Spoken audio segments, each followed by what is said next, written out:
and eat my pussy.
Alrighty.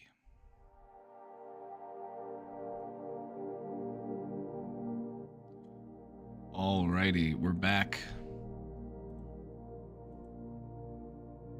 Sonic Sunday. Not really. We just wanted to. I just wanted to listen to the song from Sonic. So it was like, oh, that song reminds me of Sonic. That's because it was from Sonic. Actually, it's from Sonic R.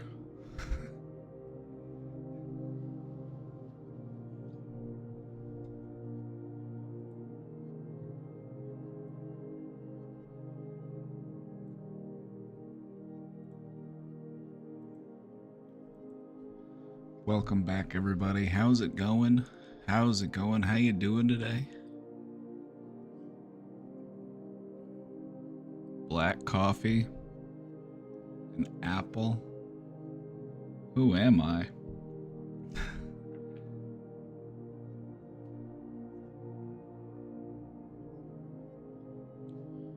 Welcome back in, everybody. It's Sunday. It's Sunday. We're going to be doing some Q&A today. You are the brain domain. I am the brain domain, except for on Discord. On Discord, I'm not the brain domain. Let me show you. Let me show you something. We're proud to announce that we have our first official imitator. I had somebody message me on Discord, which, by the way, on Discord, I'm Papa Bragan. That's who I am on Discord. If you get message requests or friend requests from the brain domain on Discord, that's not me. I don't know who this is. Yo, what's up? Are you also a streamer? I will never send anyone a message that sounds like that ever.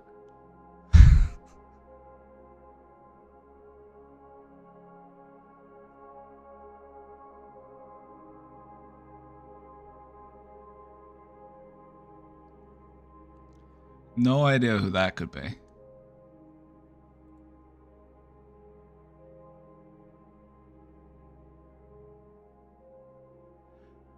I don't think that this is it doesn't sound like English is their first language.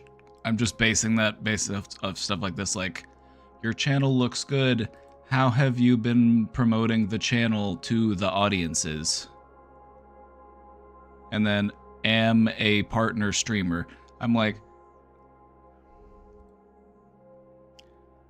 is this just some overseas scammer who just, whenever people become Twitch partners, they're just like, now I can imitate them. As an affiliate, I wasn't worth imitating, apparently, but now that I've got that partner check next to my name, apparently people are just, they're just lining up to be me.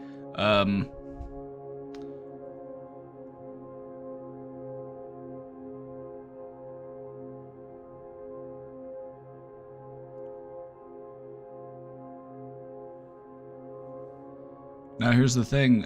You're not really going to make any money scamming as me, I don't think.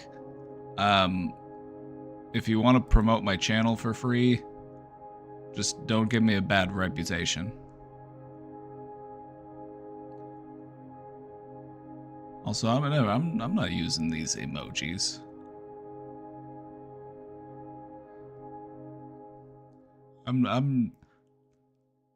If you see somebody, like, if you ever hear me say LOL and then the sideways crying laughing face, send help. That's a distress signal from me. That's code. Because that's not me. I don't talk like this.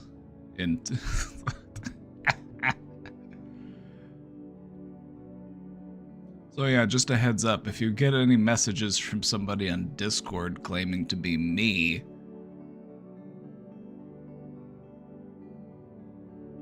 it's not me. Why would I do that? Why would I message you and be like, yo, what's up? You also a streamer? Like, no. They're trying to sell you promotional stuff, I bet. I bet that's what they're trying to do. They're like, oh, you're also a streamer? You gotta boost yourself in the algorithm? You gotta sign up for this, you gotta sign up for this program. We're gonna get you boosted.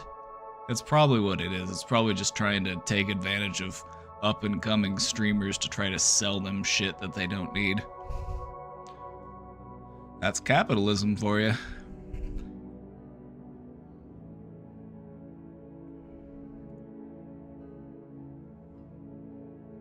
So yeah, just a heads up. If you get any messages from somebody like this, that's not me. You know I wouldn't do that. I'm like, I got better stuff to do. This kind of reminds me of that French woman who paid a lot of money to a scammer who was pretending to be Brad Pitt in the hospital. Have you heard about that one?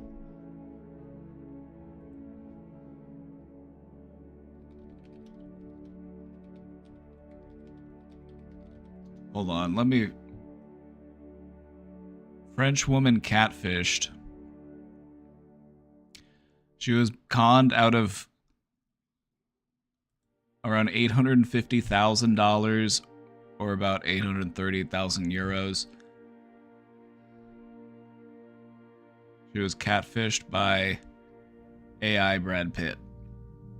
There's no pictures here of the I want to see the pictures that they were sending her because they were so bad. They were so bad. Okay, here they are. Okay, let me zoom in then. Hello, it is me, Brad Pitt. I am in the hospital. I love you. They're not going to be able to do my surgery unless you send me more money.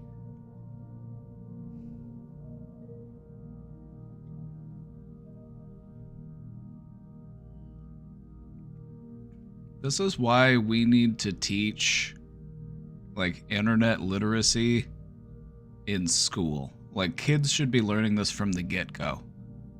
Like, how to recognize a scam, how to see when somebody's trying to... Because scammers are fucking everywhere. We got phone calls from some place that was trying to scam. It's like, they will call people who are vulnerable. They will call people who are isolated. Like, if you're in the court system, you're gonna now get calls from scammers that are like, you have a pending case against you. You have to send us money if you want to, you know, get that under control. Otherwise, somebody's gonna get sent to your house. And it's like, it's really messed up.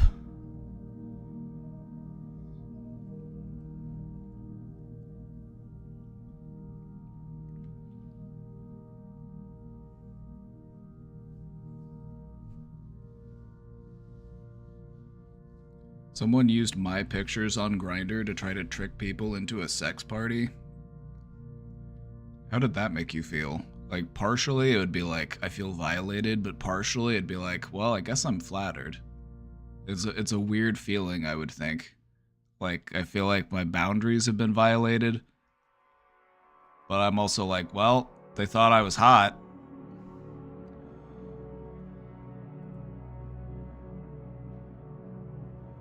That's wild.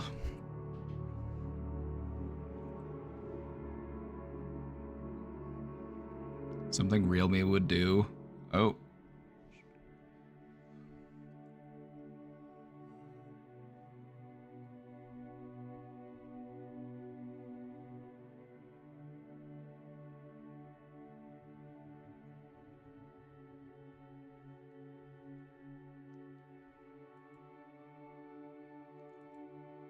Hello, it's me, the brain domain.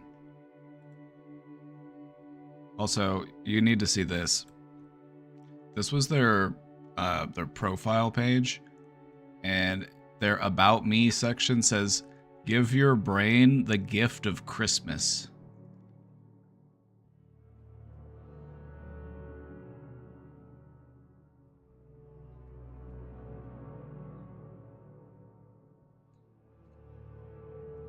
So we're stealing that one. We're stealing that one.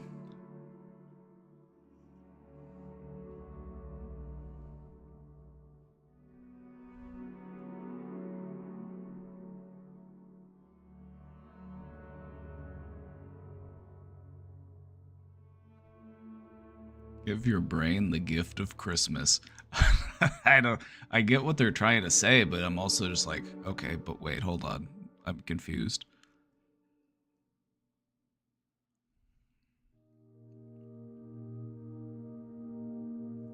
What is the gift of Christmas? Well, if you watch the Muppets Christmas Carol, there's a song that says, wherever you find love, it feels like Christmas.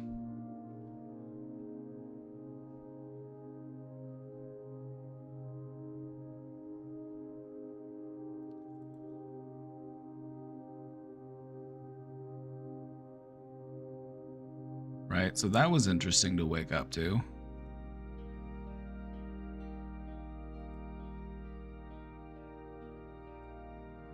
So I'm feeling this weird mix of like, I'm partially disturbed, but I'm also partially flattered. I don't know. I felt like I just needed to give a heads up. I'm like, hey, if you get messages from somebody on Discord, like, you know that ain't me.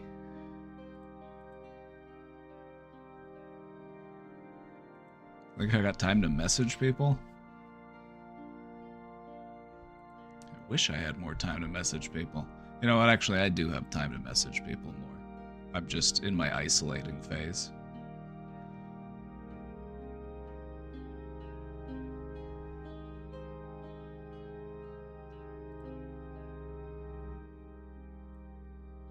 Am I mad? No, I'm in a good mood today.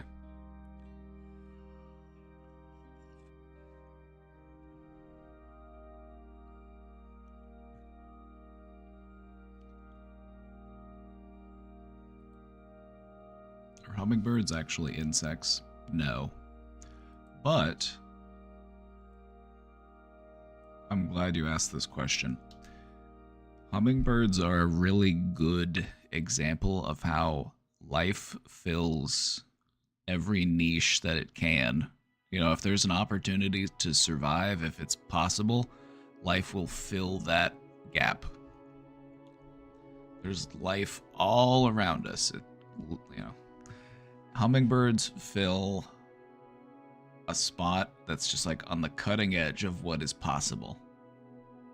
Hummingbirds can do some crazy stuff. Some stuff that you might not even know about. Let me show you.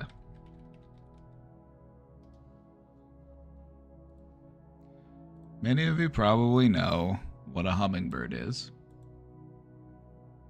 Maybe you get them near you, maybe you've seen them before, maybe you've at least heard of them. They're these tiny little birds. They're not that big, about this big. They're little guys. They've got these really neat prismatic feathers. And it almost gives them a kind of like a metallic sheen. It's pretty cool. They've got these long beaks that let them get down into flowers and stuff. And they drink all that nectar. You may know that hummingbirds are the only bird that can fly backwards.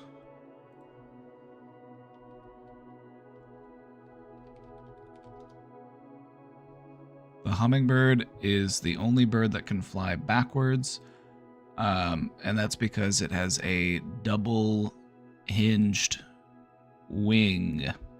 Well, actually, I don't know if it has two hinges. It can go both directions. It can flap like this, or it can flap the other way to go forwards and backwards.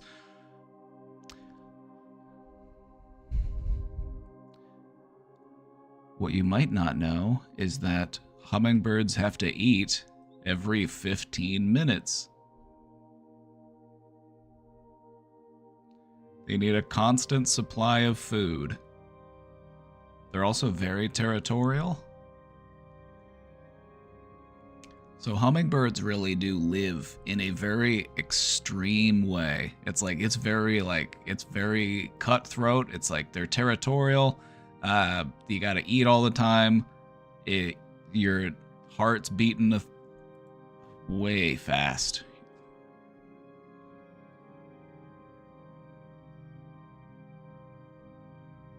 Let's get some more hummingbird facts going. When hummingbirds sleep, they enter a type of it's kind of like a hibernation. It's called a state of torpor.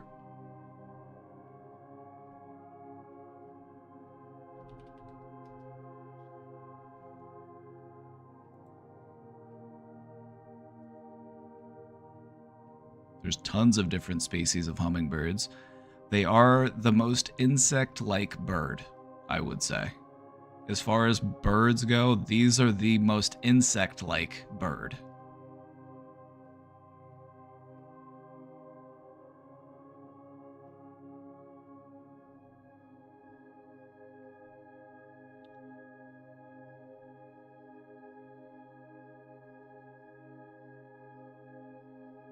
Their heart can beat up to 1,000 times a minute.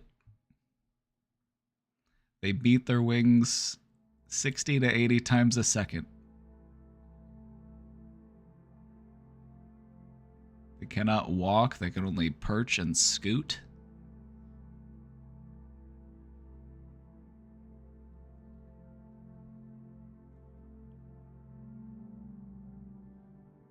I watched a documentary on hummingbirds. Let me see if I can find what it was. It might have been on Netflix. I don't know.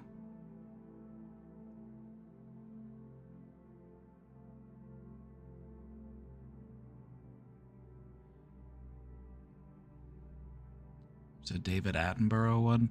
That one's probably pretty good. I don't know if this is the one. It might be. It's David Attenborough. David Attenborough never misses.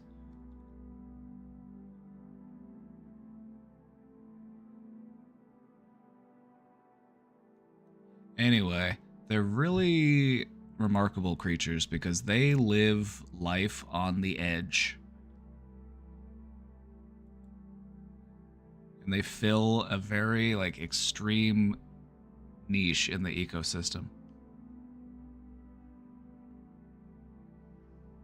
They're very busy creatures.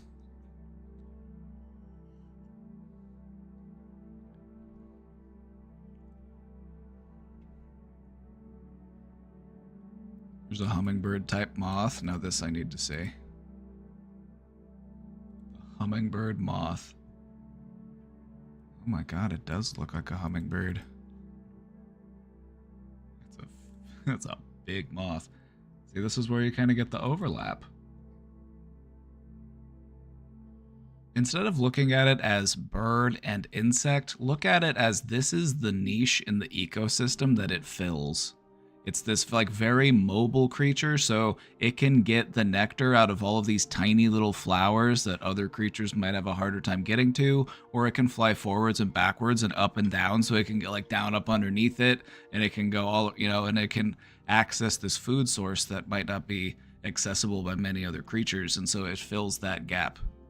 And you see that in the form of certain types of bugs and also certain types of birds.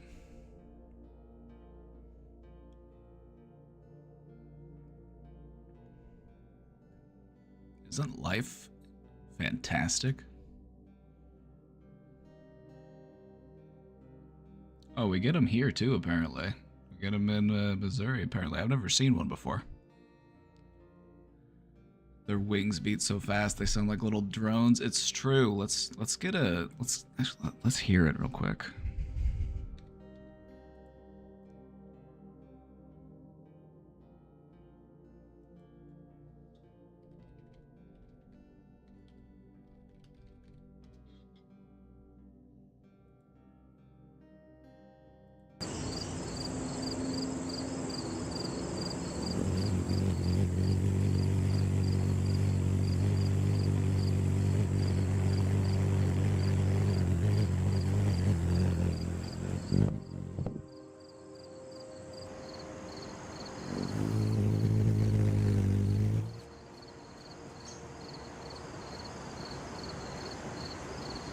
Isn't that cool?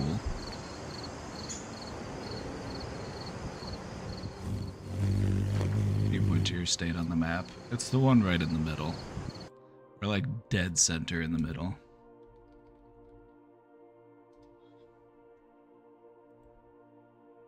I live in a state of misery. It's right here in the middle.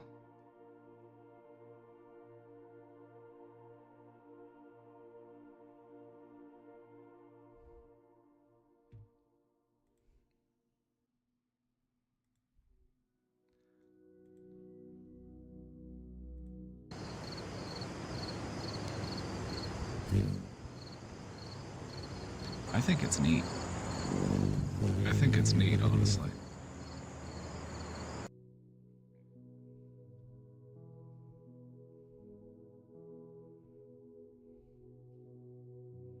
Oh, you have a belted kingfisher at the creek near you? That's pretty cool. Honestly, there's a lot of old people that are into birds, and whenever I started getting into birds, I definitely did feel like an old person. But when you realize just how many different types of birds there are, and how there are like certain types of birds that like other types of birds, but they hate other types of birds. So there's bird feuds. There's an entire bird war going on that you don't even think about. And there's allies in this conflict. You know, it's this ongoing battle. They all have their own different, you know, songs and language, and they, you know, it's like Pokemon but in real life, because there's so many different types and they're just all over the place.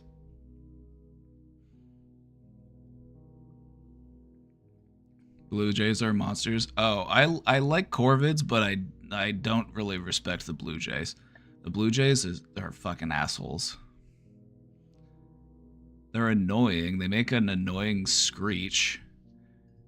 And they also are nest stealers. I have no respect for the nest stealers. That's a shady practice.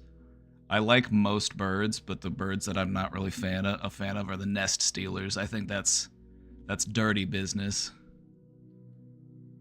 There's some birds out there that will just go around and they're nest parasites. They will lay their eggs in other birds' nests. And then they've got this big fat baby that pushes the other tiny babies out of the way. And so you've got this tiny, fully grown bird feeding this giant baby. Like, imagine somebody comes to your house and they just drop off an extra baby, but it's 5 times the size of your children. And then next thing you know, your children are all gone and you got to keep feeding this giant baby. That's sinister business.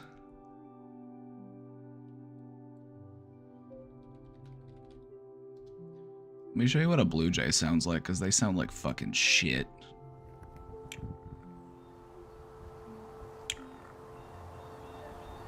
They look cool. Don't get me wrong, they look cool, but they sound like...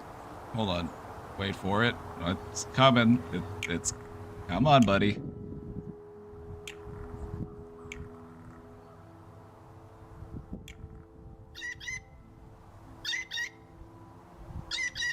It also... It has a screech. Want to hear it. That one. Yeah, it's where it's just like... Like, shut up, dude.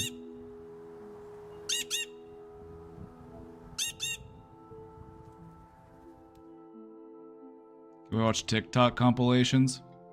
You know, I wonder if TikTok on PC works if you have a VPN. Or is the Department of Homeland Security gonna kick my door in? They're gonna be like, you're in there watching TikToks! Just 15 guys with M4s just...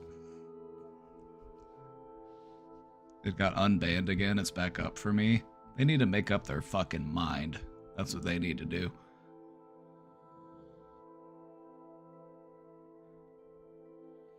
Anyway, if you start to like watch birds, if you have birds near you, it's interesting to see the different dynamics.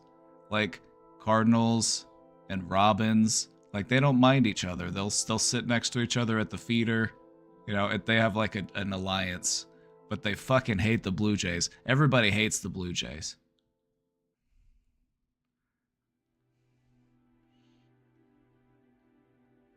Everybody hates the Blue Jays. All the other birds hate the Blue Jays. For good reason. They suck.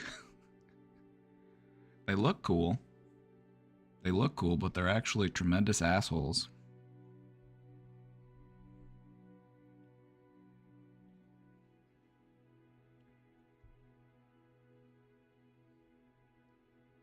You have black squirrels because the man who founded a college here released black squirrels into the city and now they're all over.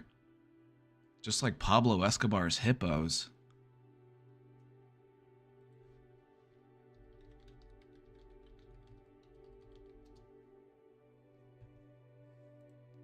Another one of my favorite animal facts.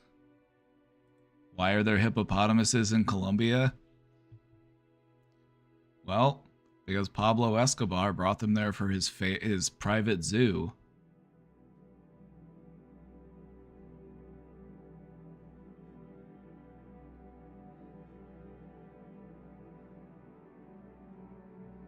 Now you got hippos in Colombia.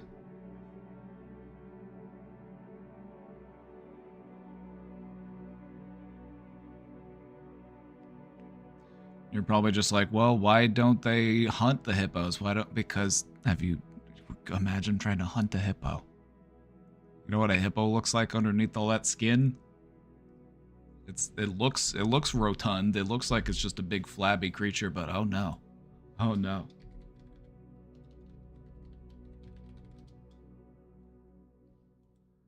This thing's a tank. That thing's solid muscle.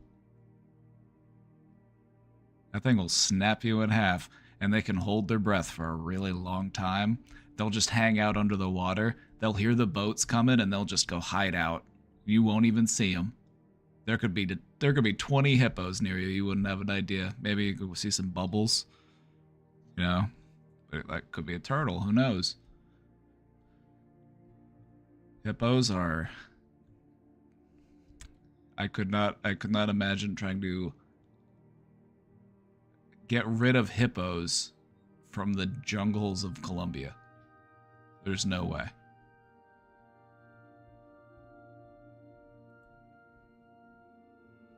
Oh yeah, hippos are very dangerous. They can also be very territorial, very dangerous.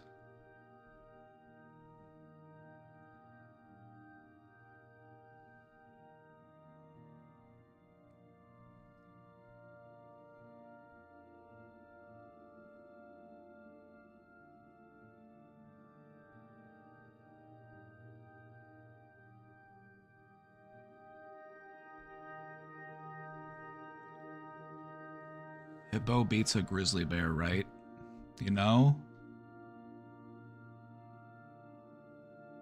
That'd be a good...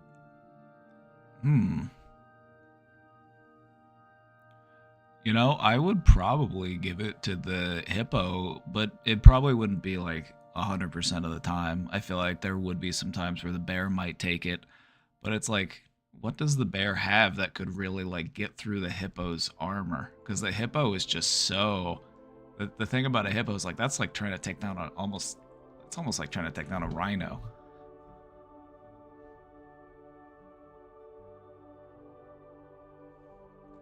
It's actually so weird to me the way that overhandle Mudang. You know, that's okay. You're looking at Mudang and you're thinking this is a puppy. Mudang is not a puppy. Mudang is a little ball of muscle. It's like it's actually she's very strong for her size. You know, and it's like that level of handling with something that's like a baby hippo. It's not the same as like a dog or a cat. It's like you got to remember it's an entirely different animal.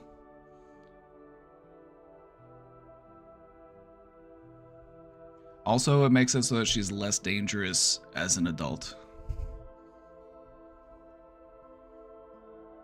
I want them to leave her alone. It's like, yeah, maybe zoos should just not exist. But as long as we have zoos, you know, we want to make sure that everybody can be safe. You know, in case they have to take her in to check her out, make sure she's doing okay, do, you know, vet care.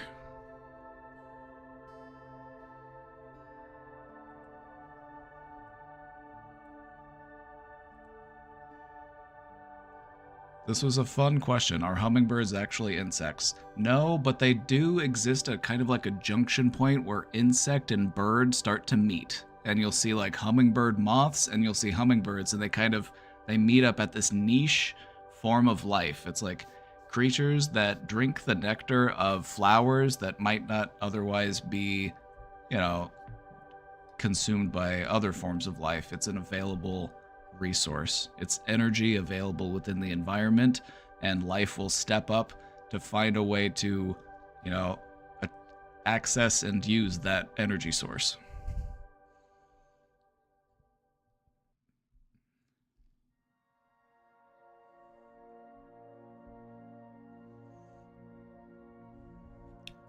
Did y'all know the San Antonio Riverwalk is downstream from the Hippo Zoo exhibit? That's why it's gross. Yeah, that sounds like poor city planning to me. Maybe we shouldn't run off all the hippo shit into the scenic Riverwalk. That just sounds like common sense. Interesting question. You know, and I do think hummingbirds, super interesting creatures. It really does say more about how life will fill gaps depending on where there is energy available. If there is a source of food, energy, life will find a way that it will evolve in the direction of being able to access that resource. And that's pretty cool.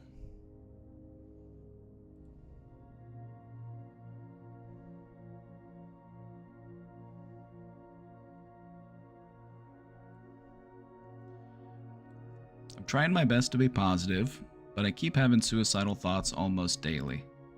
Any little mistake I make brings me right back to the dark mentality. I started talking to someone again for therapeutic help. Good. I'm glad to hear that. That's what I was going to encourage you to do. Because it's a dark place, and being in a dark place is scary. But it's not as scary if you've got a friend there with you. Somebody you can talk to, help you find your way out of it. I am on antidepressants. I'm stopping from drinking alcohol. Good. Alcohol and antidepressants do not mix. It makes you run the risk of having seizures, and that's no good. Is there anything else I should be doing? Thank you. Let me just say this. It's okay to get mad at those dark thoughts. As much as getting positive, and trying to be positive and trying to look on the bright side and trying to be happier and embrace joy, sometimes when we're in a really dark place, that just isn't the rope that we need to help us climb out of that hole. Sometimes we need something to kind of give us a little bit more of a push.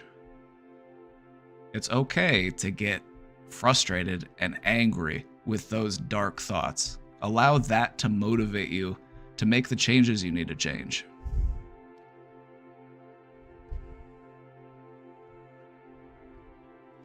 I found that doing that helped me to fight back against those thoughts, because that's really what I needed to do. I didn't need to just outlast them or wait for them to go away or try to paint over them with a layer of, happiness or distractions. I needed to fight back against those thoughts. I needed to say, no, I don't want these to be here. You're not helpful. You are making life miserable. Get out of here, You gotta take your power back. So what do you do with those dark thoughts? You gotta get out the dog in you. You gotta get out the dog in you. Bark at them, growl at them, bite them if you have to. Get out the dog in you. You gotta remember, you're not locked in there with depression. Depression is locked in there with you. So show it your teeth.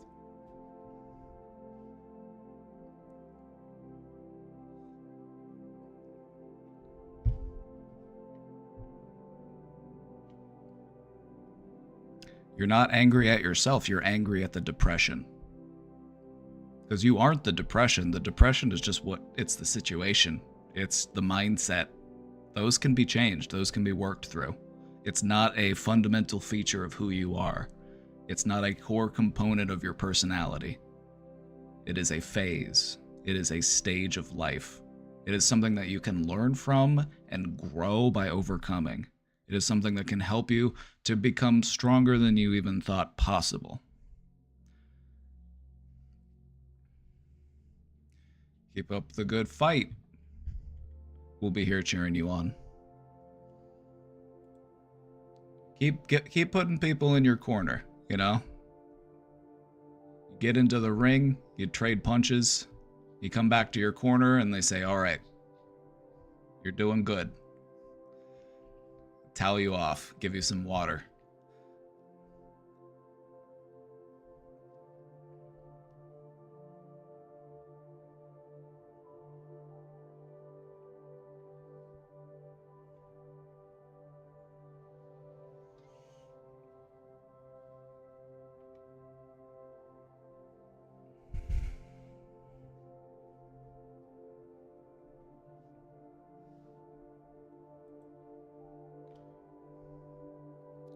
Also, remember that depression is a lion-ass hoe.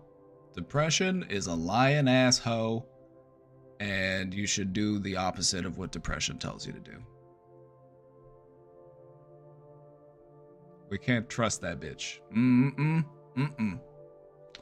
Can't trust a word she says.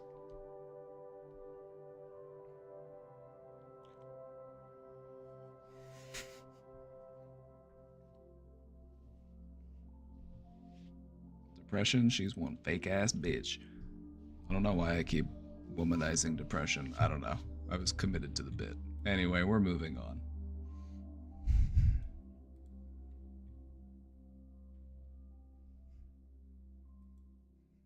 All my homies hate depression. It's true. We're all in this together. Dear Papa Brain.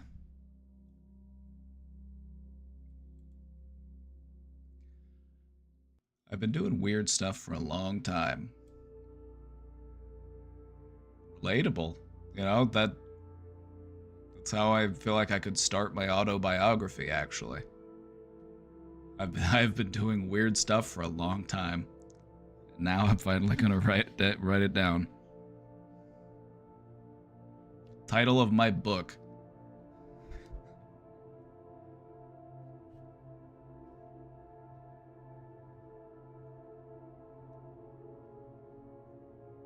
There are certain colors that make me happy or sad, or I listen to the same song over and over for hours. I have to eat with certain long-handled silverware or I freak out. If I go somewhere to eat, I think about my long spoons and forks at home while I am eating. I'm also very afraid of gristle or imperfections in meat. If I encounter this, I'm not able to eat that food or even think of that food for a long time. I guess my question is this OCD? I'm diagnosed with OCD, but no one has ever explained it to me. Now that's really frustrating to me. You're diagnosed with OCD and nobody's ever bothered to explain it to you?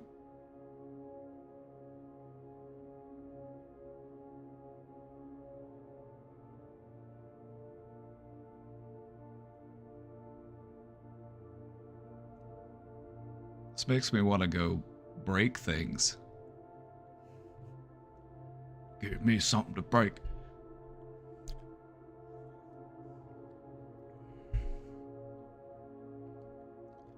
I've always had these types of behaviors since childhood and have just been told I am weird. Well, that's unhelpful. Also, it's very stigmatizing because there's nothing wrong with being weird. It's just something that bothers me about myself and I don't understand.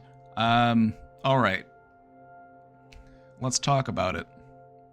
Is it OCD? It totally could be. Definitely sounds like it. When we talk about these types of behaviors and we talk about OCD, there's a lot of like ritualistic behaviors. There's a lot of, a lot of it comes down to familiarity and routine. You have this anxiety-inducing thought. If I don't use this fork or if I don't do this thing, something bad's gonna happen. And then you engage in the behavior to make the obsessive thought go away. That's why they call it OCD, obsessive compulsive disorder. You have an obsessive thought. If I don't do this, this is going to happen. Something's bad's going to happen. It's generally a worry, an anxiety, something like that. It comes in many different shapes and forms. A lot of people have it around, like, hand washing is a really common one. Leaving the stove on is a really common one. Locking the doors is a really common one.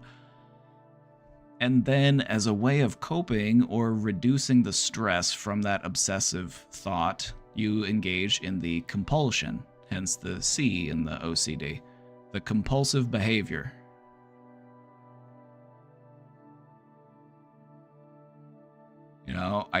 I worry that I didn't lock the door, and so I engage in a compulsive behavior, and I make sure that I do it 3 times before I can go.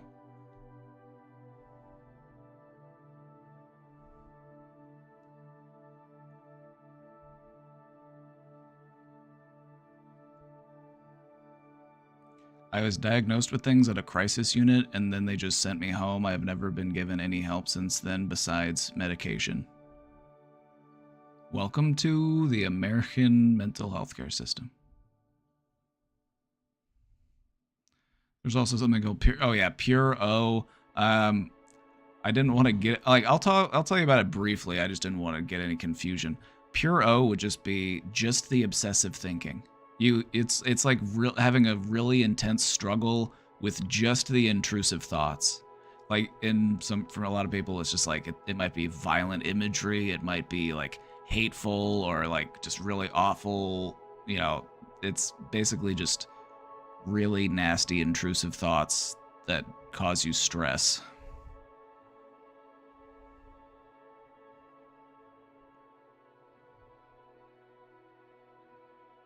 What is supposed to be the role of these medical staff? Like, how much is the primary care doctor supposed to do and answer?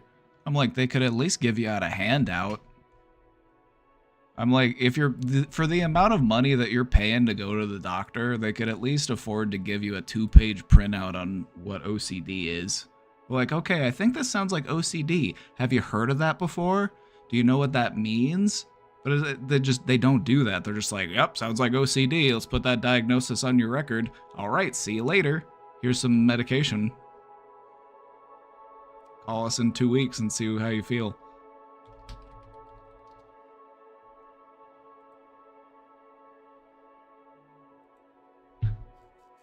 Like, it's not that hard. Just give them a little printout. Give them a little printout or something that tells them what it is.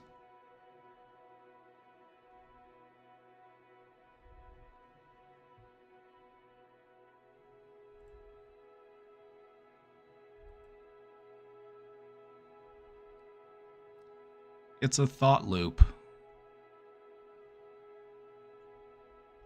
It's one of those thought loop kind of disorders. Anxiety really loves a good loop. Nothing quite makes you loop like anxiety does. Anxiety will just keep you going round and round that little racetrack. The OCD cycle, it starts off with the obsessive thought. What if? You know, what if this thing's gonna happen? You know, what if, fill in the blank. It could be anything. What if I left the stove on? Oh no, if I left the stove on, that means it's going to get hot, and that means my house could burn down. I better go home, and I better check and make sure that my stove's not on. The obsessive thought triggers an anxiety response. Oh no. I need to do something about this. I need to act. I need to do something. Anxiety. A good motivator. What this ends up resulting in is the compulsive behavior. This is the behavior that addresses the thought, the anxiety that you're dealing with. You're worried, maybe you're worried about getting sick. Maybe you're a germaphobe. You go and you wash your hands. But I don't really feel quite clean, so maybe I'll wash my hands a few times. Maybe I'll wash my hands, maybe 3. 3 is a good number. Let's wash our hands 3 times. And then you get a little bit of relief. And so the loop continues.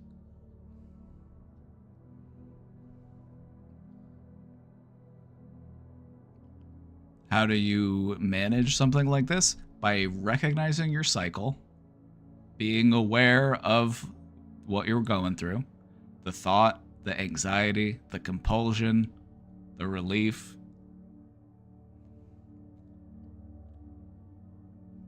And then practicing different techniques to reduce that anxiety. You know, instead of engaging in the compulsion, maybe let's take a moment to breathe.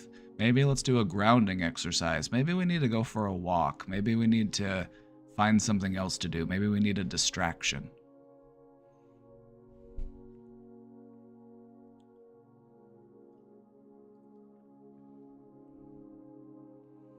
I think I physically do some rituals like cleaning my ears many times a day or checking the mail even after I know it has already come, but I mostly think I have obsessive thoughts. You're always going to have more obsessive thoughts because you think a new thought every 2 seconds. The average day for the average person, you're having a new thought just about every 2 seconds, about 50,000 thoughts a day. And so you're always going to have more thoughts than you have actions. You're not doing something new every 2 seconds.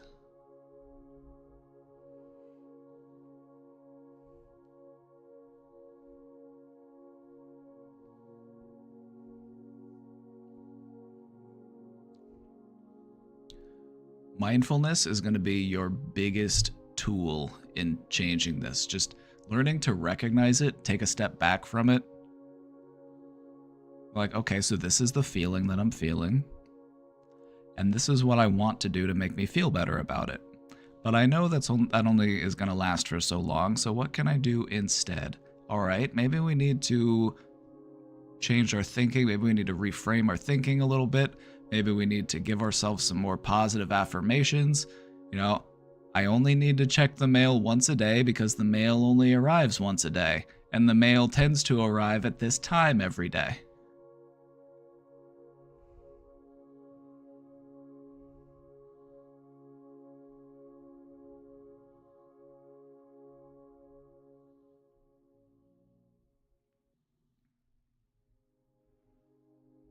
So, you know, a little bit of CBT.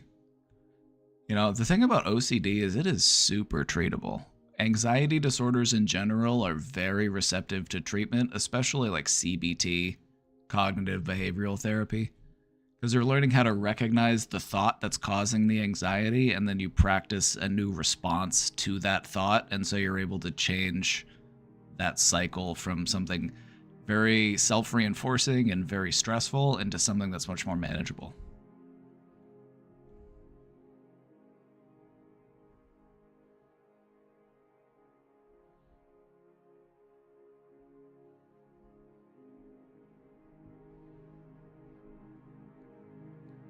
It was my therapist that described to me what diagnosis was and what it might look like. I never had a primary care doctor take the time to teach and inform me.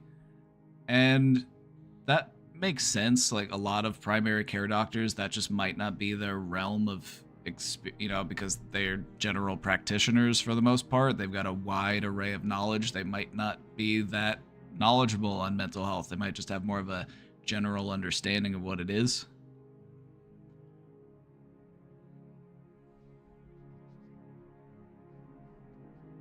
Can't believe you're recommending anxiety be treated with cock and ball torture.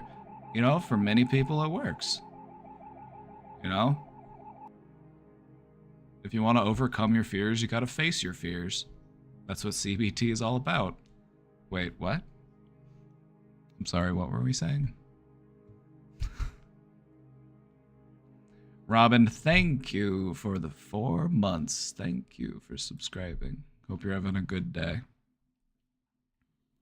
At first, I was just given Prozac and told it will solve the OCD.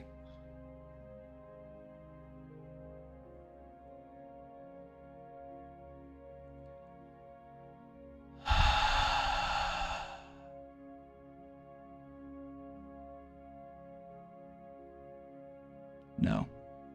No. That's not how it works. You treat OCD with behavioral intervention. You know, you practice changing your thinking, you practice changing your behaviors. That is how you fix OCD. OCD, you don't just throw a pill at OCD and it just goes away. It doesn't really work that way. OCD can be more manageable and it can be easier to practice that new stuff when you are medicated, because the point of the medication is not to cure the condition, it is there to make the condition more manageable for you. You take the medication so that you can do the work that you need to do to learn the new skills, practice the new ways of thinking so that you're not as bothered by it.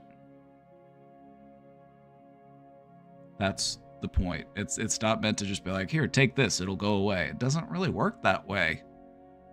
And then you try it and you're on the medication and you're still having those behaviors, and now you feel like there's something wrong with you because the medication that they said was going to work isn't working, but in reality it's not supposed to even work that way. The system is so enraging. Oh yeah, absolutely.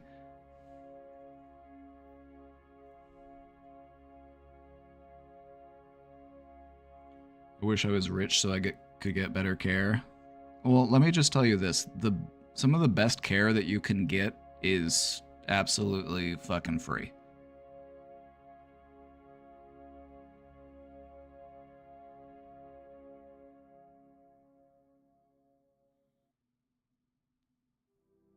You can use the same techniques, rich or poor, doesn't fucking matter.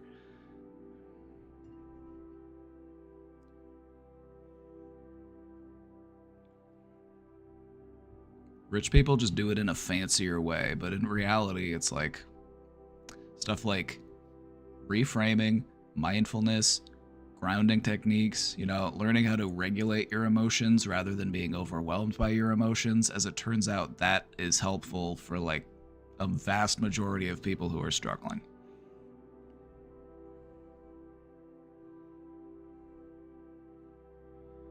Not gonna lie, saying just consume this sounds very capitalist consumerism rot-pilled. Oh, it is, because that's the way that the system is set up. It's based on, how soon can we get you back to work?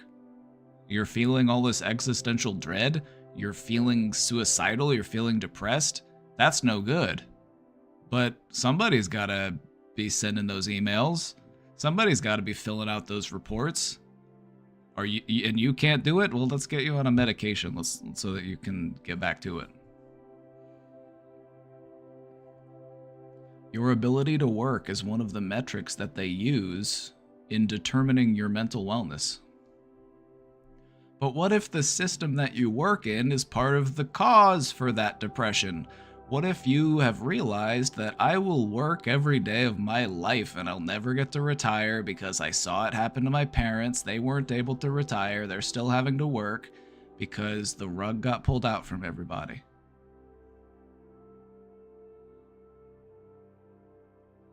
Feeling like you're just working so that someone else can benefit. Your bosses continue to make more and more money while you're struggling. Worried that you're never going to be able to buy a house because they're unaffordable and you can't get a loan at the rate they're paying you. But they somehow think that it's okay that you're paying $2,000 a month in rent, but they're not going to give you a loan for, a $1,200 a month mortgage. You are right to be frustrated in this system. The system is very depressing.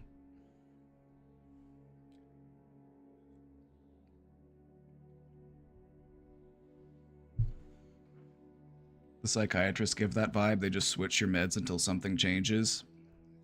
It's totally true. I've seen it firsthand. I've had to sit in on many psychiatric appointments.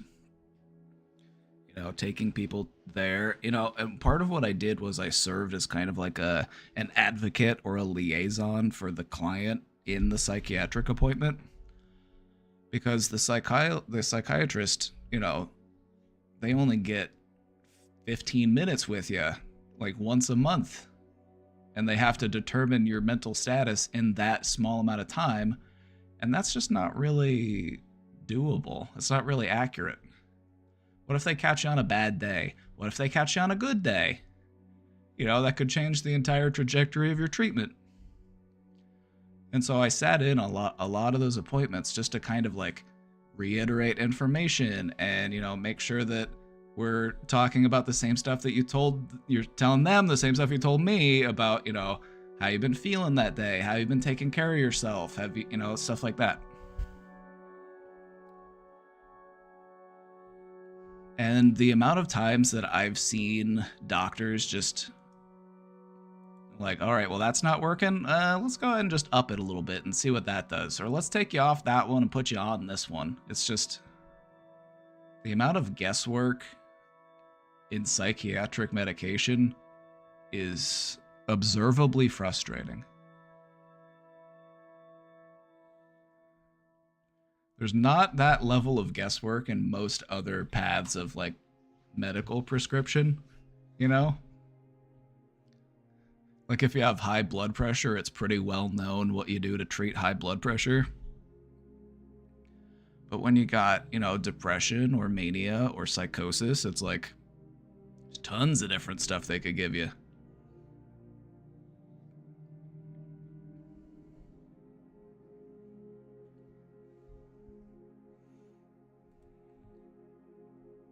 Anyway, OCD, super treatable.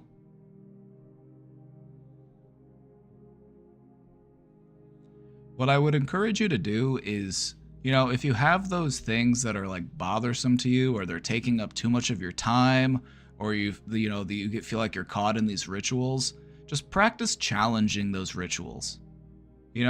Just give it a try, and just, what you'll see is like I might feel a little bit anxious, but that's okay. Like, I can sit with that anxiety. I can deal with that. It's not going to kill me.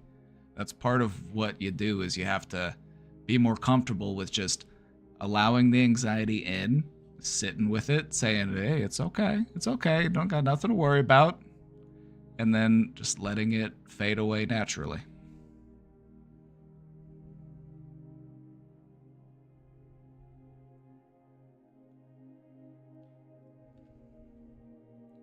Can antipsychotics stop working after a while? It's possible. It's like any other medication.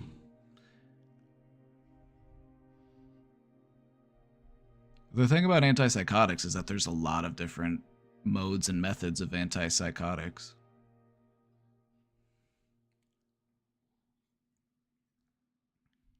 But they can lose their effectiveness over time. You might have to switch it up for something different or switch to a different dosage. It's pretty common.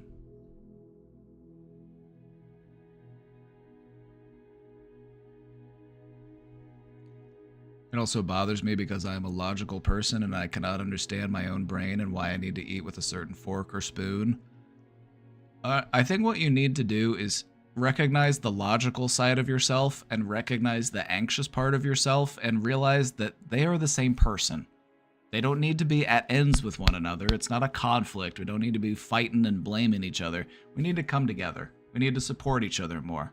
We appreciate the cold, analytical, logical part of us because it helps us to remain objective and focus on, what's ahead.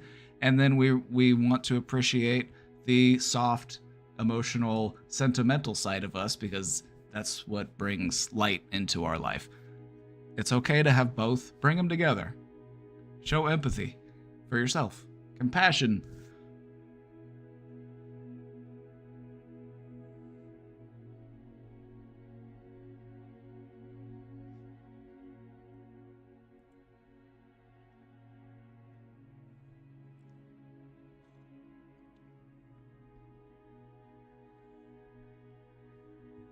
There's a mode of treatment that's pretty interesting, and it's called internal family systems. The name of it might sound a little confusing, but basically it's about looking at yourself, your mind, the different aspects of your personality, as if they were a family unit. There's different parts of you. There's the part of you that's a little bit more mature, a little bit wiser, a little bit more level-headed. There's the more spontaneous, fun aspect of you.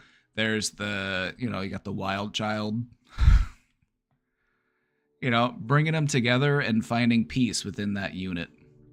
Because in reality, your personality is much more complicated than just, this is you. It's like a big shiny gemstone. It's multifaceted. You can get an entire different image depending on how you shine the light through it.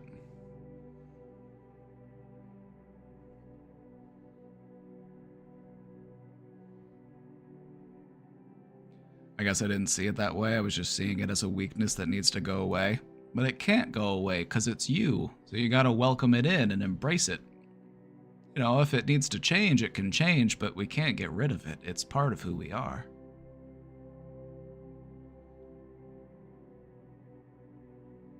Thank your anxiety. That's something that's a really powerful way to change your relationship with your anxiety. Thank it for trying to protect you. Realize that that's what it's trying to do. It might be a little overeager. It might be a little overtuned. It might be a little too good at its job. We thank it for trying to protect us.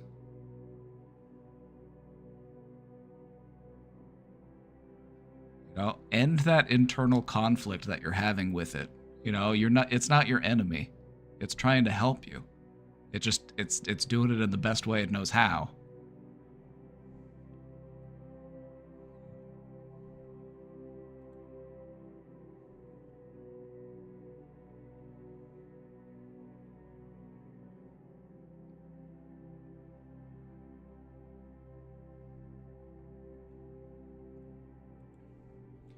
I get too emotionally attached to sports. I watched my football team lose in the playoffs yesterday, and then I decided to cut up all my sweatshirts of this team. I'm over sports. What should I do? Well, time for a new hobby. Was it the Lions? Was it the Detroit Lions? It must be a hard time to be a Lions fan right now. The Detroit Lions, they have the best team that they've had ever. The best team that they've had ever. And they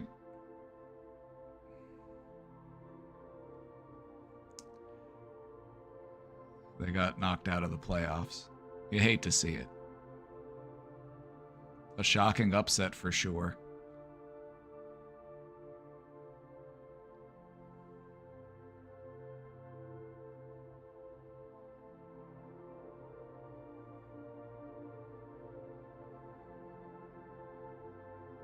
I would just say, you know, if you're over it, like, you can appreciate sports still. You don't have to completely detach from sports necessarily. You don't have to just, like, get rid of it from your life.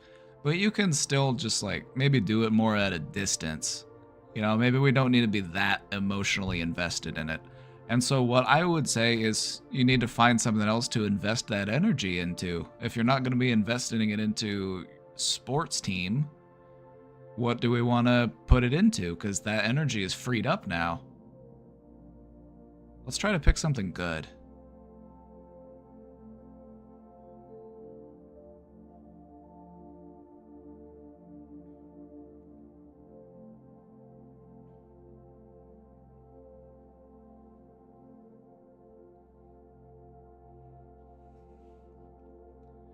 I would also encourage you to redirect some of that energy into something that's more under your control. Putting a lot of emotional investment into something that's entirely outside of our control, that's frustrating. You know, like, especially if it's a sports team. If they win, we feel great. If they lose, we feel terrible. But we realize them winning or them losing has nothing to do with us. And so that's us giving up a lot of our power to something that's entirely outside of our control. So take that energy and put it into developing a new routine or developing a new skill, a new hobby, or revisiting an old hobby, you know, picking something up that you put down a while ago. It's a great outlet for that energy. You got some energy freed up. How do you want to put it? You know, you opened up your task manager and sports.exe was taking up too much of your RAM, and so you closed out of it. And now you got all that RAM freed up. Well, you got some CPU available.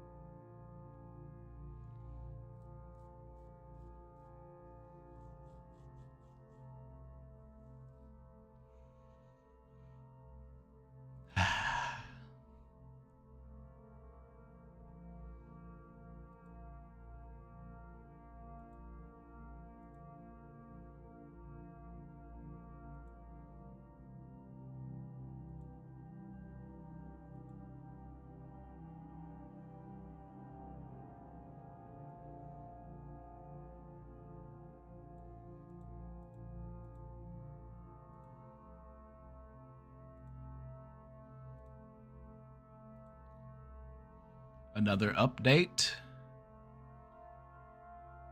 Feeling vulnerable today, didn't have coffee. Well, then stand behind me, brother. I'll take the front.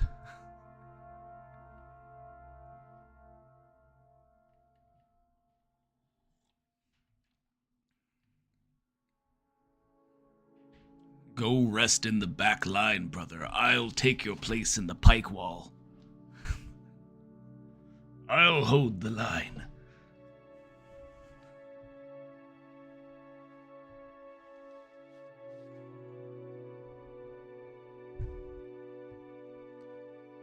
How do you like that approach? I think that's one of the approaches I like to use in men's mental health is like, let's use battle analogies. Men love that shit.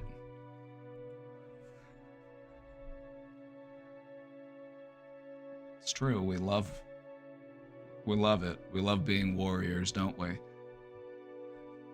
We're transitioning from worriers into warriors.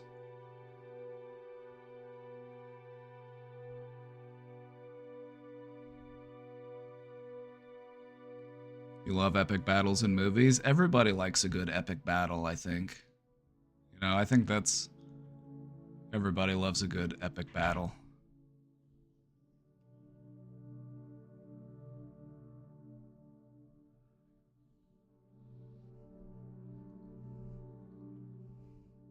Also, one of my favorite things to call somebody, the battle brother.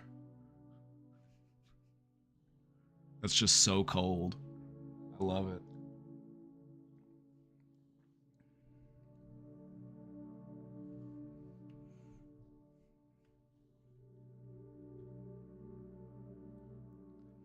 Alrighty, we've got an update.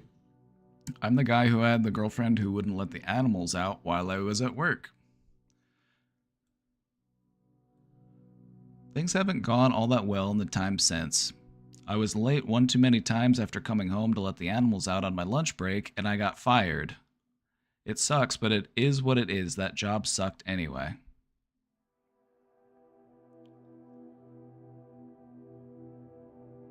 I've been struggling to find a good full-time job since. I've been picking up little jobs here and there, but it's not much. I asked my girlfriend if she could help by picking up slack, by getting a part-time job or food stamps or something, and I shouldn't have done that. She screamed at me and said I didn't understand her anxiety and stuff at all. I just want to be honest with you, brother. This is sounding abusive. This is sounding like you should not use a mental health diagnosis as a justification to mistreat someone. Anxiety doesn't make you do this. Anxiety doesn't make you scream and fight and, you know, make it so that you're not contributing at all. It's like, no. It's like, no, we don't get to blame all that on the anxiety. It's like you're a grown adult. If you have that level of anxiety, are you in treatment for it? Are you working on it? Are you trying to get better? Or are you just going to force people to take care of you?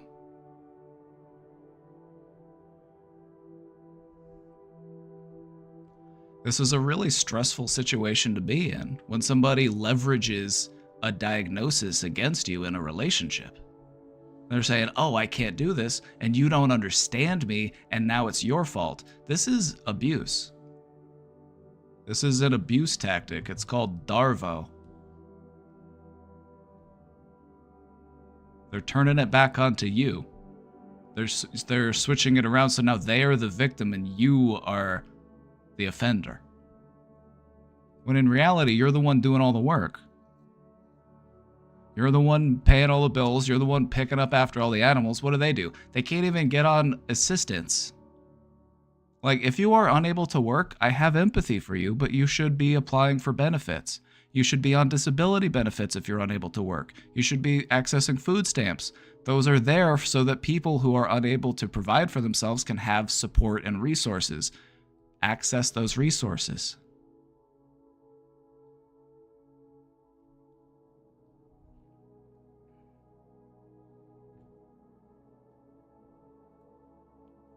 She said I was a loser for getting fired, and I apologized and tried to work it out, but she got fed up, took the animals, and left. I really wish okay, I think she did you a favor. I think she did you a favor. I think she did you a favor, because that is such a fucked up thing to do to somebody. Let me just give you some reference, because some people might not have been here for the earlier parts of this update, but let me give you some history. The girlfriend has animals, but does not take care of them. They are urinating and defecating in the house, and they're making a mess, and the living conditions are suffering because of it. But because of my anxiety, I can't take care of them. I can't do anything. I can't take care of myself. I can't get a job. I can't even go to therapy. I can't get on disability benefits. I can't get food stamps because my anxiety is just so bad. I don't know what you do all day. If you have anxiety, I feel empathetic for you, but to use it as a manipulation tactic is not okay. To use it as grounds to mistreat somebody and manipulate somebody and take advantage of somebody is not okay.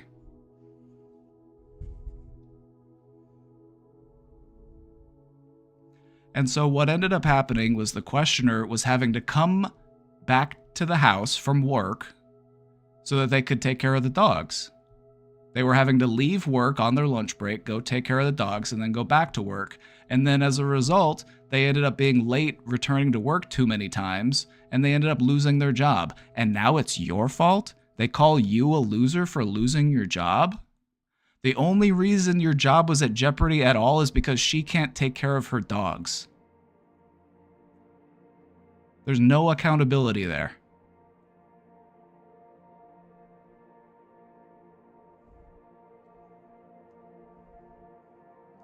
If she left, I wouldn't let her back in. I would bullet dodged, you know? You deserve so much better than that. That's just completely unfair. In no way, shape, or form was this your fault. You did everything you could to try to make it work, and they were completely unreasonable. You can't help somebody who is unwilling to help themselves, and this person sounds like they were completely unwilling to help themselves. You know, if you are struggling that much with anxiety, you need to be in treatment for it. If you're so anxious that you have animals that are just pissing and shitting inside your house, it's like you need help. You need to be on disability. You need to be on food stamps because you still have to eat. You still have to have resources. But you can't just depend on somebody else and then blame and criticize and redirect all of that onto them. That is abuse.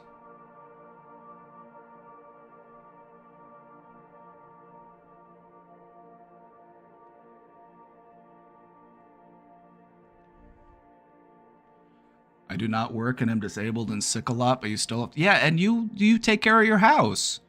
Like, look at a Sugar Biscuit, for example. A Sugar Biscuit, you get benefits, you don't work, but you take care of your house, you take care of your animals. It's like you still act like a responsible adult, even though you're not, out working all day.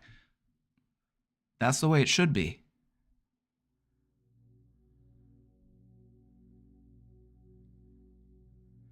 And I got SSDI immediately when I lost my job. See, it's like you did what you needed to do to survive. But imagine that instead of doing that, you just refused to do that. You were just like, no, I can't do it. And then you were blaming your husband for it, and you were making your husband come home from work to pick up the dog shit and to clean up the dog piss because you were just letting him go inside because you're too busy doing who knows what the fuck all day. Like, I'm trying to have empathy for somebody who has anxiety, but I just cannot really stomach when somebody uses it as an excuse to be abusive. Like, don't get dogs if you can't take care of them. If your dogs are pissing and shitting inside because you just can't take care of them, then you should not have them.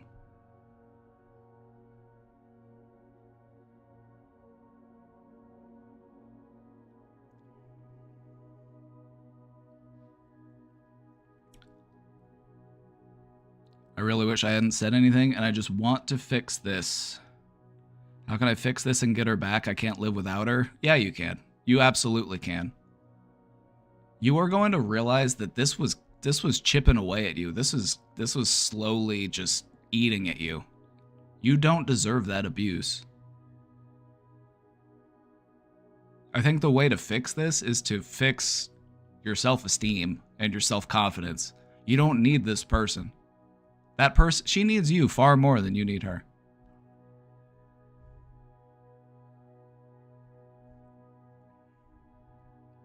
Don't let that fear of like being alone overwhelm your self-preservation. I would rather be alone and not abused than be with somebody and be abused.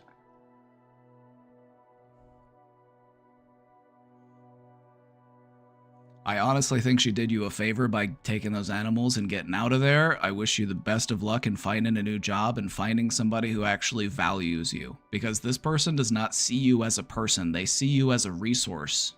They want to use you. They want to deplete you.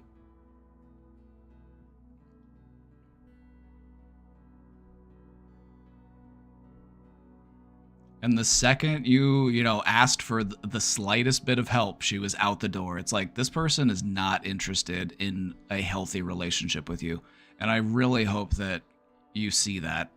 And you gotta protect yourself, friend. You gotta protect yourself. It's okay to raise that standard for how you're treated. You don't deserve to be treated this way. She had the audacity to call you a loser for losing your job when she was the reason why you lost your job.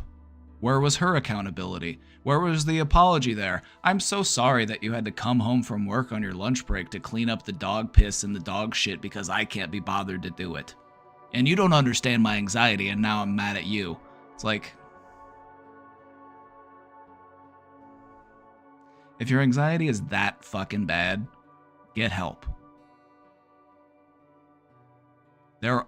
This is not going to come as a surprise to many people, but some of you it might come as a surprise. There are people out there who will take a label such as I'm mentally ill, I have anxiety or whatever, and just use it as a way to make you do what they want you to do.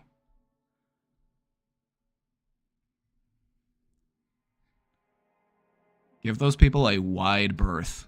Keep them at a safe distance.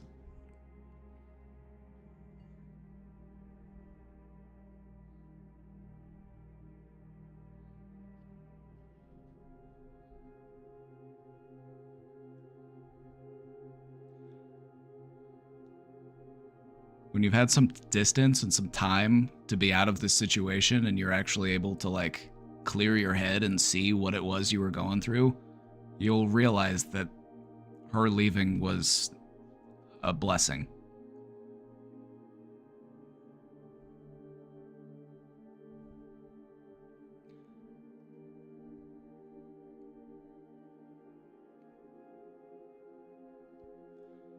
Thankfully, I haven't encountered many people like this, but I have encountered a few.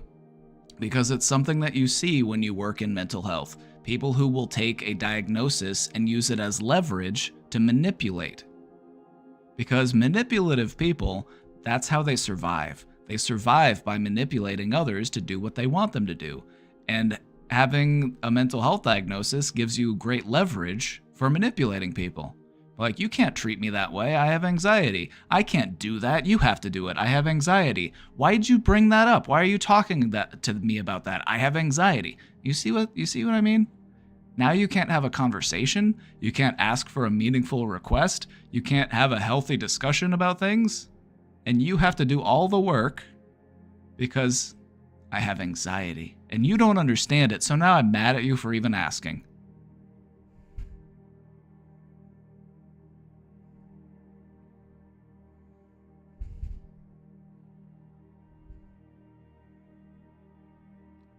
It's really bothersome that there are people out there that will do that. So I would just try to remember that. There are people who will leverage a diagnosis as a way to just be controlling. If you can't have a productive conversation in a relationship, that relationship isn't going to work. If everything is always your fault and you're always having to pick up the slack and you're always having to step up and rise to the occasion and they can't lift a finger, that relationship's not going to work.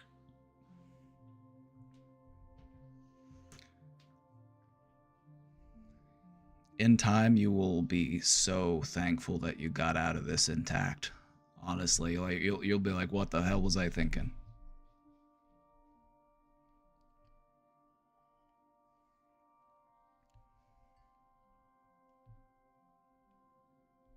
I know it's stressful right now, but I am actually so relieved to her that she left. That actually is a huge relief to me. She's like, oh, you lost your job, the money's dried up? Well, see you later. I'm like, oh, thank God. You're like, oh my God, you're going to make me get a part-time job? See you later. Whew. She did you a favor.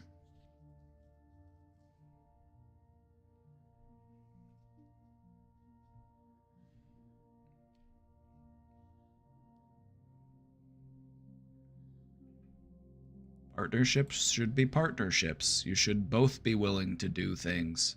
It's not always going to be a 50-50 split. You know, but that's what partnership is all about. It's, you know, I do what I can, you do what you can. We both want to see each other happy and healthy. You know, if she's got anxiety that bad to where she can't do anything, she can't even let her dogs outside, like, she needs help with that. And if she's not getting help with that, then the only person that's on is her. You can't help somebody who's unwilling to help themselves. And sometimes we have to encourage people to be more willing to help themselves by not enabling them anymore. So don't enable that behavior.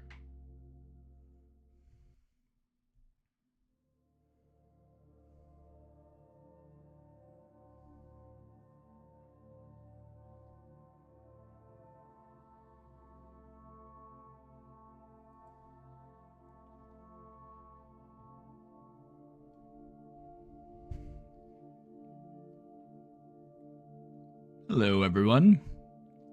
So I have this pet peeve of when people talk to others like they're stupid, especially in front of people. Yeah, that's an annoying pet peeve when people are condescending or patronizing. Yeah. Yeah, it's a bad look. It's a bad look.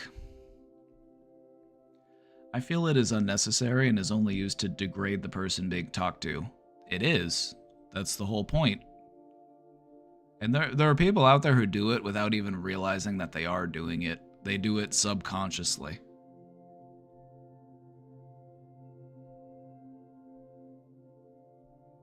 I make the most effort every day to ensure that people feel heard and do not feel stupid when I explain things to them. And you are a saint for doing that. Because of this pet peeve.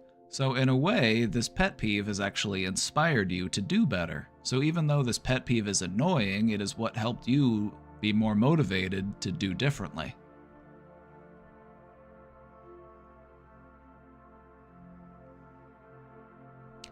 My parents and younger sister do this to me often.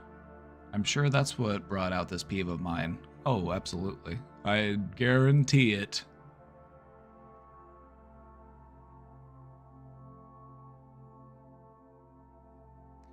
I forgot about it until it happened again today. I simply asked where she got her leggings. She said the store/brand name, and I said, "What is that?" And she explained.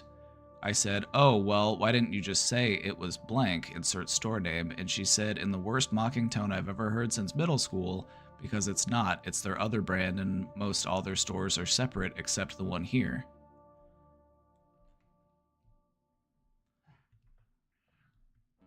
You know, you could always turn it back onto them if you want to. You know, you could always cast the Uno reverse card and be like, well, then why didn't you tell me that sooner? Don't you think I should have known that? You knew that, you didn't tell me?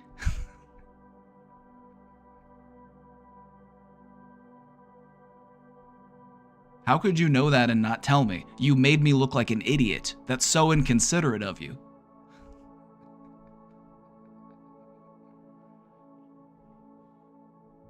Now, I'm not saying you actually have to get mad at them and yell at them a little bit. Like, do it with a little bit of humor, but like redirect that energy onto them, but like do it in a joking way. Like, you're being a little bit like you're being a little bit condescending right now. There's a sort of art to like pointing out that someone is being condescending and like putting a joke into it, but like you're showing them what they're doing, but you're also not showing them that you're like pissed and you're not trying to like turn this into a fight. You're like, come on, what are you doing? You know what I meant.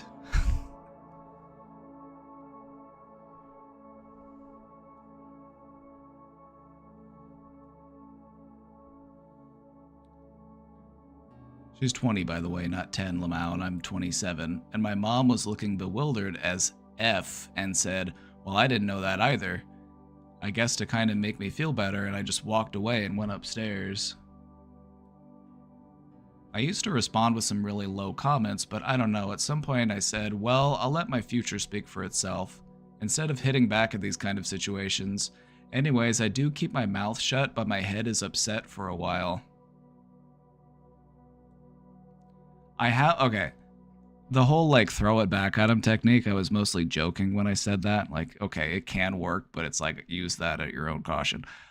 There's a more effective way to handle this type of thing. Ask them to repeat themselves. I'm sorry, what did you say?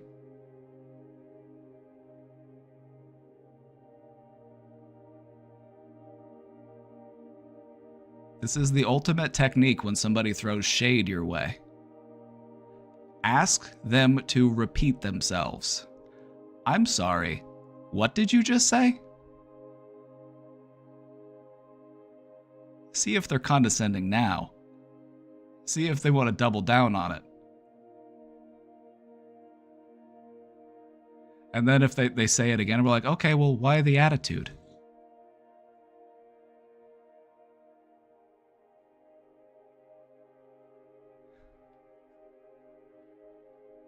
You know, act like a third grade teacher who just got talked back to. Like, if, like, talking to somebody like this is kind of a childish behavior, and you said your sister's 20, so that's why she did it, because she's still cooking up here. She's not, the cake's not done yet, it's still a little wet in the middle.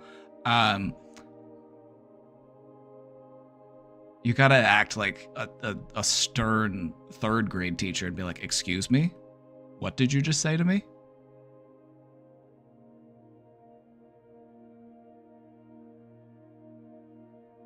So you be the grown-up.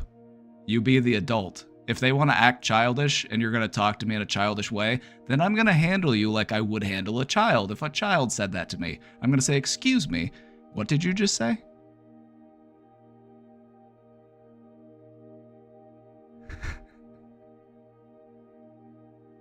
I'm like, run it back. Let's hear it again. The joke didn't land the first time. Try it again.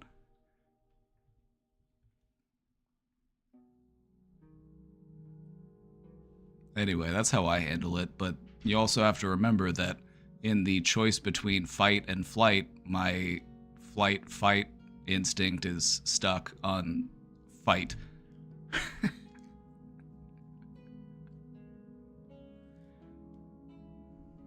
You know, sometimes if people in our lives are just acting like an asshole, and I'm not trying to say that they're an asshole, but they're acting like one, you know, we owe it to them to point it out so that they cut it off. You know, we don't want them doing this all the time. Like, thankfully you did it to me so I can call you out on it, so that if you go out into the real world where people aren't going to be as nice as me.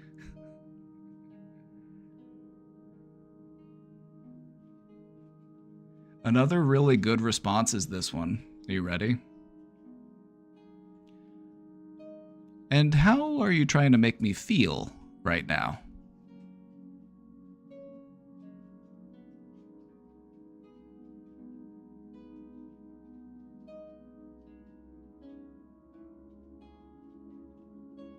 How are you trying to make me feel right now?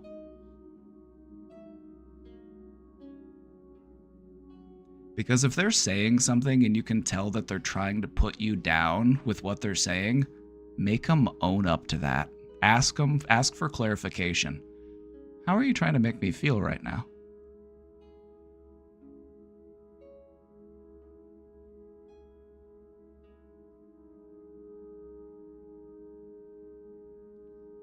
Encourage them to do some reflection. You know, pay some closer attention to how you're talking to me and how you're trying to make me feel. Like, are you trying to piss me off? DPMO. FUB DPMO.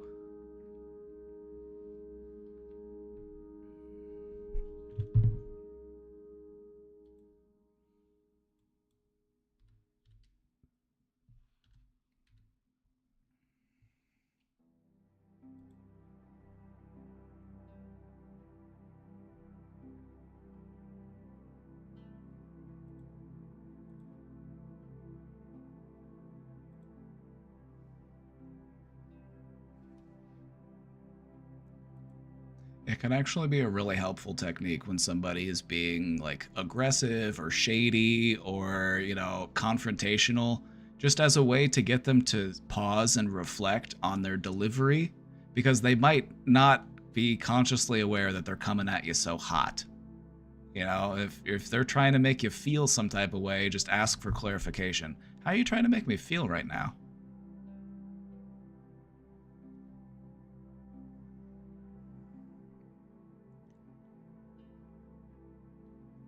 I recorded myself just talking to my daughter, and it helped me change my tone so much. I was being mean by tone, not word.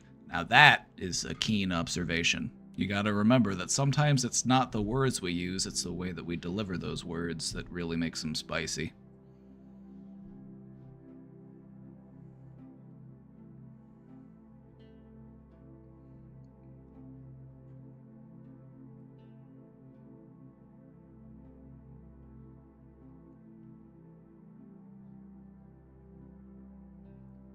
I hate when this happens. How should I respond in the future? I think we gave some good examples of that. We got some options, but generally I would just try to take it like an adult and just be like, respond with a question. Like, what did you mean by that?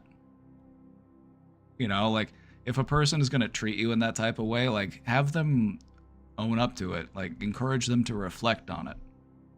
I find that to be helpful.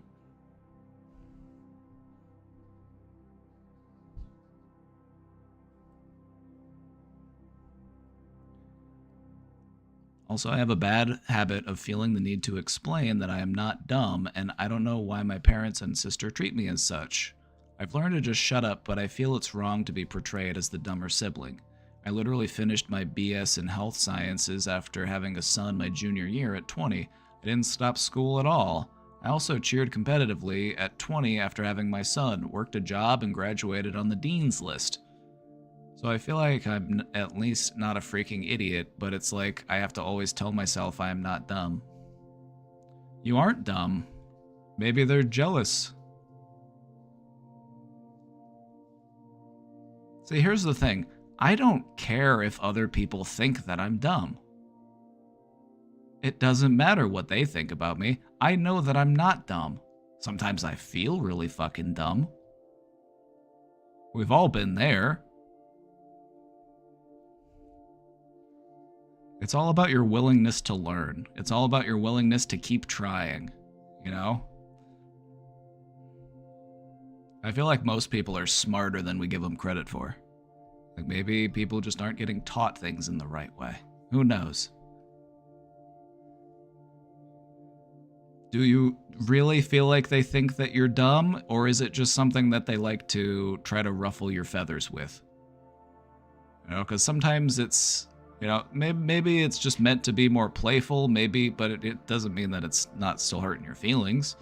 So I don't know. I'm not going to assume that there's an insidious intention behind it. Maybe they're just, doing what they were taught. Maybe that's just the way that they talked to each other when they were growing up. Maybe it's what your mom learned in her household as a kid. And so it's that pattern repeating. Who knows? But you know you're not dumb.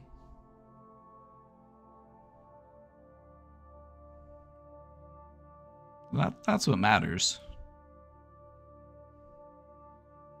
I would be doing my master's this fall as well. I just don't get why the three of them always treat me like this and talk to me like this. My humor is sometimes to say the wrong thing at the wrong time, but I'm completely aware of what I am doing, so it'll go right over their heads. Is the humor maybe making me a target? How do I react in the best way to shut that shit down and address it? I feel like I need to address it or I will keep getting angry with them and just start getting triggered. Maybe that is just what they're trying to do. Maybe they're just trying to poke fun. Maybe they're just trying to tease. They don't recognize that it's actually stressful for you. You know you're not dumb. But what would I do? I would embrace it, honestly. I would play dumber around them, sure. Let them underestimate me, I don't care. I would rather be underestimated than overestimated. Whenever people realize how smart you are, they're always going to come bother you with questions. But if people think you're dumb, then they leave you alone. and they don't bother you when they need stuff done. There's actually a power in that. It's being smart enough to play dumb.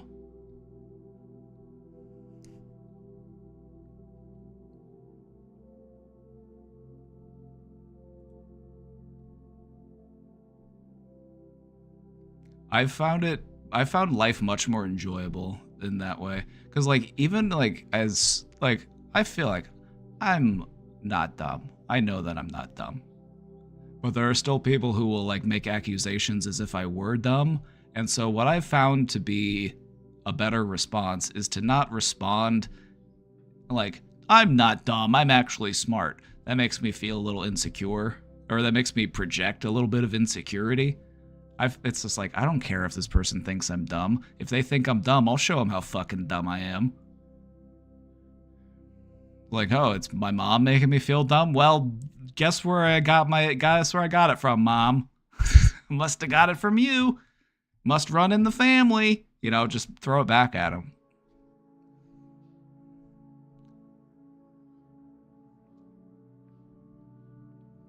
Like that guy who thought you had a basic knowledge of psychology. That was really funny. That was really funny. Like, I was just like...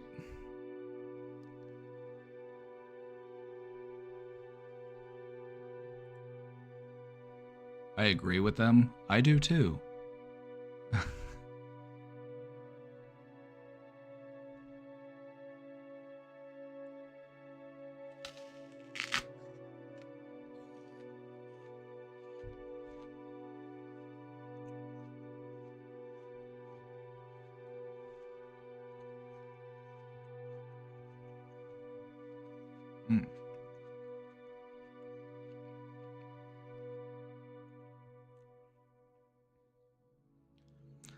I don't know what to do.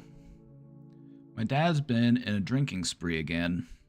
He has been to special anti-alcoholism therapy plays, like 3 or 5 years ago, I think. He's going to weekly AA meetings, etc. He's been almost always a looking for argument and then proceeds to yell at you plus argue with you type drunk.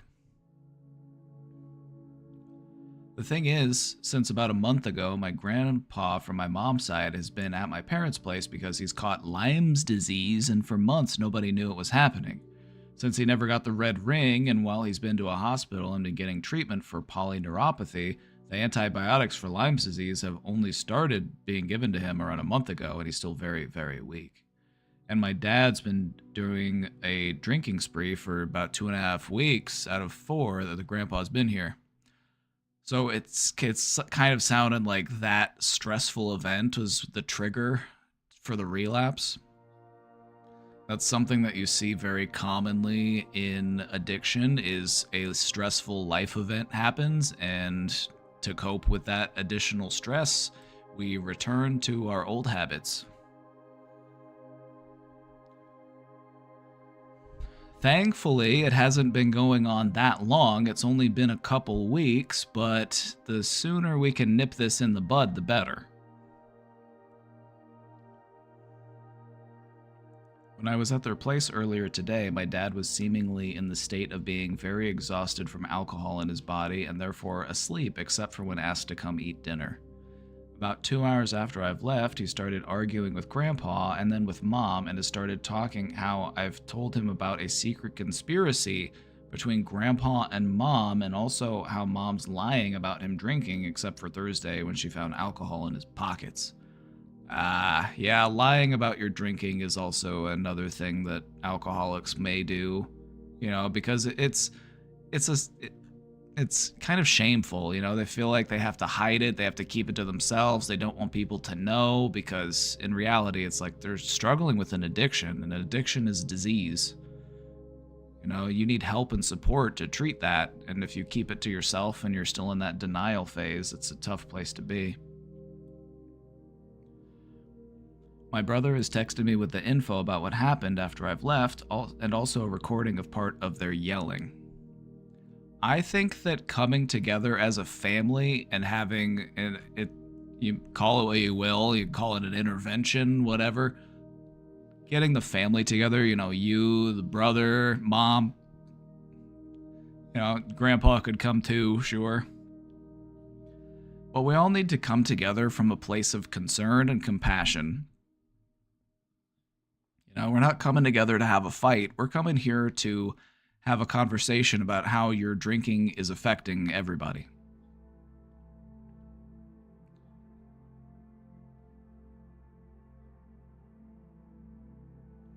I think it might be something with political party related stuff that his relapse is the reason, not the grandpa stuff, because his relapses are so often because of political party stuff. And it's probably a little bit of both. It's not normally just one thing that triggers a relapse. It's, the straw that breaks the camel's back. But like having somebody in your house, like having your father-in-law at the house and they're sick and they need help being taken care of, and, that adds a layer of stress for sure.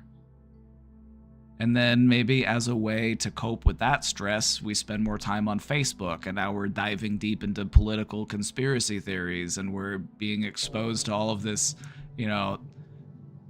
boomer brain rot that's taken over Facebook.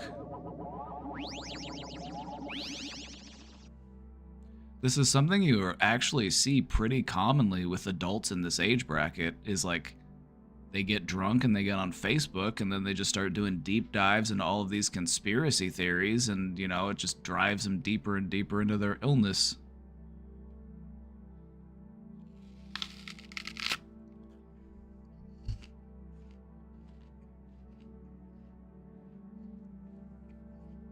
Anonymous, thank you for gifting that sub to Micho.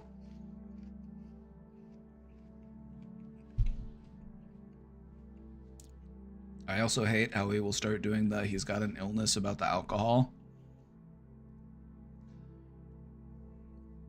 And while that's true, because it's not a lie, it's not untrue, but we don't want to use it as an excuse. Similar to earlier how we were talking about using anxiety as an excuse to do things in a relationship. In the same way, it's like we don't want to use alcoholism as an excuse, or like we have an illness as an excuse for our crappy behavior. Like, that's on us. It's like, we need to own that. If we have an illness, it's up to us to get help. It's up to us to get treatment for that. So it's like, if he says it's because I have an illness, I would say, I agree with you. And I want to see you get better, because seeing you ill is stressful to me. It hurts me. Seeing you this way, it makes me sad. It makes me, I miss the old you. I miss you when you were sober. Talk to him like that. Let him know that's like, I want to have a good relationship with you, but the drinking is making that impossible. Like, let him know what there is at stake. You got to be real with them, and you got to let him know those hard truths.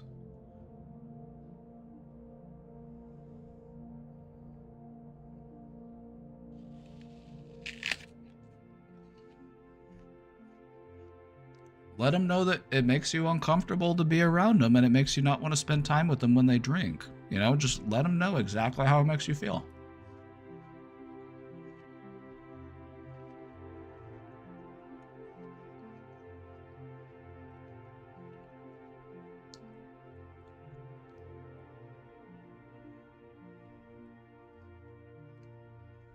And he will straight up refuse to do things because he can't with this arm. You know what okay, let me, hold on, I'm taking the jacket off for this one.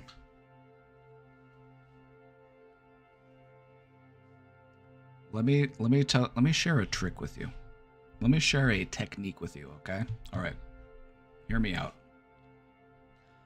This is a technique that is especially useful whenever you're talking to like a parent or like a guardian figure, somebody that has known you since you were a kid.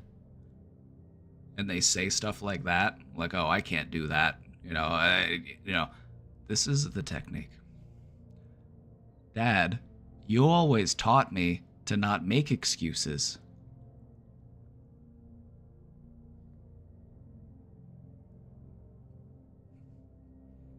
Like, if he's just making excuses, tell him, Dad, you always taught me, growing up, not to make those kinds of excuses.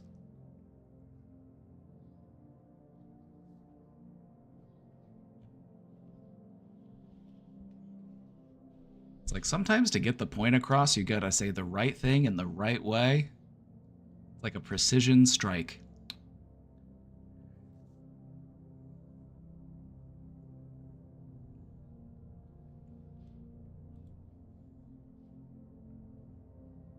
Do you see the logic behind that statement?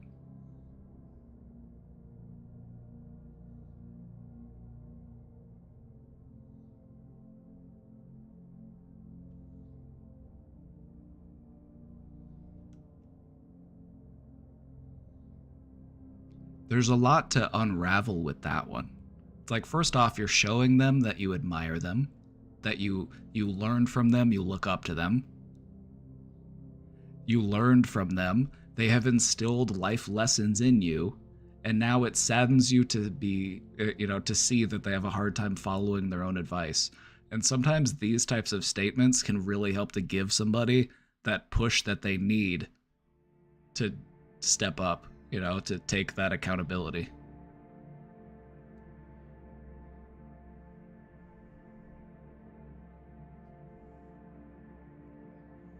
This is especially helpful with parents whenever your parents are acting childish.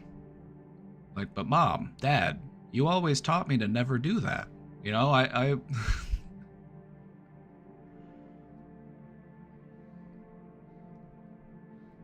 And the thing about it is that regardless of whether or not they actually did teach you that as a kid, if you say that, they're going to assume that they did. They're not going to look back and be like, nah, I never told him not to be a quitter. In fact, I encouraged him to be a quitter. It's like, no, they're going to look back and be like, wow, I never knew. I had such an impact on them. They really do look up to me. Oh my God, what am I doing with my life? I need to get my shit together.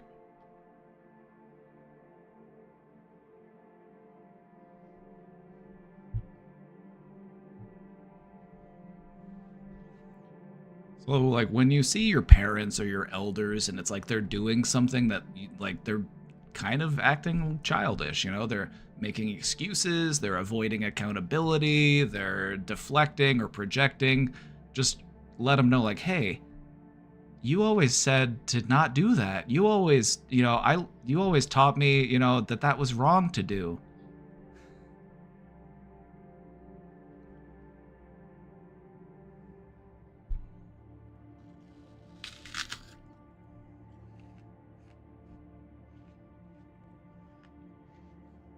It's a little bit of 4D chess.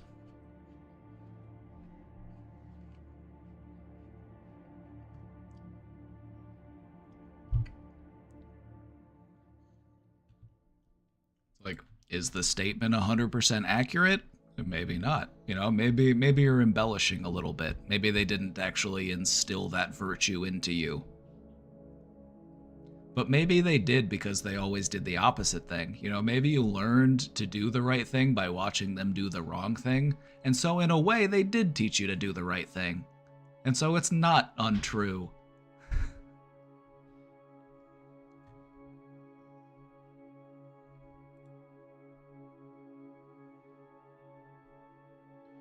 It's a really good way to get through to somebody by letting them know that you have taken inspiration from them. If you let somebody know that you have taken inspiration from them, then, they're more likely to take their relationship with you seriously. And they're more willing to listen to the things you have to say. You have to kind of appeal to their ego a little bit. Because when they're struggling and they're, facing with addiction, it's like their self-esteem is probably pretty low. And we kind of want to, if we want to connect with them, it might help to kind of gas them up a little bit.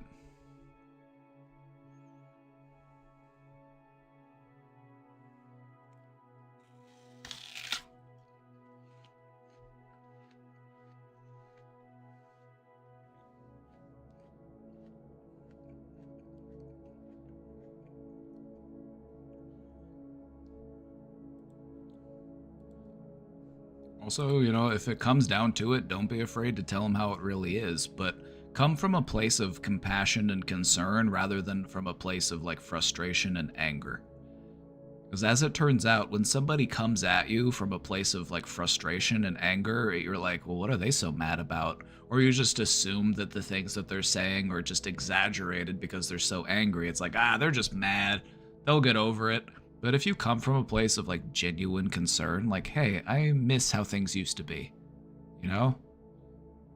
Like, I don't like what it's doing to you. I don't like what it's doing to our family. You know, we feel like we're walking on eggshells here. Just be real with them. And try your best to just keep a level head.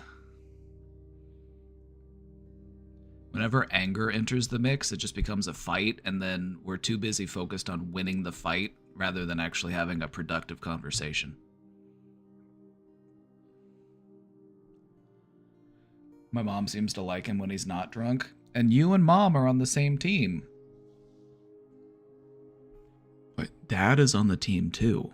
It's not you and Mom and your brother versus Dad. That's not how it is. It's all of you versus alcohol. You're not mad at him, you're mad at what alcohol does to him. And this is a problem that we can fix. You know, if he's using alcohol to help cope with something, then let's look at some alternative coping strategies. Alcohol is a very destructive coping strategy. It's terrible for you. It obliterates your organs.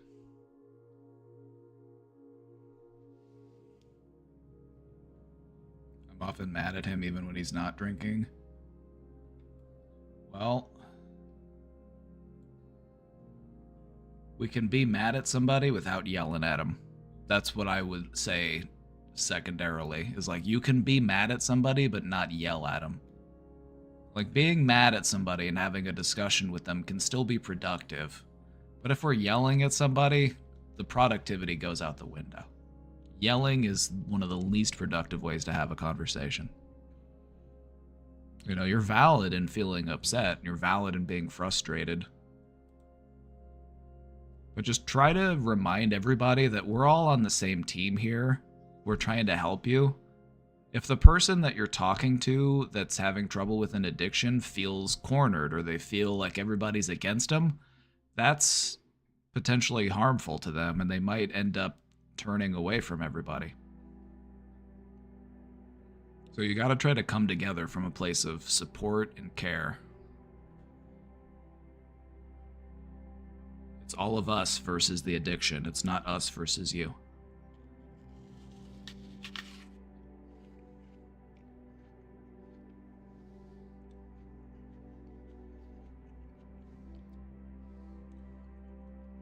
Sorry if this seems basic. Well, a basic bonk for an apology. But what should I do if people think I'm good or like I should be better? But I do like myself, but at the same time I think they're right. I should change. I do deserve, quote unquote, to bleed. We're all a work in progress, okay? We're never really done cooking unless we decide we're done cooking. You know, we can grow and improve and change every day. So there's no harm in trying to be better every day. And, you know, trying to be better doesn't mean that you're not already good enough.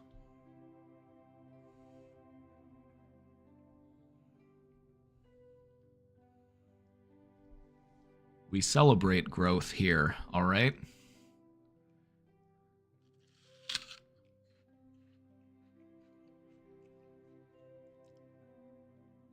There's nothing wrong with trying to be better.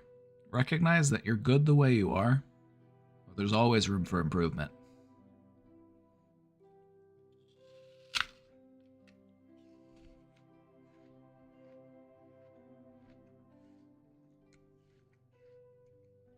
Keep working towards that ideal self, you know?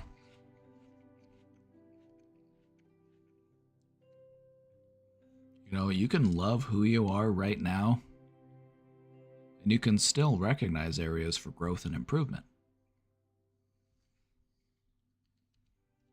We've all got areas to grow. We've all got areas that we could improve on. Because nobody's perfect.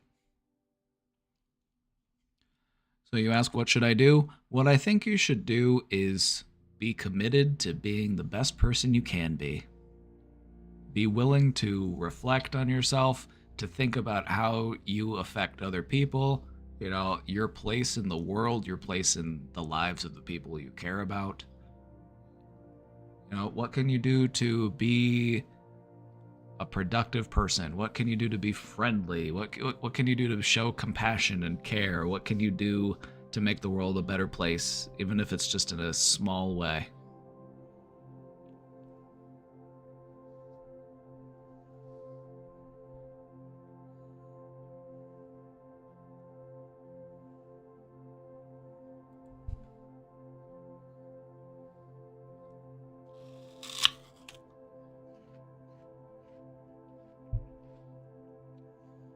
As far as the whole to bleed thing, we're all gonna trip and scrape our knee from time to time. It happens to the best of us. It happens to the best of us. Pain is inevitable. It's a part of life. You're gonna stub your toe, you're gonna sleep the wrong way, and you're gonna wake up with a sore neck or something. You know, you're gonna bonk your noggin. You know, stuff's gonna happen. Pain is inevitable. But suffering is optional.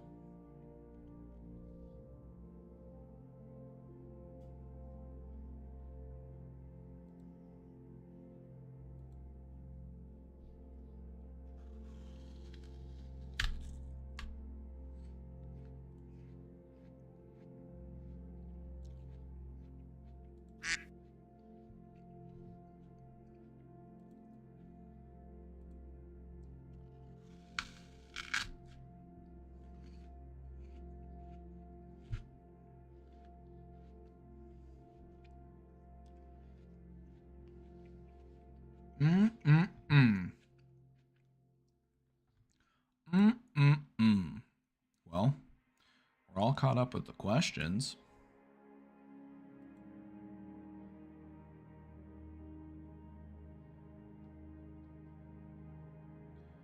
We're all caught up.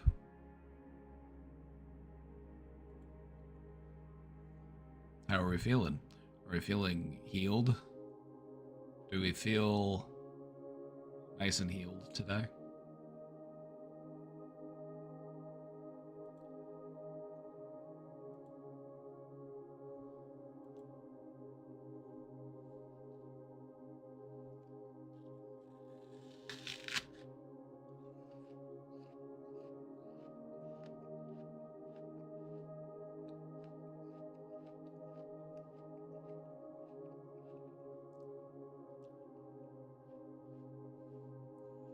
I remember when you were talking about the daddy issues that you will also do one about mommy issues. Was that already done or not yet? Not yet. I haven't done it yet. So you haven't missed it. You haven't missed it. You don't have to worry about that. The thing about it is, I have to put a little bit more research into it.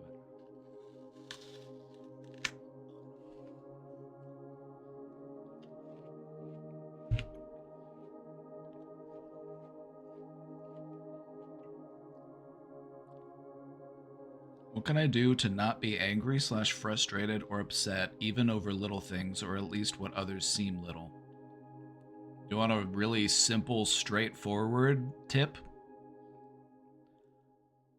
My simple, straightforward recommendation that I've found to be tremendously helpful is whenever I get upset over something stupid, I laugh at myself. Even if you have to force it at the beginning, even if you have to make yourself laugh. Laugh at how angry you're getting over something inconsequential.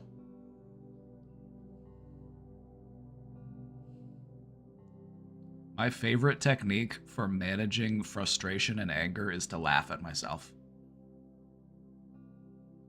Your brain can't really be laughing and be mad at the same time. Or, I mean, I guess it could if you're a mad scientist, but, you know, there's a time and a place for mad science.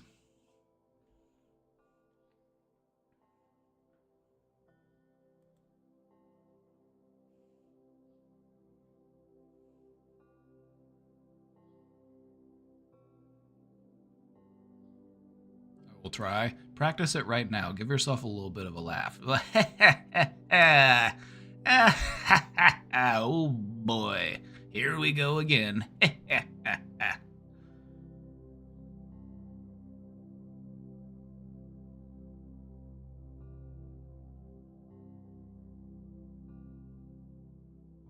Tripped over the sidewalk in front of a news van when I was searching for the missing child, and I laughed really loud to shake it off. It works. It really does work. I know it sounds silly and it sounds... But if you try it, it really does work. Your brain doesn't really like to be pissed off and laughing at the same time, and sometimes you can override that feeling of frustration with a little bit of laughter. Hello there, I've got a question for you.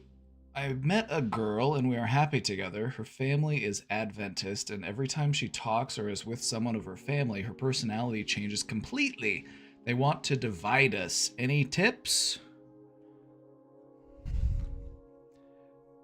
Oh yeah, let's talk about it. Let's talk about it. Being in a relationship with someone who is in a strict religion, that comes with a lot of unique challenges. Maybe this person might not be so interested in participating in the religion. Maybe they have to keep up a face because they have to, they don't want to cause any conflict or disagreement within their family. And maybe they're left in this position where they feel like I have to make a choice between, being with my family or being free. And so, we want to try to have empathy for this person. We want to know that they're in a difficult position. They feel like this is my family, and if I maybe I don't agree with the religion, maybe I don't want to be a part of that. But I feel like if I do, then they're gonna, make me an outcast, and they're not gonna welcome me into the family anymore. I would go so far as to say that there is no religion worthy of abandoning a family member because they don't believe in it. I think that that is an unnecessarily cruel tenet of many religions. You are unable to be welcomed and accepted and loved because of your beliefs.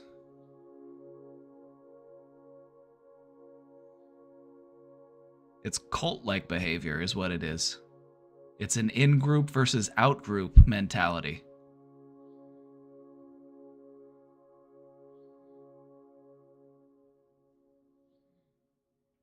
I would just recognize that she has to shift gears. She has to be in family mode when she's with the family. She has to put a mask on. So which one is the real her is the question. The her when she's with you, when you're away from the family and she's able to be a bit more free, is that the real her? Or is the real her the religious one? I would talk to her about it and just be like, what are your plans long term with this? This sounds like a stressful situation to be in.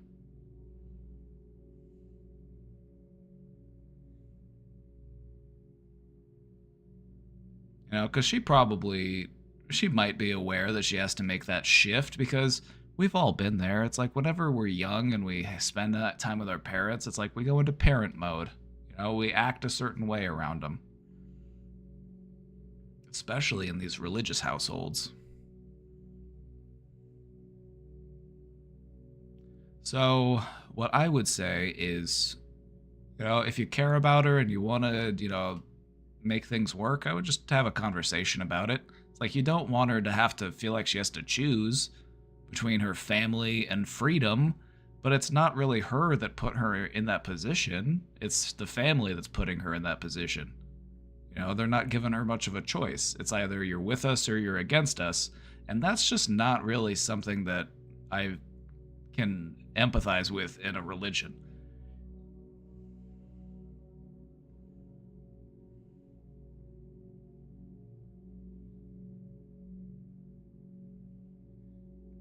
It's a very difficult situation. Do you think that she's able to get support and, assistance from her family with that situation? Is the support that she gets from her family a part of the reason why she, goes along with the religious aspect.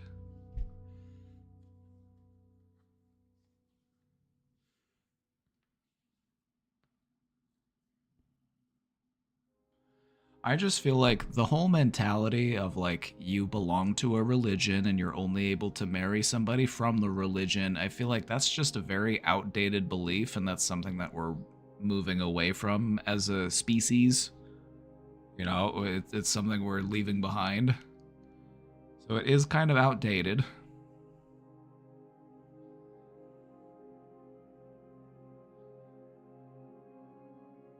They only care about her being Adventist as much as they are, otherwise they don't want her in the family, not that much. Well, then it sounds like, you know, she's like, what's like, okay. It's like, why is she playing along then? Like, I don't know. Sometimes families can just be so stressful, right? Just like they act like they want you around, or they'll tell you that they want you around, but then it's like, but what do they do to actually show you that?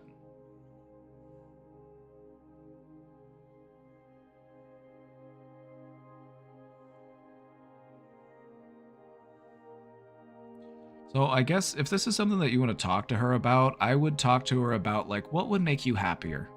You know, what can we do to make sure you're getting all the support you need? I would focus on it from that angle, you know, just like what can we do to improve your quality of life? She thinks that everything will be fixed with praying and believing. It's a sad situation. If praying and believing worked, why do we still have these diseases? Why wouldn't they just be eradicated through the power of prayer? Why do we continue to have people develop these diseases? You know, if prayer worked, why not just pray to get rid of all disease? Everybody thought of that one? Just pray to get rid of all diseases. If you can pray to get rid of one disease, then why not get rid of all diseases? Like, don't be selfish with that prayer.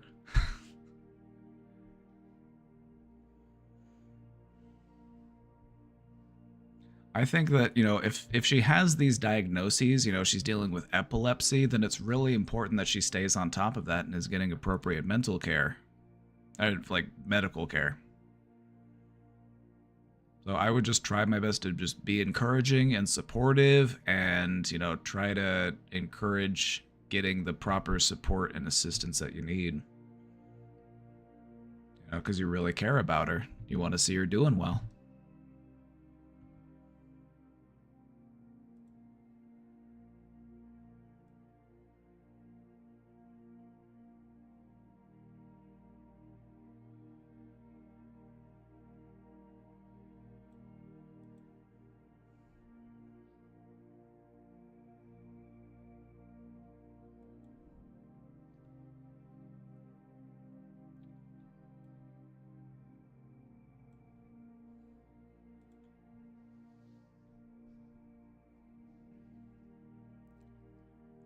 I don't know if my question posted. I don't know if it did. This is the first time I'm seeing this one.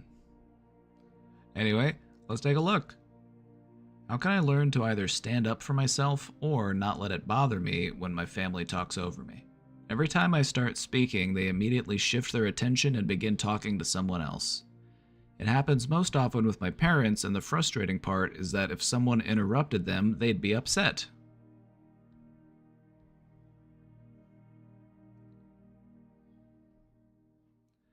What I would say is if this is something that you want to talk to them about, do it individually. Don't confront them as a group, because then they're just going to, you know, they're going to say, nah, we don't do that. And they're going to feel like they have, you know, the group on their side. They'll be like, oh, no, you're the crazy one. None of us do that. What I would encourage you to do is do it individually. Like, go and talk to one of them and be like, hey, I really wanted to talk about this thing earlier, but everybody was talking over me and, you know, I just felt a little bit dismissed. You know, it kind of hurt my feelings. You know, do it one-on-one. Because it is disrespectful. That is true. And it is hurtful. And if that is what is going on, the least you can do is let them know. How they respond to that is to be determined, but where we start off with this is how do we tell them that this is what's happening? And what I would encourage you to do is do it individually. Let's say that you're in a group situation with like 3 people and you're getting talked over and you're trying to make a point and they keep doing it and it's really bothering you, and then you say, "Hey, everybody, shut up. Why are you all interrupting me?" They're going to be like, "Huh?" And they're all going to gang up on you because that's what humans do. They're going to make you feel like you're the crazy one. They're not going to all be like, "Oh my God, you're so right. We've all been talking over you. Please tell us what it is you have to say." They're going to say, "What are you doing? What are you talking about? You got something to say? Say it then." You know, they're going to make it seem like it's your problem. So what I would recommend is talking to them one-on-one and say, "Hey, I really wanted to talk about this thing earlier, but when I started, you guys talked over me and it kind of hurt my feelings." And then if they have a hard time empathizing with you, which may happen, sometimes they might be like, "Oh, you're being too sensitive," or whatever. They might have a hard time actually showing you that empathy. Then encourage them to have more empathy. And we do that by asking them questions like, how would it make you feel if that happened to you? How would it make you feel if people were interrupting you and talking over you? They say, "Well, it would make me frustrated." And I would say, "Thank you. Now you understand how I feel."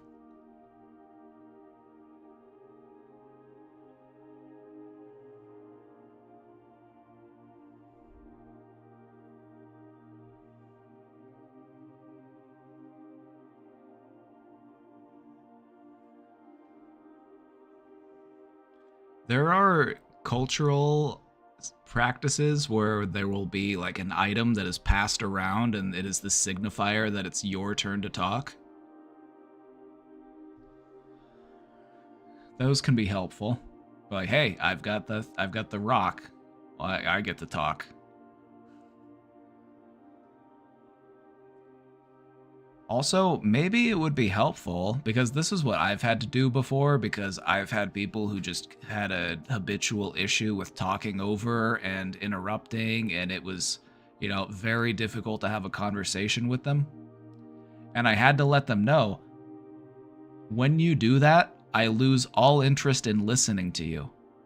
If you're gonna, talk over me and interrupt me so that you can say whatever it is that you want to say, what makes you think I'm actually going to listen to the shit that's coming out of your mouth?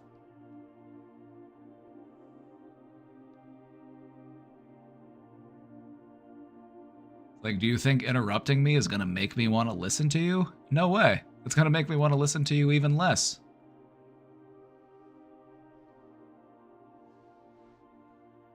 So sometimes you gotta let people know, hey, I know you want to be heard because I want to be heard too. We all want to take time and speak our piece, right? We all want to be heard and acknowledged and understood. But whenever you interrupt people, like, I stop listening to you. Like, I feel disrespected, and I'm too busy thinking about how I've been disrespected to listen to whatever the hell you're talking about.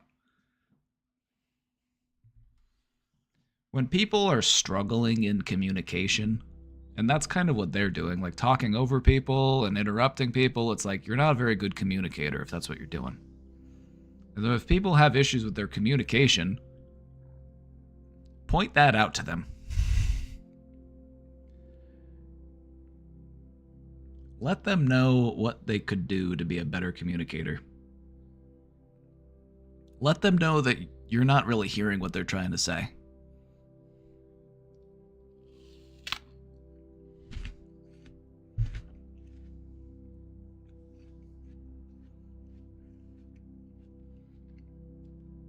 You could also try this one on for size if you want to do it in the moment.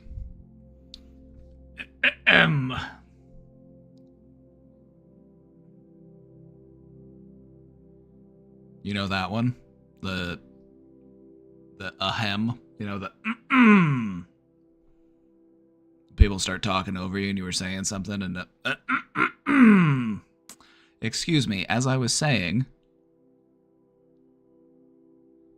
sometimes the response to people interrupting you is to interrupt them.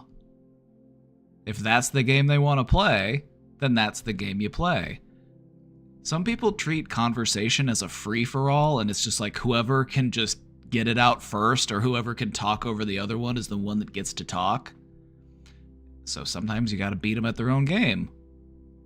We're like, excuse me, I was speaking. Would you mind if I finished first before, like, I hear what you're trying to say, but let me finish my point real quick. You know, let them know that they interrupted you. Let them know, like, hey, give me just another moment and I'll be through what I was trying to say. Thank you for listening.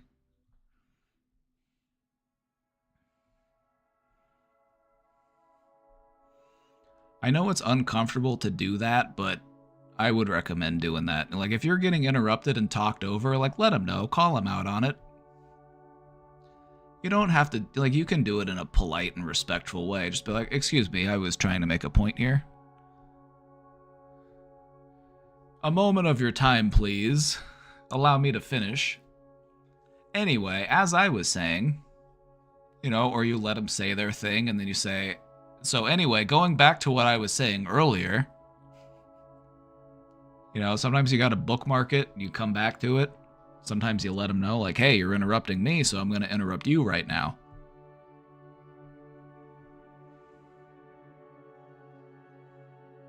Like, if you're on stage and you're giving a speech and somebody in the audience picks up their cell phone and they start having a conversation on their phone right there in the middle of the audience and they're like, I'm at this thing. I'm at a convention. They're doing some presentations or something. Yeah. No way. Really? And like, what are you gonna do? You're giving a speech. You're giving a presentation and somebody in the audience just picks up their phone and starts gabbing. It's like, are you gonna let them finish their phone call? Or are you gonna tell them to shut the fuck up? Like, excuse me, I'm talking here. Hello?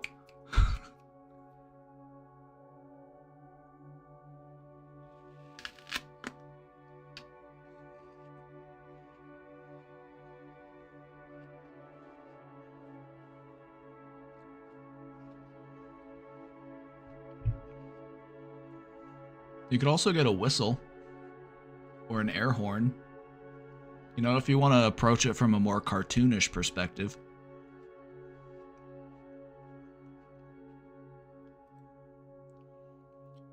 You know, if somebody interrupts you, you can just be like, just like honk a horn right in their face. Just be like, excuse me, I was talking. I'm speaking.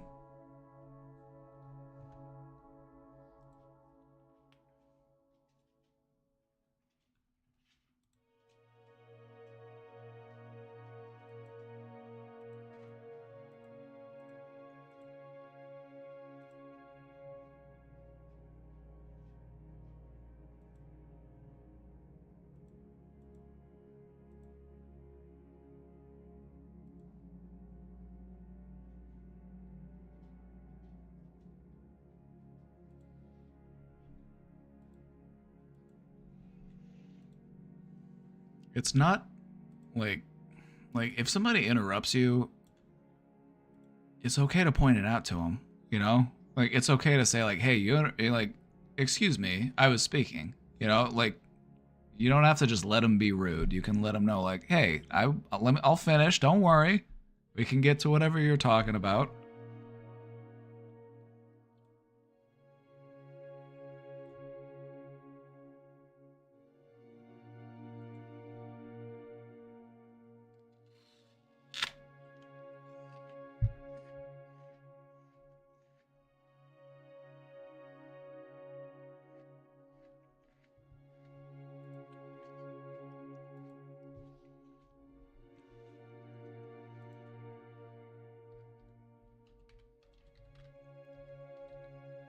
I think I'm going to take a little bit of a bathroom break, and then we're going to come back and we'll do some more questions, because we're all caught up now in the question box.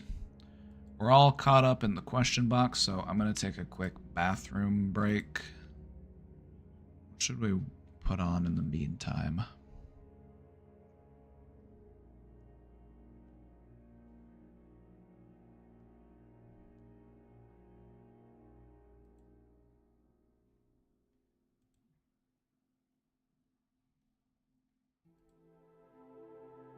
Here, how about some animals? How about some animals? Turn up the meditation music. Alright, I'll be right back. I'm gonna go run to the restroom. The question box is all caught up, so if you got a question, go ahead and get it in and we'll get right back to it. I'll be right back.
Alrighty, y'all, about ready to get back to some brain domain. Let's get back to it.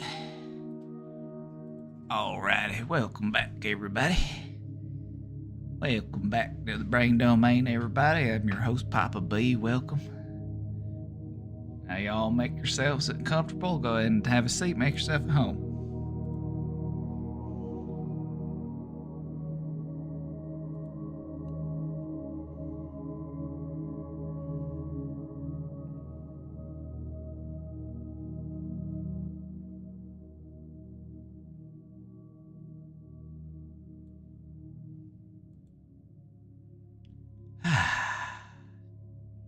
Very Leo choice. Is it just all been baby lions so far? Is this whole video just baby lions?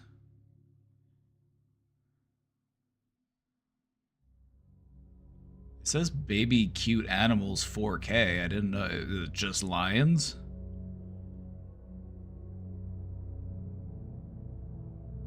It's just lions.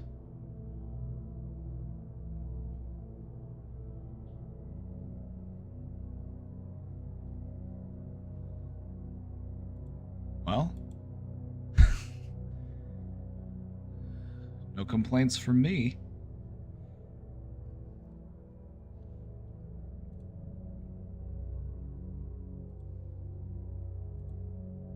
Don't see any complaints from yours truly.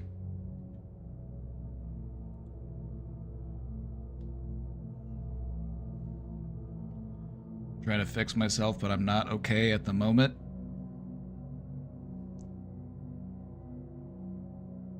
And it's okay to not be okay. Recognizing that things aren't okay is an essential step in helping them to become okay.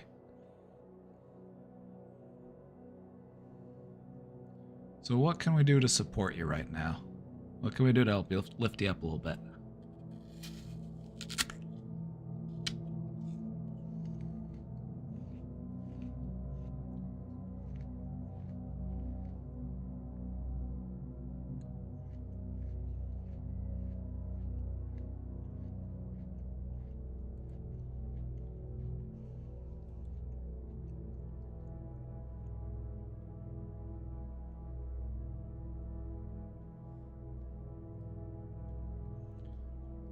I have to find it myself. I can't rely on others.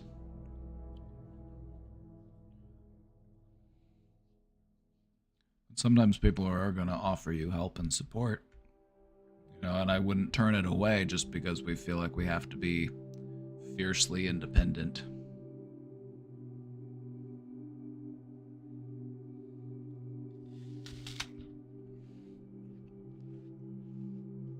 Relying on others when you need them is totally different from relying on others indefinitely.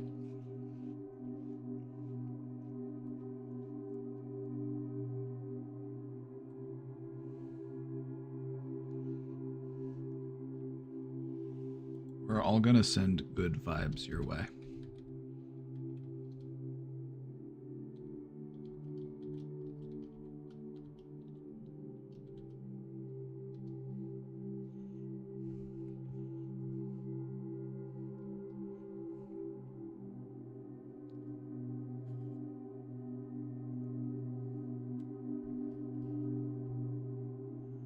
We're all gonna send good vibes your way.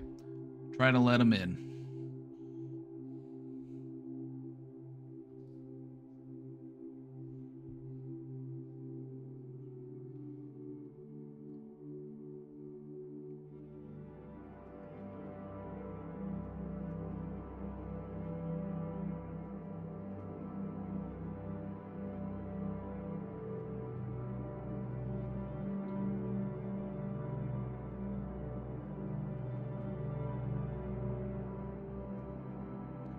Alrighty, we've got another question in the box here. Let's go ahead and hop to it.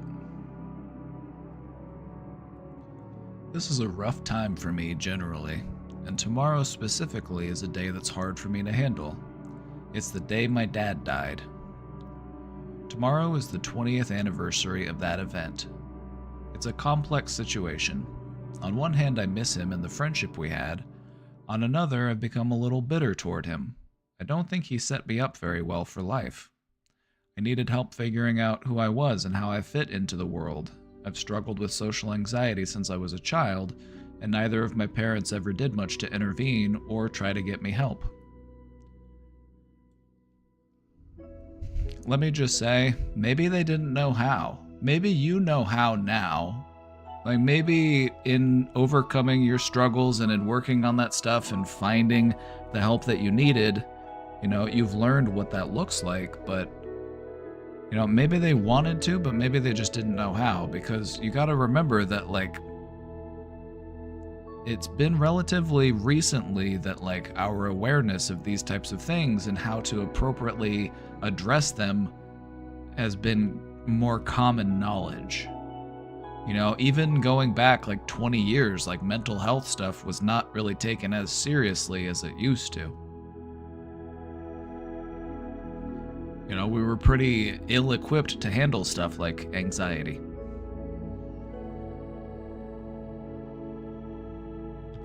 Do you think that he tried his best with what he had? Trying to look at things from his perspective, he probably would have wished that he could have done more. I think that parents, we want to set up our children to do the best that they can. We know that there's only so much that we can teach them. There's stuff that they're going to have to learn on their own. We're going to overlook things. We're going to forget stuff. But did he try the best that he could with what he had?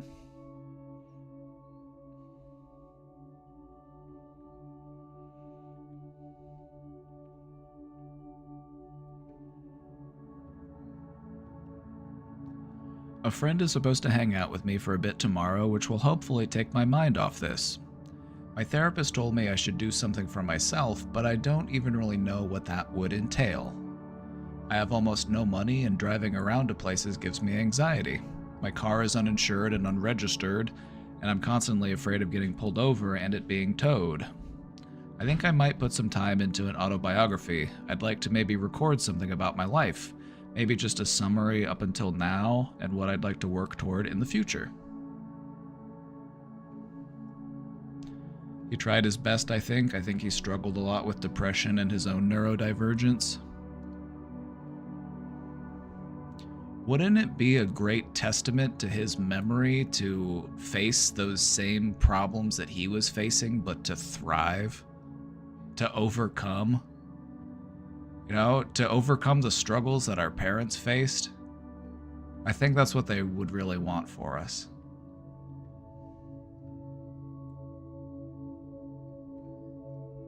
A good parent wants their child to have it easier than they had it. They don't want them to have to struggle and suffer as much as they did. Do you have any suggestions? I was thinking I might also reach out to family to talk about him. I'd appreciate any other insights. Thank you as always, Reclaw. You know what I would say? Your therapist said, maybe do something for yourself. And that's kind of general. That's just kind of a good bit of general advice. It's hey, just do something for yourself. Do something that makes you happy. It's pretty straightforward, simple advice. But I think that you want something a little bit more impactful than that. What I would recommend is take time that day to think about him. Take time that day to reflect on the things that you've learned, on your relationship with him. Have a conversation with him. Tell him, this is where I'm at, this is where I've overcome, this is what I'm working towards. Keep him alive in here. You're doing this for you because you continue on. You are alive. You are here. This is something that you're doing for you, and I think it's also a good way to commemorate that day. It doesn't necessarily need to be a sad day. It doesn't need to be, it can be a day of reflection. It can be a day of looking back and being it's a milestone day. And I don't think it'll ever not be a milestone day for you. It's been a milestone day for you for the last 20 years. You can allow it to continue to be a milestone day for you, but it doesn't need to be a heavy, remorseful, grieving milestone day. It can be a day of remembrance.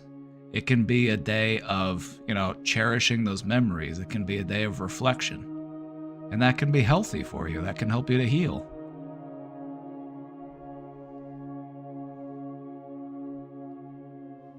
To be able to look back and just, reflect. It's kind of a bittersweet thing. And it's something that you are doing for you because it's helping you to heal, but it's also not disingenuous. And I feel like that might be why the recommendation to do something for yourself might have left you feeling a little bit wanting, because it doesn't necessarily feel genuine, I guess. It's like, oh, you are struggling with this day because it's the anniversary of the death. Have you tried going shopping? It's like, okay, like, sure, maybe going shopping would take my mind off of it. Maybe it would help me feel better. But maybe I can do more than that. Maybe I can turn this into an opportunity for some really deep healing.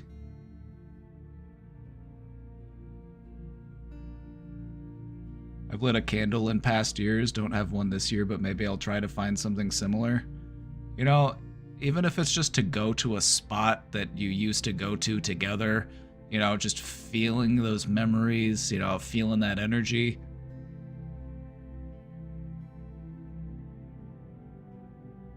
Just focus on that feeling of love that he gave you. You get to choose what this day means to you. And I think that turning this day, this milestone, into something that can be uplifting, profound, I think that's a good way to heal from it. Instead of something that you're trying to not think about, instead of trying to, because if you do that, like, sure, like distraction and trying to not think about something, it can work in the short term, but oftentimes that just ends up leading to feeling like more guilt. Like, why haven't I properly processed this? Why do I just keep trying to distract myself,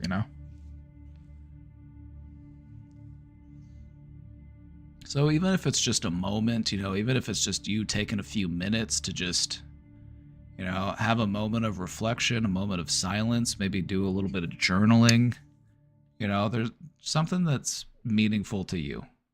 Something that reminds you of him. Something that you feel like, I can carry that on. I can.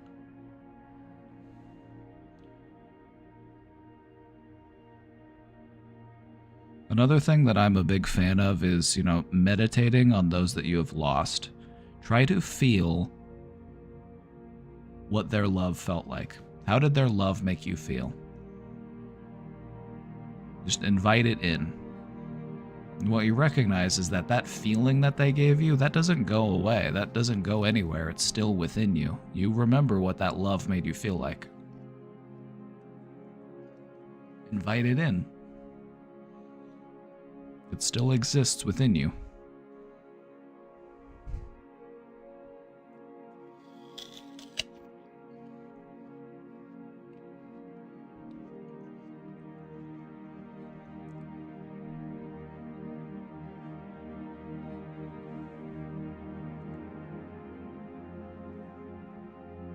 I also find it to be helpful to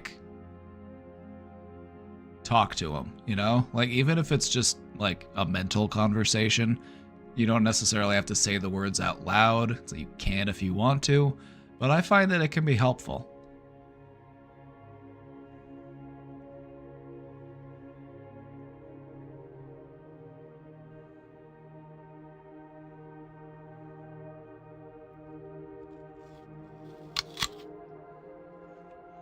I'm of the belief that we don't really go anywhere. I'm of the belief that everyone we've lost is still with us in some way. Energy can neither be created nor destroyed. They have simply Returned to the well from which all life springs.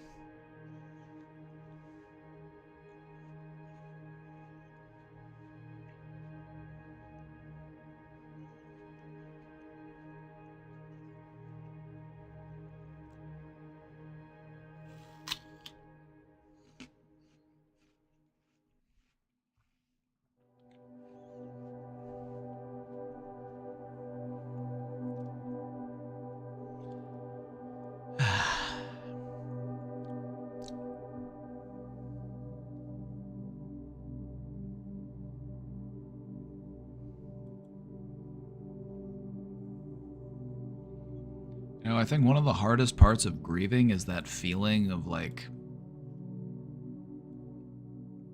disconnection, that feeling of loss, you know, like feeling like I'm moving on or I'm forgetting them. It's like there's a lot that goes into grief. You know, there's remorse, there's guilt, there's shame, there's sadness. It's a complicated state of affairs.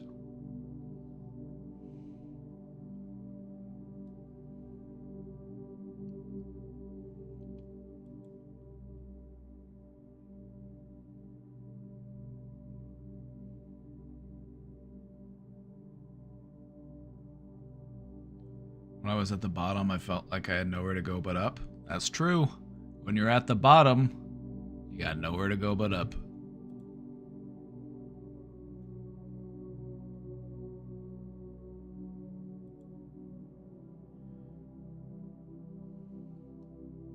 That's why in some areas, even if there's no one there around, it still feels like there's a ton of energy there. Right? It's like, if you know, you know. If you know, you know.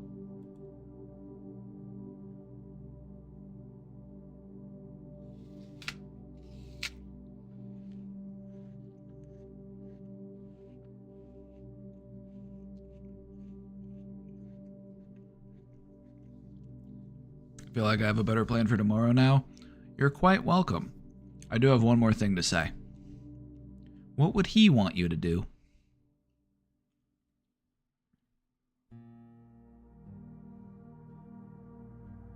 What would he want you to do on that day?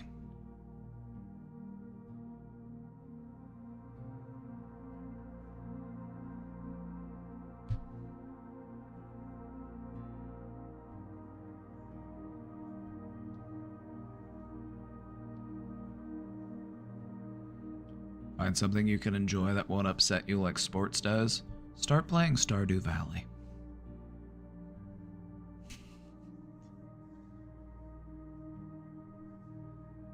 Try Stardew Valley.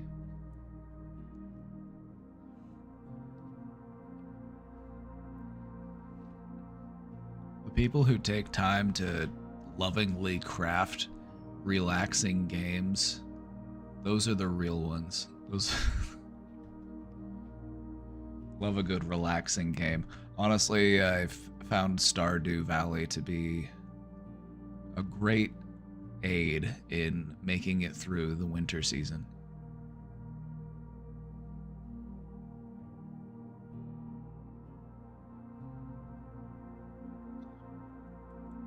Right, we got another question lined up. I broke up with someone I was seeing casually about 3 months ago, but I had dated him prior for about 6 months. Ah, so it was an on-again, off-again kind of thing. Before we ended things, he asked me many times to be official with him, but I refused for some logical incompatibility reasons and some clear red flags I was seeing. And it was probably for the best. He recently finished his military contract, moved back to his small Midwestern hometown. I'm based much further away for work, and mentioned he might go back to school, though he wasn't leaning against it. We ended amicably, agreeing that the distance wasn't healthy. I wasn't worried about the breakup since I knew my reasons for not pursuing it further, but I kept the door open in case things change, which I doubted. I messaged him once after this, wishing him a happy new year, and he did the same. I kept the conversation short and respectful so as not to stir up anything, and that was the last time I heard from him until 2 days ago. He ended up texting me out of the blue at midnight saying my name. I was already asleep by then, so I didn't reply until the morning and said his name back, assuming he was just doing the usual flirting he used to with me.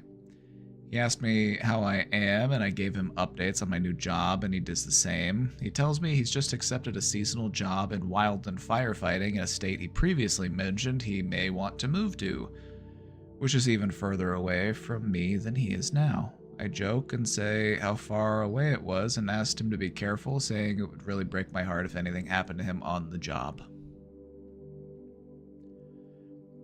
Then I asked him what he was looking like these days. Not anything sexual, but I wanted to see his face. He said he couldn't show me, which confused me, which I joked and asked why. He admitted he has a new woman now, and that it would be a breach of trust to send me a picture. I suspected that he was dating because of how abruptly he ended things, but then I wondered why he even needed to reopen conversation with me if he knew he had a new person, and it looks like they're in their honeymoon phase. So now it feels hurtful and inconsiderate, and also led me to believe he started talking to her while still talking to me without being transparent, which we agreed on before. And I replied with, "Oh, I'm not sure what to say," and then blocked him to avoid further weirdness or hurt feelings. I didn't read the messages he sent afterwards. Also, I hate this, but I looked up who his new person was, and she seems like a good match for him from her Instagram. She seems like a great match for him. They share cultural values and interests, like working out and kinesiology, which he wanted to study, and are based in his hometown state. It looks like they've already met each other's families and spent the holidays together. It makes you wonder why he decided to reach out, but in all fairness, it doesn't sound like he was reaching out, like, at least based on what you guys talked about. Like, the content of the conversation you had with him seems relatively innocent. You're just saying, like, hey, I'm going to do this. Like, here's an update. How's it going? You also be like, okay, but why? It's like, was there some sort of ill intent behind it? Was this some sort of, like, shady move? I don't know. You can't really judge that based on, the things as they are, but I mean, he could also just say, like, if you want to see an updated picture of me, just check out my Instagram. Like, that also would have been a way to, but I don't know. But it sounds like the new person, they're pretty serious if they're spending the holidays together and seeing each other's families. I know the relationship wasn't right for me at all, but why can't I shake this feeling of sadness? He wanted kids, young, and envisioned a nomadic van life, while I want to wait until later in life, late 20s/early 30s, to have children, if at all. I'm truly happy without. He's also conservative, voted for Robert Kennedy, and is stubborn about seeing different perspectives. I remember him saying I was in my prime childbearing years. Uh-oh. Uh-oh. Stinky! A red flag on that one.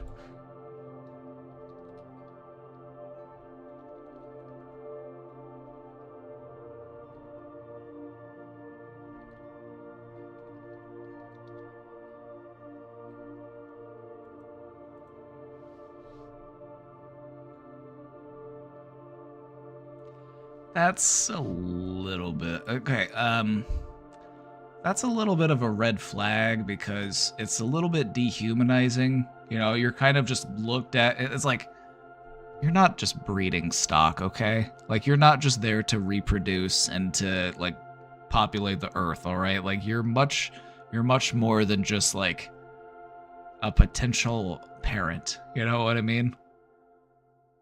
And it is just kind of off-putting to hear that kind of stuff from somebody, because it's like, okay, now I see what your intentions are. Like, you just want me to sire your offspring. Yes, my lord.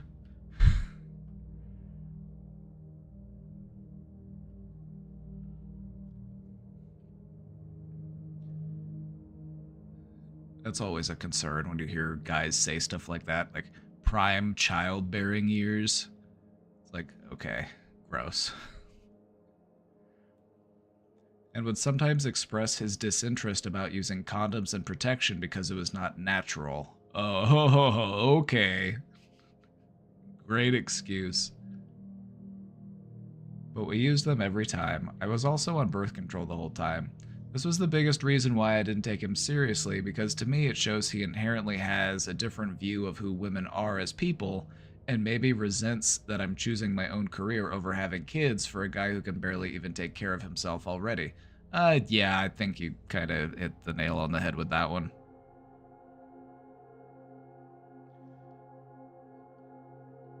I'm not gonna say that this is all men, alright, but there are men out there who are just looking for somebody to take care of their house and raise their children. Because that was the idea that was put onto a lot of people. Now, you can't fault people entirely for buying into that idea, because it is something that we are almost propagandized to adhere to. This idea of like, you are the man, you are the provider, you need to find a woman to have your babies, and then she needs to cook for you and clean for you and do whatever you say, and you need to make a whole bunch of money, you need to be rich and successful, otherwise you ain't shit. And so a lot of people really get propagandized by that, and the world just doesn't really work that way. Like, single person, like single income just doesn't really work in the United States. Not in this economy. Maybe in the 1950s, when this idea really started to become popular. This idea isn't even that old, you know, it's less than 100 years old.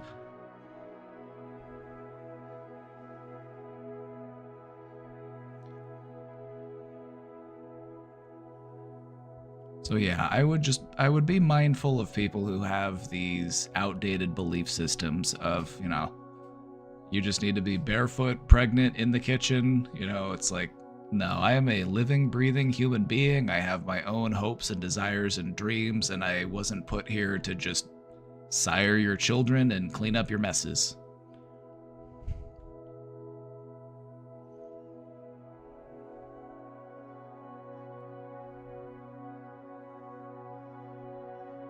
He also seems weird about handling conflict, and I feel like he's the type to think he's always right despite anything. Pretty popular amongst conservative men. Can't really deny that. It's a typical, like, it's a pretty typical, common conservative man belief system of like, the man is the one who sets the rules. You know, the man of the house. You are the final say. It's like, it's kind of cringe. It's kind of cringe, really. Like, never admitting your own wrongdoing is pretty cringed, if we're being honest.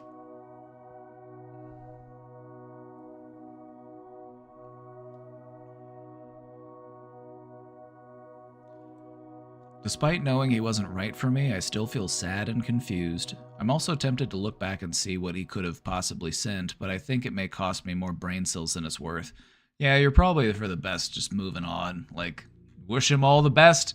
Good luck to you, brother. Go out there and live your dreams. You know, we don't have to hold on to, like, ill will and resentment. We don't have to hope that this person just has a terrible, awful life. We don't want that. Just, you know what? Go ahead. Live your dream. I'm happy for you. On the other hand, if he did just message me to resolve any lingering feelings, it may be good to know that chapter is closed for both of us. I feel like just walking away is also a way to close that chapter and to move on. I feel like that also works. Like, you're looking for closure either way. And you're just like, what flavor of closure do you want to get? Do you just want to close the door and walk away? Or do you want to reopen the box and just make sure there's no crumbs left? For your own peace, it might be better to just focus on you and just focus on what's ahead of you and, you know, keep working towards that dream. Allow him to go out there and chase his dream, and you can focus more on chasing yours. I feel like that's the path that'll probably bring you the most peace. But if you really feel the need to like unblock him and make your peace and send those messages, it's like that's up to you. You don't have to. I don't feel like you really owe him anything. But if it's what helps you feel peace, then go for it. Just do what makes you feel that peace that you're looking for, alright?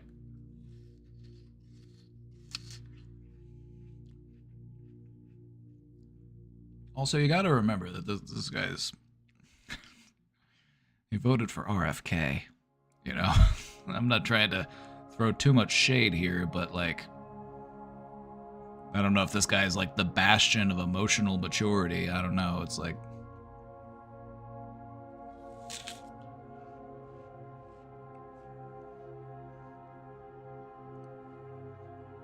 sometimes it's for the best to just walk away and wish the other person the best.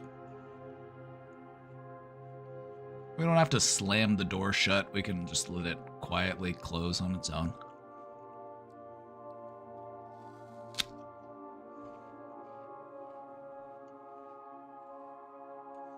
Well, partner, it's going to be up to you to decide what you want to do. If you want to just walk away from that mess, you're entitled to do so. But if you want to get back into it and hear them out and see what they have to say, that's also your prerogative, friend. You like when I talk like a cowboy?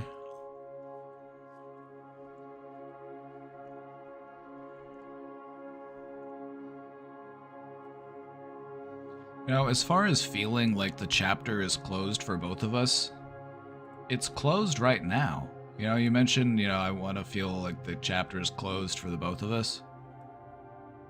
It's closed right now. Like, do you want to reopen it is the question. Because right now, if you're not talking to them, if they're just... That is closure. Maybe it's not the closure you were hoping for or the closure that you were expecting, but it is closure. So is that the closure that you're okay with? Or do you want to do a take two? Let's just try that again. Let's take it from the top. You want to?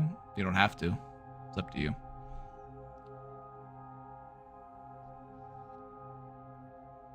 Hooey.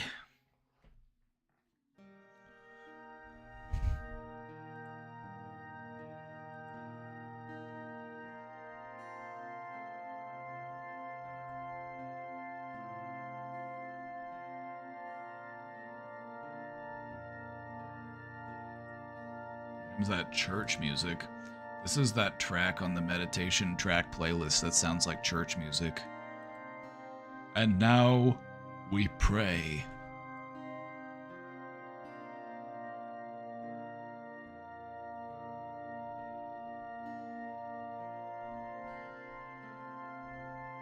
Chat, if you have some energy to give. No?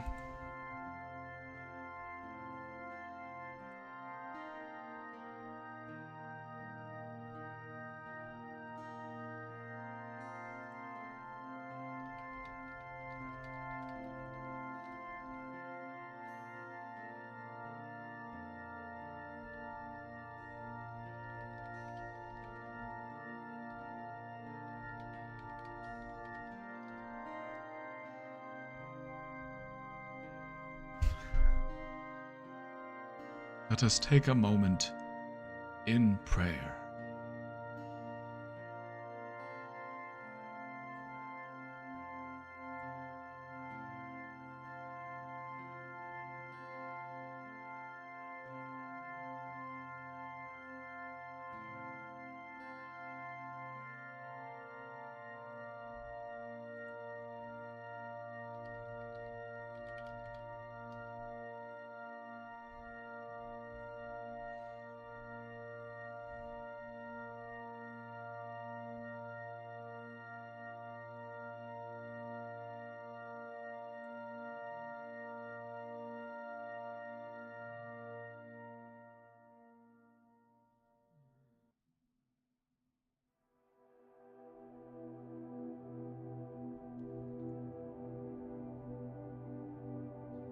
That's how I feel with my BF. We have kiddos 4 and 2, and my significant others, guy and girl, already want to plan for another child in a year. Like, no, 2 is plenty. Like, 2 young kids, oh boy. Like, at least wait until one of them's in school. Like, come on. Like, 2 toddlers and a newborn, it's like, you're just gonna be covered in poop and puke all day. Everything's gonna be sticky. You're gonna have colds all the time because kids are just little germ factories and they're just like, I love you, mommy. And they rub it on you. It's like, gross.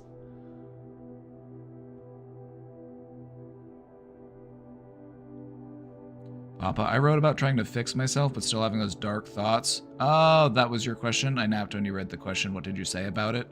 I said it's okay to get angry at those feelings. Because you don't want those feelings to get there. They're self-defeating, and you don't want them to be there. It's okay to direct that anger towards them. You know, you don't have to direct your anger towards you. I also said it's not, you know, you locked in there with your depression. It's depression that's locked in there with you. I said you gotta get that dog in you. You gotta get that dog in you, Dean. Let's show some teeth. Let's hear you bark at it. Let's hear you growling. Because that's what I found to be helpful when I was facing those types of thoughts. I was like, you know what? Actually, these thoughts piss me off. And that was the motivation I needed to do something about it, to make the changes I needed to make. Instead of just beating myself up. Oh, the sports question too? If you want my full answers, I would go back and check them in the VOD, but the general idea behind the sports question was take that energy and direct it somewhere else. Because now you've got all this energy freed up, you know, that you're not investing it in those sports. Now you can put it into something a little bit healthier.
One sec.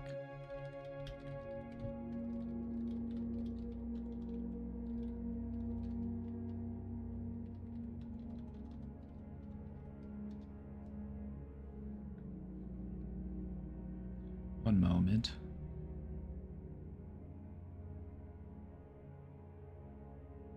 Doing so well, obviously. Well, you're trying your best. That's what counts.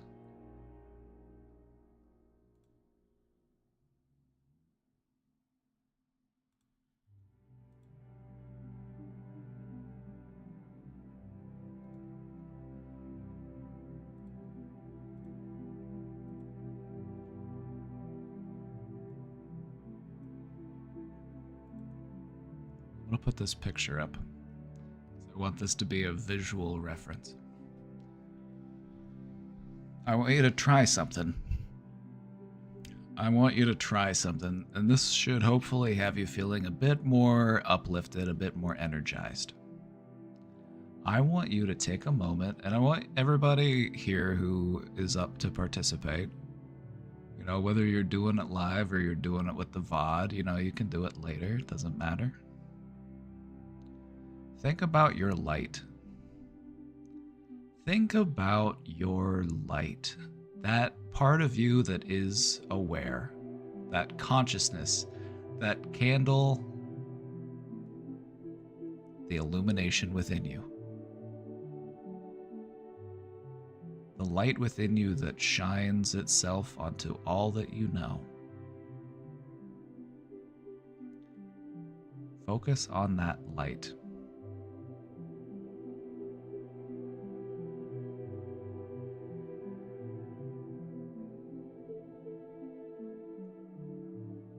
Maybe it's not as bright as we'd like it to be.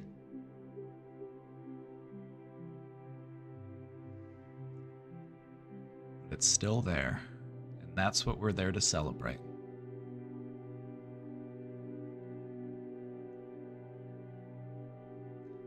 Now, what I would like for you to do is to imagine and visualize all of our points of light. Mine, yours, everybody else who's here right now, everyone that you care about, everyone you have empathy for.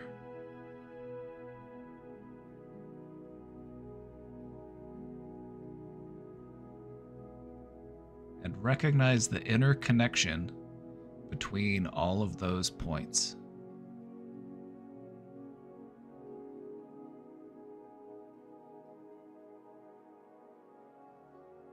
Feel yourself at that junction point, interconnected with all of these other points of light.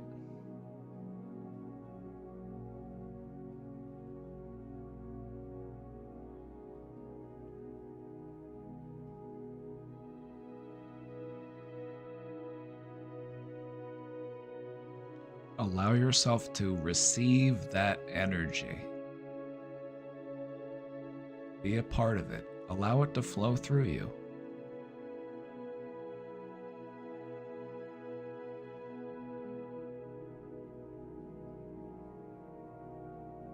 Allow your light to shine as brightly as you know how.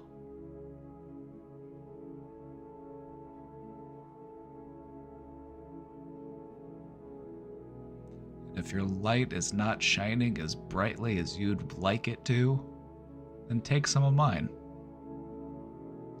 In fact, I think there's many here who are comfortable with sharing.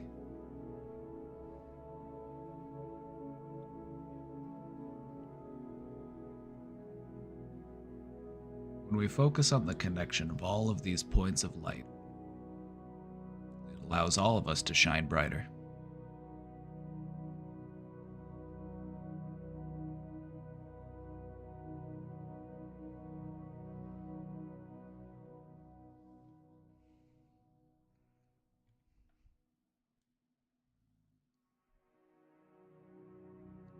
Give what you can and take what you need.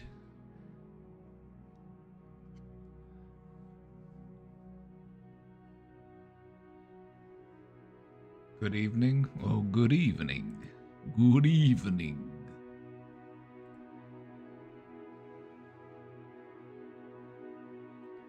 Just a little mini meditation exercise, just a little micro meditation.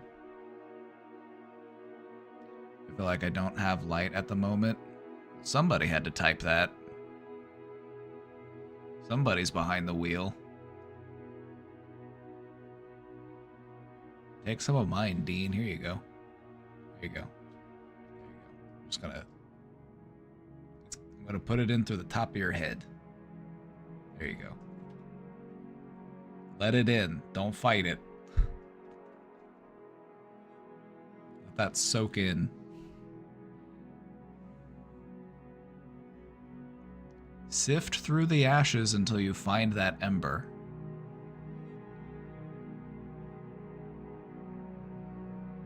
And gently fan that ember so that you can rebuild the fire.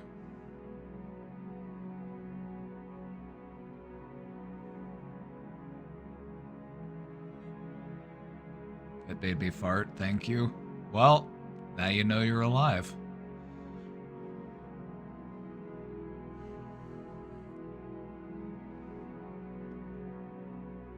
Let's take this question that we got in chat.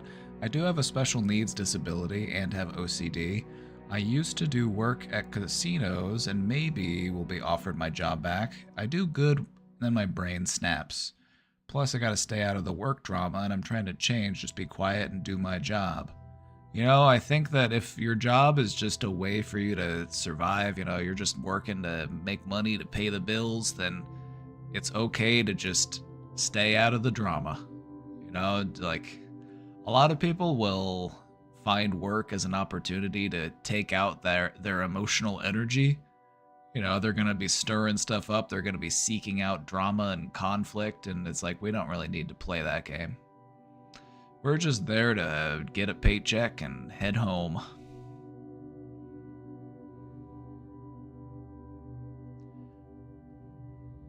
You know, maybe having a little something to help to keep your brain from snapping back, as you say. Whether it be, you know, medication or therapy or whatever would work for you. I think that might be a helpful addition if that's not something you're doing already.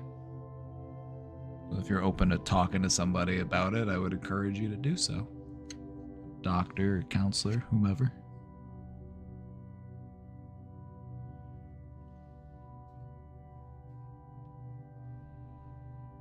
Yeah, participating in the drama just invites more drama into your life. If you want a drama-free life, just don't play the game.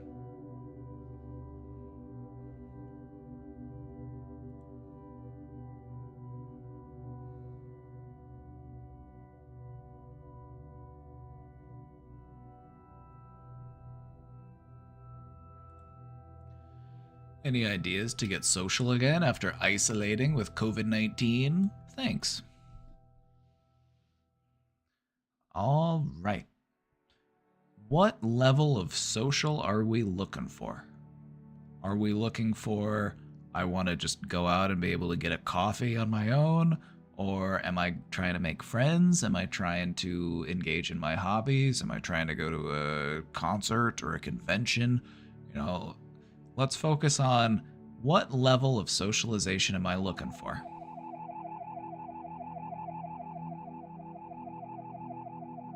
We want to make sure that our goal is really clearly defined. What is it that we are hoping for? What is it that we're working on? Sugar Biscuit, thank you for the 6 months. Thank you for the 6 months. Questioner, this is up to you to figure that out. What level of socialization are we looking for? Are we just looking to get out of the house more? Or are we looking at, you know, making connections, making acquaintances, making friends?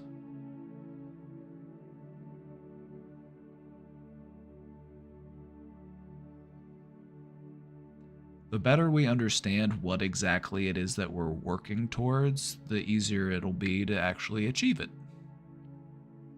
So if you're just looking to get out of the house more, then what does that look like? You know, how many times a week? For how long do you want to do it? You know, break it down into bite-sized pieces. Make it, you know, step by step. Make it measurable.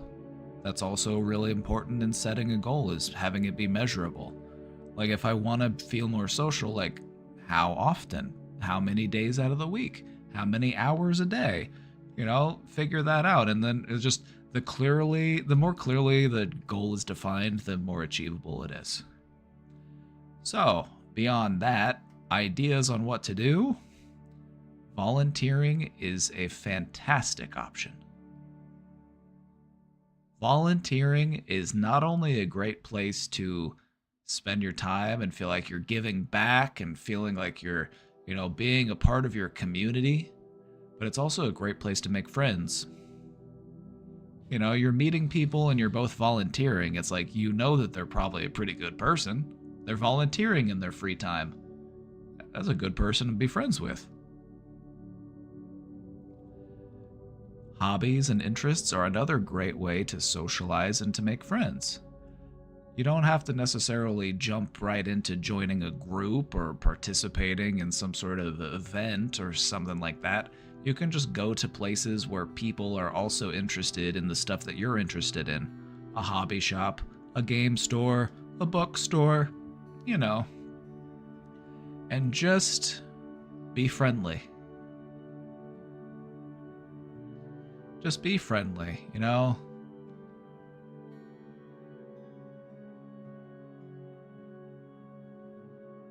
Just ask people questions.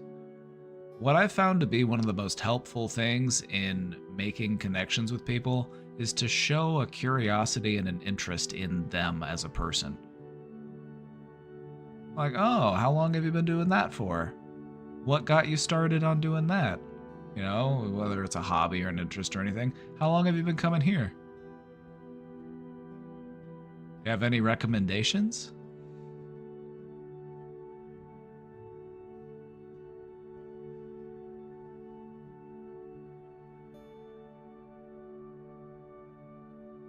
if you want to just talk to somebody, another great way to do that, like if you're just, you're feeling out of touch and disconnected, just talk to somebody who works there.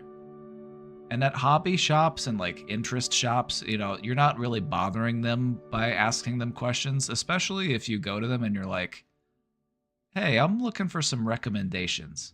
Maybe you're at the bookstore and you're like, I'm a big sci-fi fantasy guy. Do you have any recommendations? I'm looking for some new books. Is there anything you could recommend? Or if you go to the game store, just talking to people about what interests them is a great way to have them feel excited about talking to you. People love talking about their interests. And so if you want to make more conversations with people in public, just ask them about stuff that they're interested in. Now, I know it's nice for people to ask us about stuff that we're interested in, but sometimes for the sake of making connection, we need to be the one that initiates. If we just sit around and wait for people to initiate with us, we might be waiting for a while. Sometimes we have to be the one that makes that connection.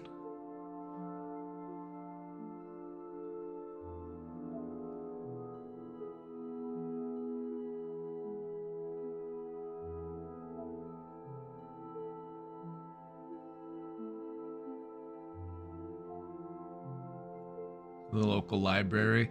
I love the library. There's always going to be somebody at the library. If there's nobody at the library, then you can talk to the librarian.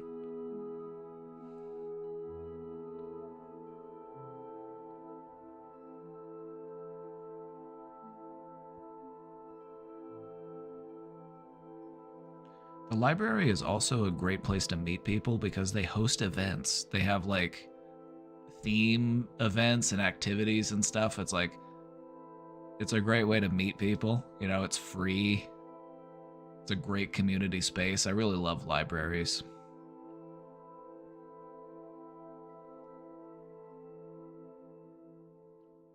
They've still never rebuilt the closest library after the flood, and that was 2 years ago. Well, then it sounds like it's time for you to go to a local city council meeting. You need to go meet up with your city council person and tell them that you've got stuff like, hey, when's the library coming back? It's been 2 years.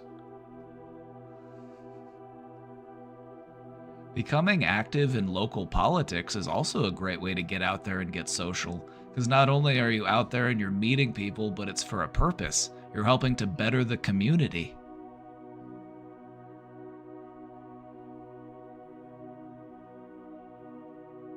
Consider joining a group, maybe your local chapter of the DSA or, something that you support and you believe in, find solidarity.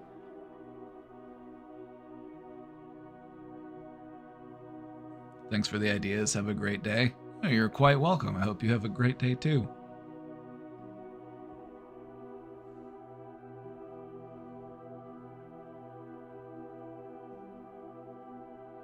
It did have a coming soon sign on it, and now it's gone. Well, and it sounds like you need to raise a stink at your local city council meeting.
Want a new dad?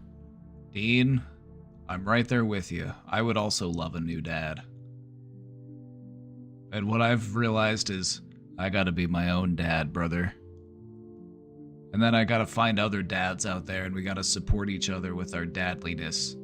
It's dads helping dads.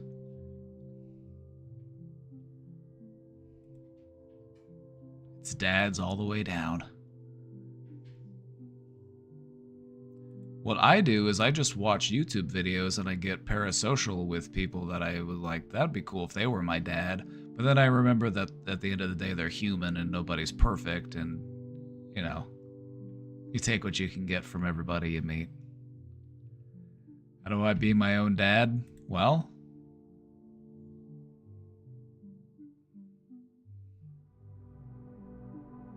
what sort of dadly advice would you offer to yourself at this point in time? We refer to it as reparenting. You know, we're having to, you know, be the parent that we were lacking. We're needing to be the responsible adult that we didn't have. I thought being parasocial is bad.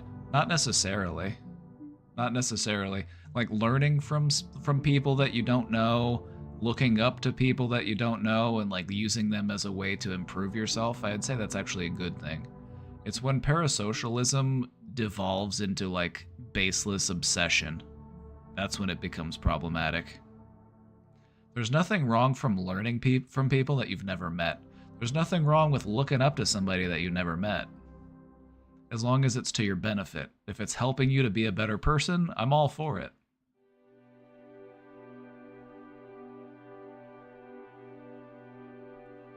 So parasocialism in and of itself isn't inherently good or bad. It's how it is applied that really makes the difference. There's something I want to talk about real quick, because this is a topic that was brought up in the Discord earlier. I wanted to go over one of the benefits of meditation. One of the things that is a really big sell on a meditation practice is the way that it can help people to manage chronic pain.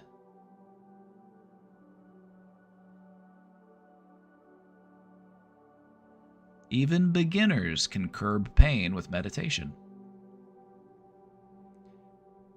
Here we have an MRI image of the brain. And if you look here, the signs of pain have basically disappeared in the image of a brain when freshly trained novices meditated. These are freshly trained novices. These are people who are just getting started meditating. Meditation has long been touted as a holistic approach to pain relief, and studies show that long-time meditators can tolerate quite a bit of pain. Researchers at the Wake Forest Baptist Medical Center have found that you don't have to be a lifelong Buddhist monk to pull it off. Novices were able to tame pain after just a few training sessions. It sounds a bit mystical, but it really isn't. It's just using the power of what your brain can do. Like, your brain can do stuff that you don't even realize it can do. It's pretty badass. That's why this show is called The Brain Domain. We love that thing.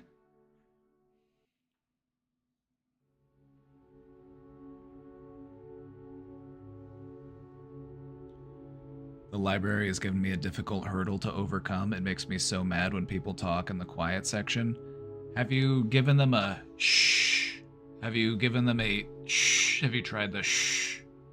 Have you looked at them and just been like, shh?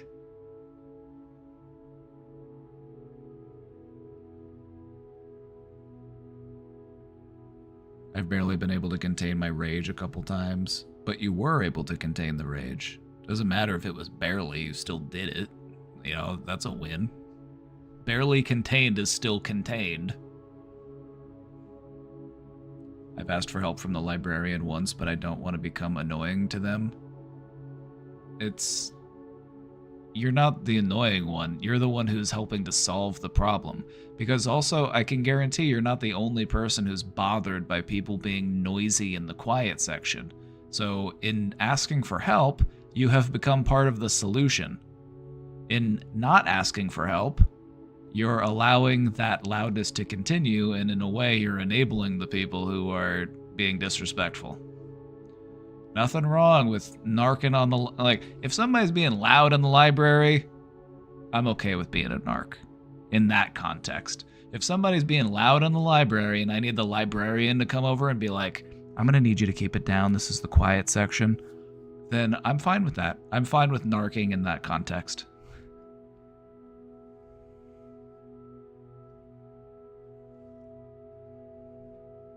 Also, don't forget that you can always just be like, shh. And if they start talking louder again, then just give a louder shush. Shh.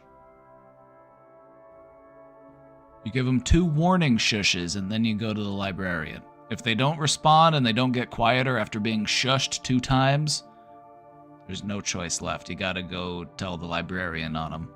Nobody wants that to happen. That's why you gave them the warning shush. You gave them some courtesy shushes.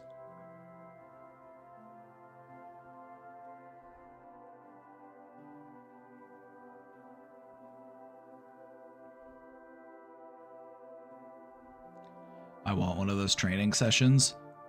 The awesome thing about this is that you can train to do this in the quiet of your own home.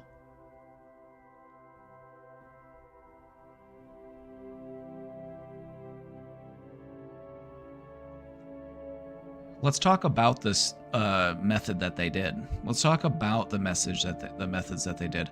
Oh my God, get out of here! Get out of here!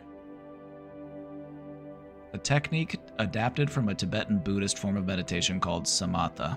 It's about acknowledging and letting go of distraction. You are trying to sustain attention to the present moment. Everything is momentary, so you don't need to react. What that does health-wise is it reduces the stress response. The feeling of pain is a very blatant distraction. So how did the researchers measure this? Well, they heated up a small thermal stimulator to 120 degrees and stuck it to the back of their leg.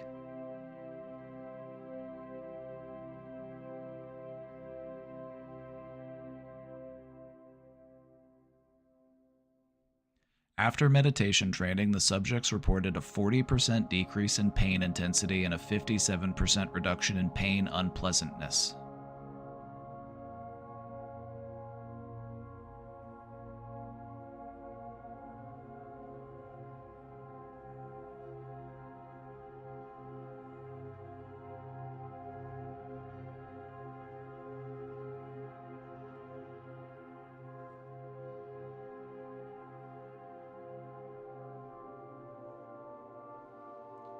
Every part of your body is mapped to a specific part of your brain, and this region of your brain is called the primary somatosensory cortex. It's basically just the way that your brain is mapped out to all of your digits. You know, it has a corresponding part in your brain, and that is part of the way that your brain is designed. So for example, if you touch your left hand right above your left knuckle, there is a specific area in the brain that corresponds to that specific area. And when you feel pain in that part of your body, you receive a much more a higher level of activity in that part of your brain. And so this is why, if you look at this brain scan here, you can see that that part of the brain is really active. The part of the brain that is receiving the pain. That is why that part of the brain is really active, because you are hyper aware of that part of your body at that point in time. But what meditation does is it allows you to not feel so overwhelmed by that. It's able to reduce that level of activity.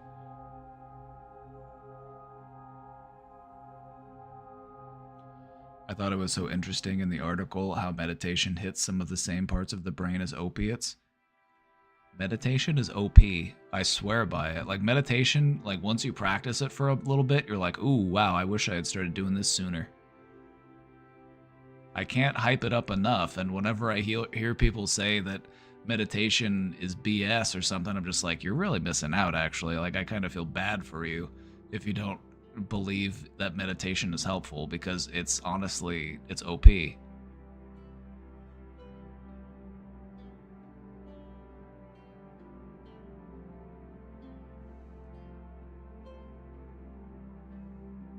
So anyway, this article goes on to talk about why it works, but let's look into this technique of meditation. It simply means calm. Samatha means calm. Samatha meditation is a gentle but effective way of training the mind to develop inner strength and freedom from restlessness, leading to clarity and understanding.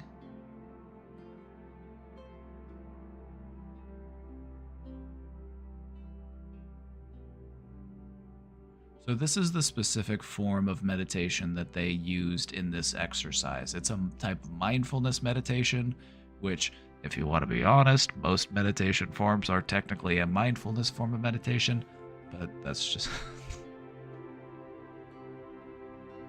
I was skeptical, but seeing science behind it convinced me. If I recommend stuff, it's because it's backed by science. Like, I don't really adhere to many of these, like, ethereal, like, out there woo-woo concepts. Like, I have my own woo-woo beliefs, but I'm not gonna make you feel like you have to believe them unless they're backed up by science. I've always been a scientist, first and foremost. I've always been a skeptic. And I started practicing this type of stuff, and I was like, well, hot damn, it works. And guess what? It's actually backed up by science, too. There's probably... Okay, so this is they want to, like, teach you how to do it. Having somebody teach you how to meditate can be helpful, but you don't necessarily need to pay money for it. Let's see if there's a YouTube video. Not Samantha. We're looking for Samatha. Well, would you look at that?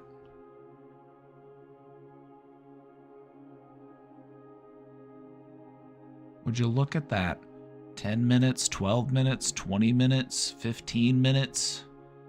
Would you believe it? There's tons of videos online on YouTube, guided meditations. 10 minutes for beginners. Even a short little one. This one's only 4 minutes. Actually, I don't know if this is actually a meditation or if it's just this guy talking about what it is. There's a 40-minute one.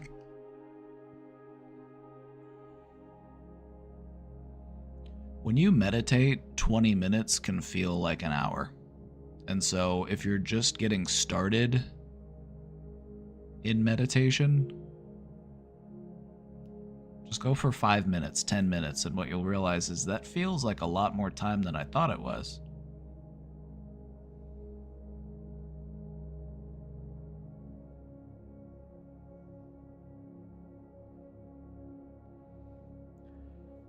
"20 minutes sounds good, although they did 30 minutes 4 times a week in the peer-reviewed study. Then do a 20 and a 10. Do a 10 in the morning and a 20 at night." Because the thing about meditation is once you get the hang of it, once you really start to get the hang of it, what you realize is you can meditate anywhere, anytime. Even if it's just for the moment that you're in. That's what Mingyur Rinpoche says. That's this guy right here. He's a master meditator, and that's what he says is meditation is something you can do anywhere, anytime. Doesn't have to be, I sit down, I put my back up straight, I breathe, I focus, I clear my mind. Doesn't have to be all that. It can be, if you want to. That's also a way to meditate. But what you realize, what you learn in doing meditation is that there are as many different forms of meditation as there are ways to think.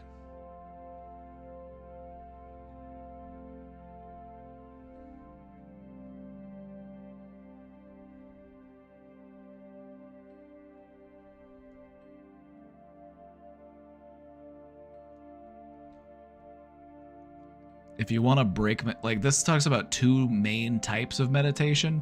The 2 main types of meditation are, you have an object of meditation. You're trying to focus on something, a feeling, an idea. you're looking for clarity, you're looking for connectedness, you have an object of meditation. It's your point of focus. The other form of meditation is you are trying to meditate to be free of all objects. You are trying to just absolutely just be clean and clear and under control.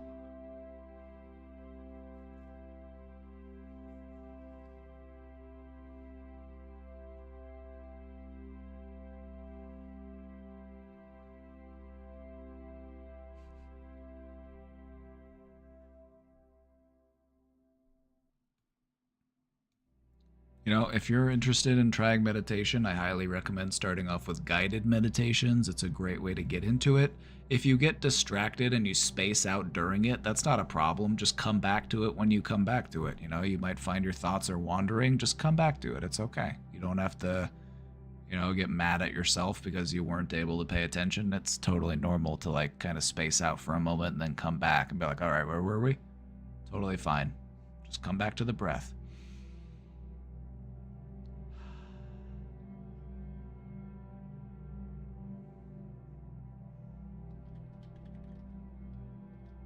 If you're looking for ones that are about, you know, pain management, there's a ton of them. There's tons of them. Tons of them.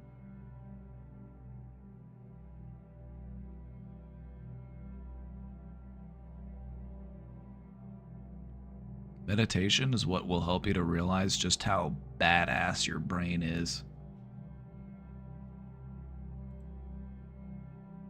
Let's see, what's this? The pain relief frequency? Let's listen to it. What does this sound like?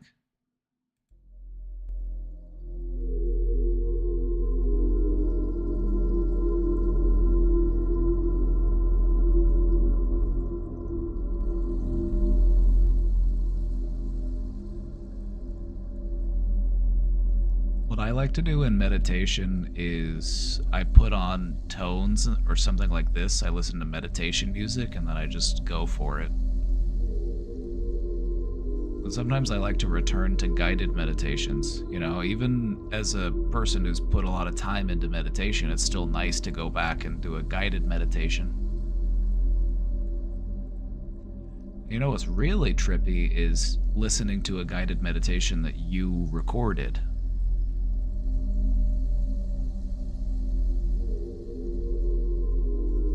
You really want to get into it? You really want to do some healing? Record your own guided meditation. Listen to positive affirmations delivered to you in your own voice.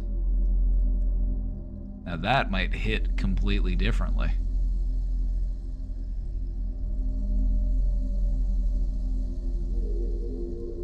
Isn't this peaceful?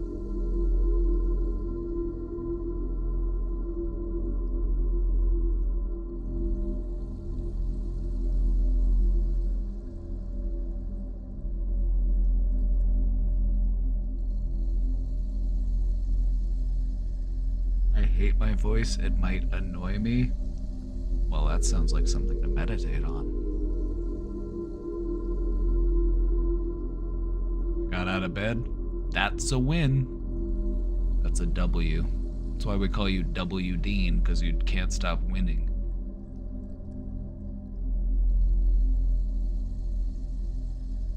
That one's pretty nice. What's this one sound like?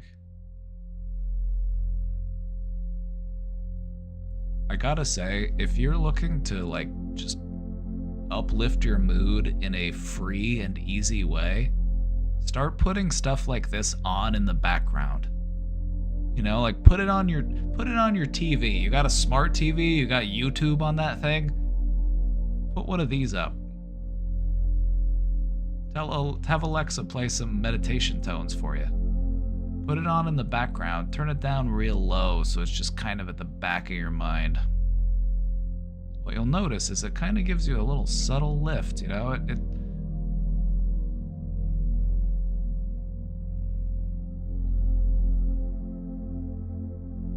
I should do that because I always have the TV playing in the living room when I'm alone at night.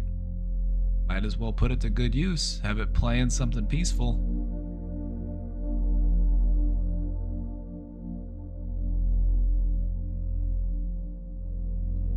When it comes to feeling a state of peace, I encourage you to take all of your senses into consideration. That includes, what can I hear?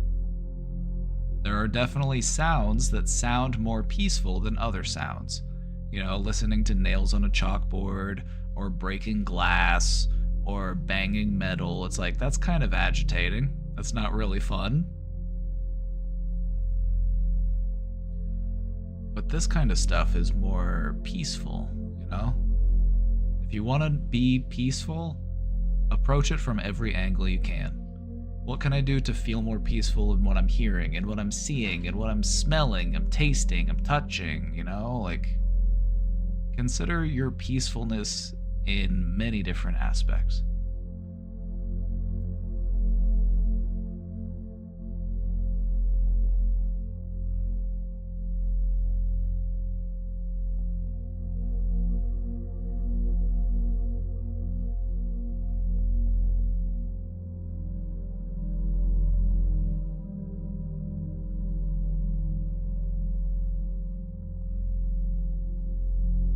Best way to fight urges of self-harm? We self-harm because self-harm gives us endorphins. What we are really looking for is endorphins. Pain is a reliable way to get endorphins, but we don't want it to be destructive and harmful to us. There are healthy ways to get endorphins. We can run, we can jump, we can, do what you need to do to get that feeling.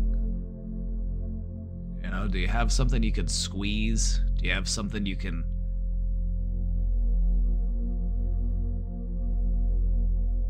Do you need to yell into a pillow? When's the last time you had a good scream into a pillow? If it's been a while, I would encourage you to give it a try. It sounds strange, I know, but screaming into a pillow is actually highly underrated.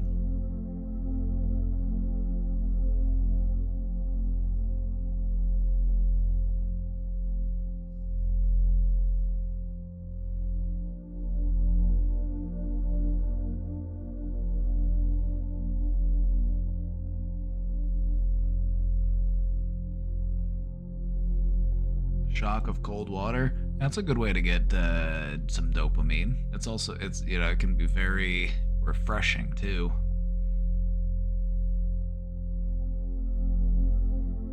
If you think that'll help, give that a try.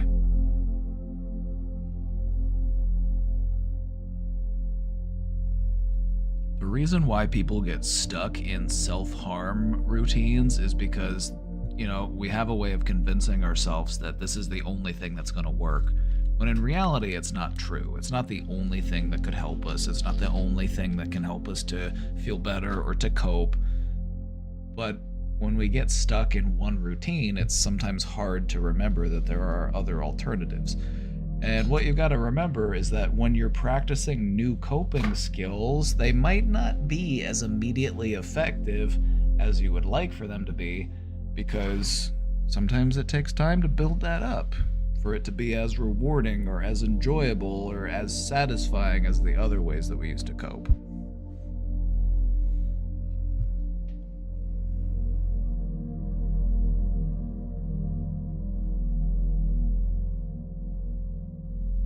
Isn't this a nice tone? This is a good one.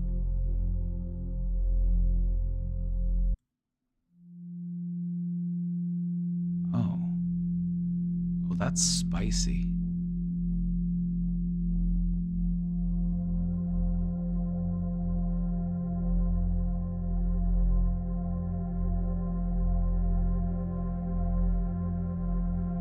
I'm gonna click through them. There's different tones here. There's this one.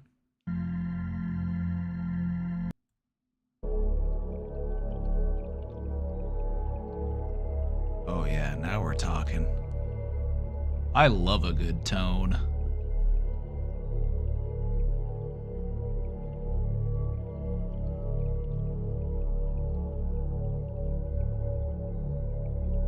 But this one. Oh.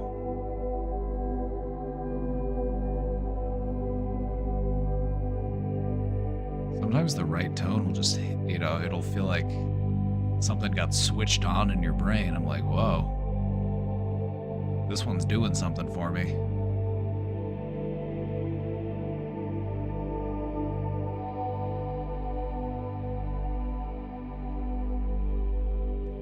I first learned about them here and now I have them on all the time. Aren't they awesome? Aren't they awesome? Like, it sounds silly and it sounds woo-woo, but honestly, like, introducing a state of peace through sound is really effective. Just think about it. Music makes you feel some type of way, right? Like, you listen to, like, an upbeat song, it can help to make you feel a little bit more upbeat. You listen to a sad, depressing song, it might make you feel more of those emotions. Listening to a sound that is peaceful can help you feel peaceful.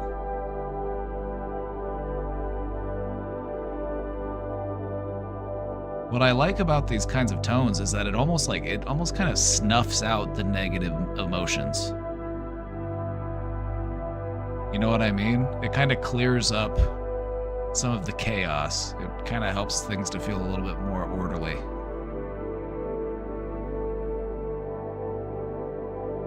I have gamma on when I'm working, then theta or delta at night, just low in the background. Ooh. I love that you're using the techniques. We call it the Bragan method.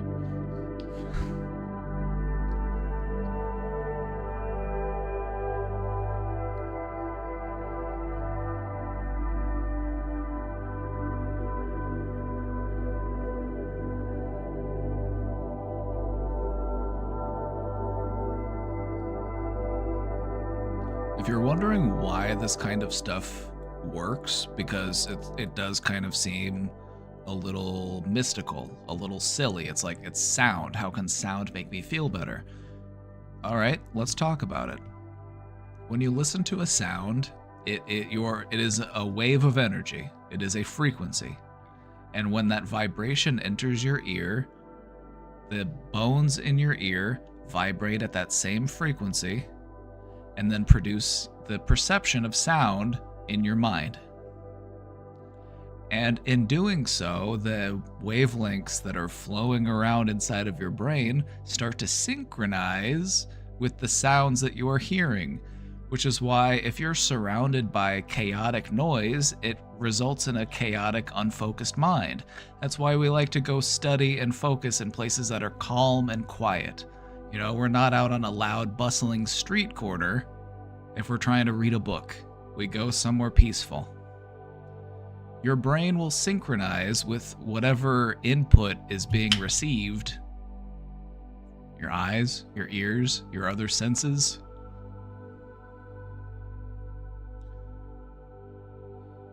I think of it almost like a way to hack your brain. You know? It's a way to introduce a more peaceful state of mind using the power of sound. Try it for yourself. That's all I can say. I don't know about you, but this stuff makes me feel peaceful. All right, let's go up one. What's this one?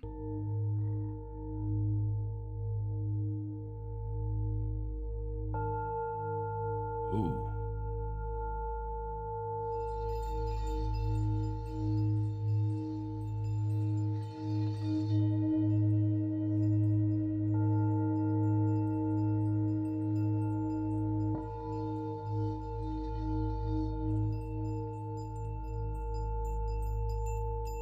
Makes me want to transcend.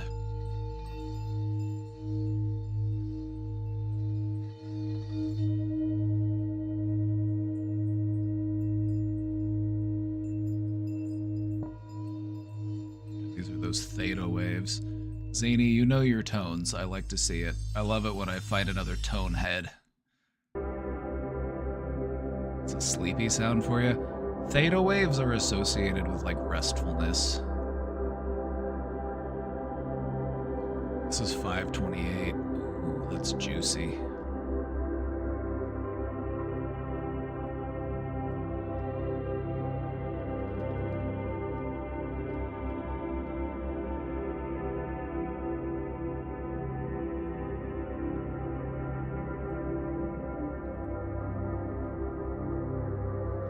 let's talk about part of the reason why this works. Your brain produces different types of brain waves at different moments of, insight or thought or activity. And the really low waves, these deep undulating waves, those are delta waves. Those are your deep sleep waves. And then moving up, you have theta, alpha, beta, and the highest level, the highest energy type of wavelength we have is gamma waves. Most people only receive gamma waves in little bursts. You might get it every few months. Maybe you've been working on a problem for a long time and you finally figured out the solution. It's like, oh, feels like the lights came on. It's that aha moment. It's the light bulb coming on over your head. That's gamma waves. What they've found is that Olympic level meditators can produce these types of waves at will, and they can have them in a prolonged state. Their brain is operating in a way that you and I don't even recognize with.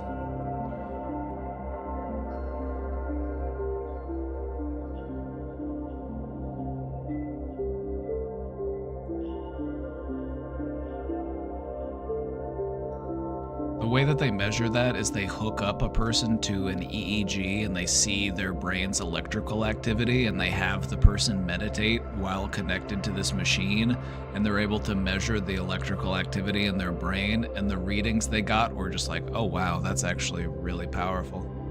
Just imagine a peak experience.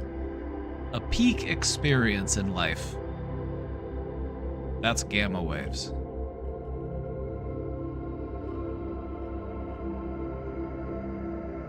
This is 528. Let's go up to 639.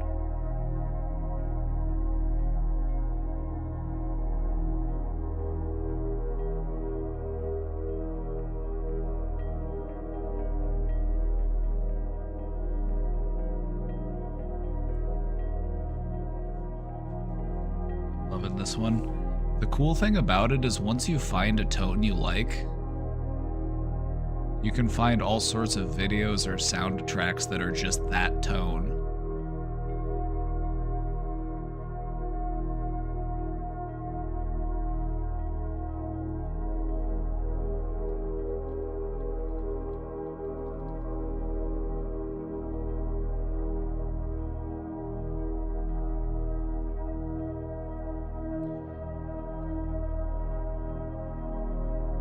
People also say that these different levels of tones are associated with different chakra points within the body. So this one would be the heart.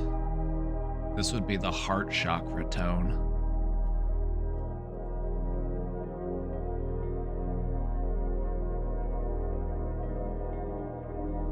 So we've been working our way up, which means the next one would be 741. And then we've got 852 and then 963.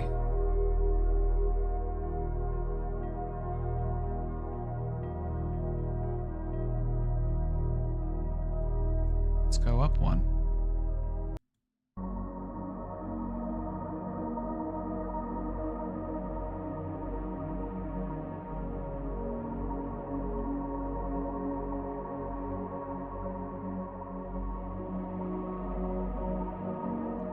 One of my favorite things about these types of YouTube videos is just look at the comments.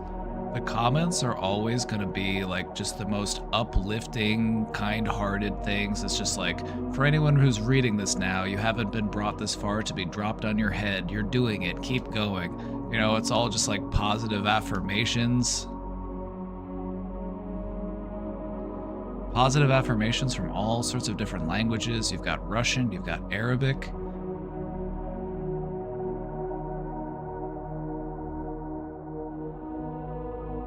May all souls on earth be liberated and regain true freedom. May all living things be filled with love.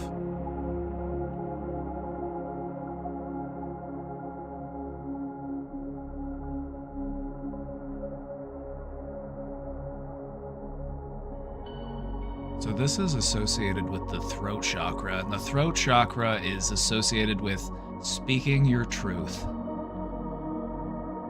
You might feel emotionally constricted.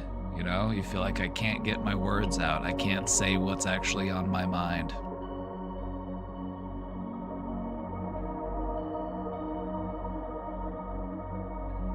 Let's move up one. 852. It says this next tone is associated with the frequency of pure love, unconditional love. Let's see that one.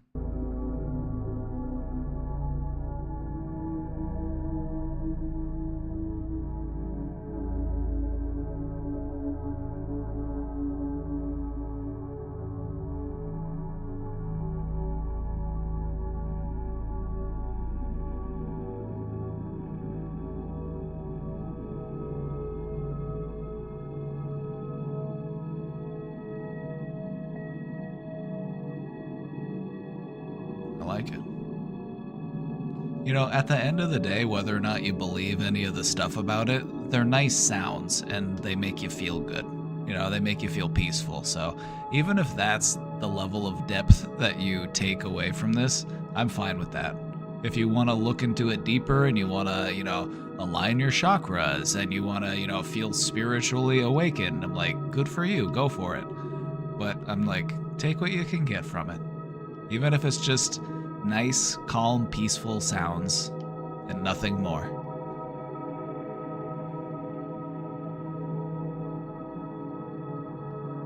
I have a question. We'll get to it right away. Oh, it's in the box already? We got one in the box now.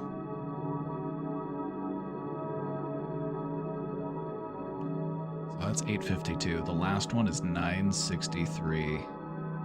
This is the crown chakra. This is you connecting with the universe. This is like, you want to try that transcendental meditation? This is the one for you.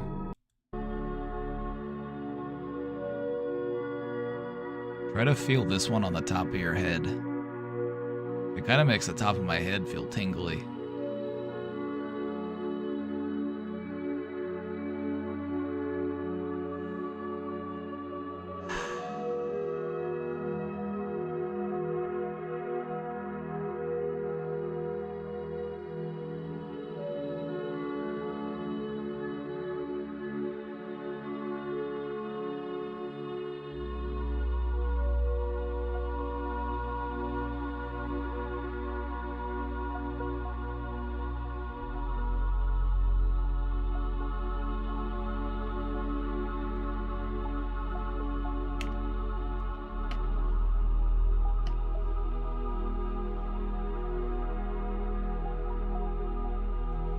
David Lynch meditation. You know what I did when David Lynch died? I watched the first episode of Twin Peaks and got really stoned. And then at the moment when the parents realized that Laura Palmer was dead, I was right there with them. I was crying. Like that episode, the first episode of Twin Peaks,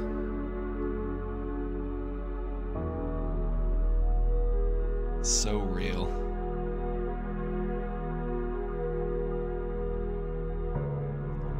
Like, have you ever watched Twin Peaks?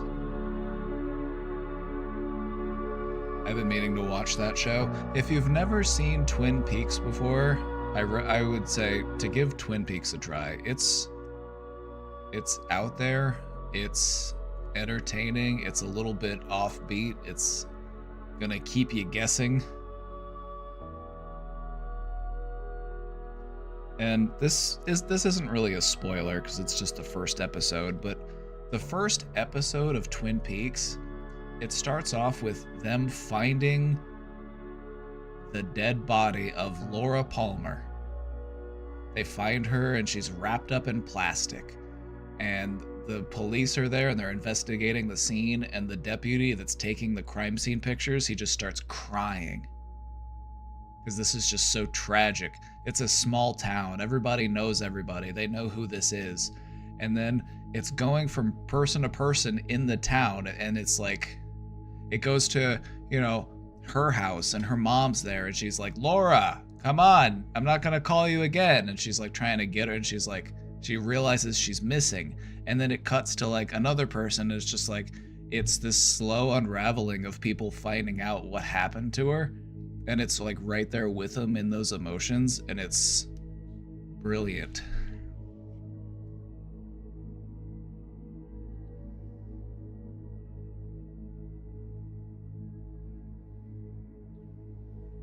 And it's like, you already know what's going to happen, right? Because you were there at the beginning and you saw that Laura is dead, but then you're seeing it unravel and you're seeing the people who know, and it's like they're making an announcement at the school and their friends are crying, and then you find out that like she was the homecoming queen, like she was very popular, everybody knew her, and she was just, and now everybody's just like, oh my god, she's dead.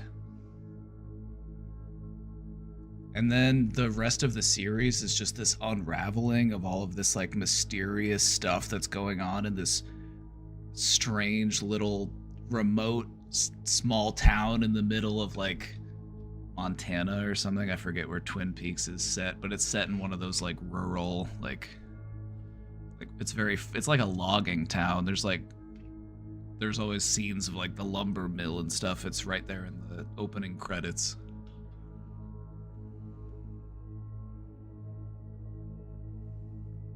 Anyway. Love Twin Peaks. How do you feel about this tone? This tone's good.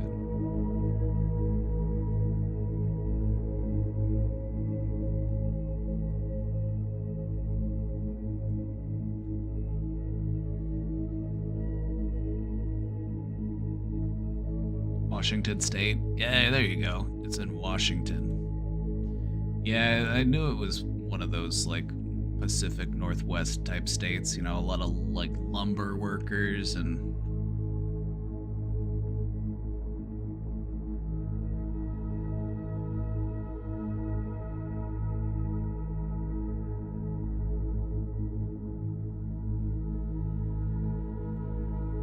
anyway. Thank you for listening to me talk about tones and frequencies for a moment. And again, at the end of the day, if all it is for you is just a nice sound that can help you feel more peaceful, I'm fine with that. You know, anything more than that is just a bonus. But what you may realize the more you look into it is that this is stuff that people have been practicing and researching and studying for a really, really long time. The idea of there being like certain tones and frequencies that are associated with different emotional states, it dates back for a really long time. So if it's something that you're interested in, I would encourage you to, you know, dabble around a little bit and just see what people have to say about it. But yeah, if at the end of the day all it is just pleasurable tones to listen to, like I'm fine with that.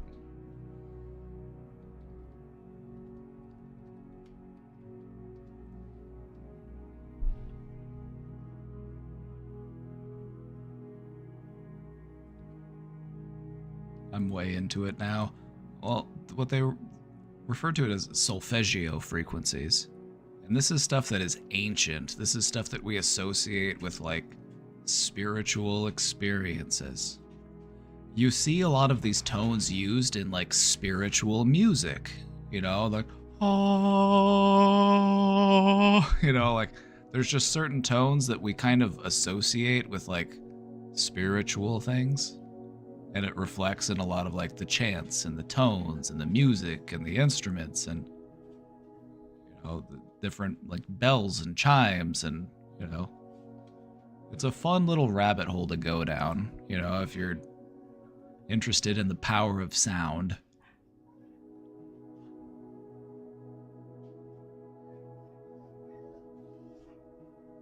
Oh, Atticus, you need to go outside? Oh, he's crying.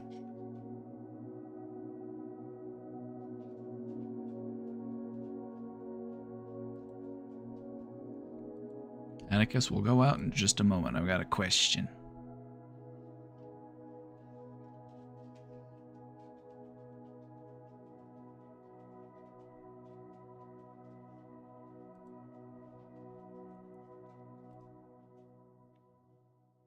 Not the ad. Oop.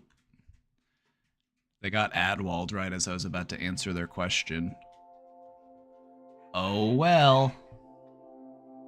Atticus? Oh, Atticus. Come here, bud. Can't hear you? I know, that's why I'm not answering your question right now. But they don't know that because they can't hear me. Maybe I could just give them a thumbs up.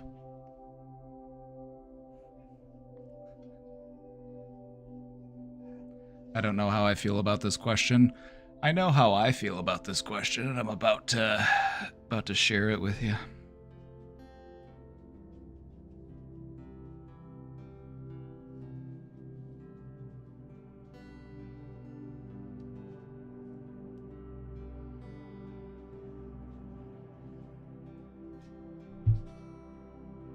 Okay, I'm back. All right. Now we'll answer the question. Caseytron needs mental help for real after the dolls keep asking her to quit using their lingo, but she keeps doing it anyway. It was fun at first, but now she's acting like a real Casey Rowling. Am I wrong for that? If you think Casey is not an ally, then you are mistaken. Like, if you think she's a bad person or she's some sort of phobe, then you are just downright wrong. I think she is. Then you are mistaken.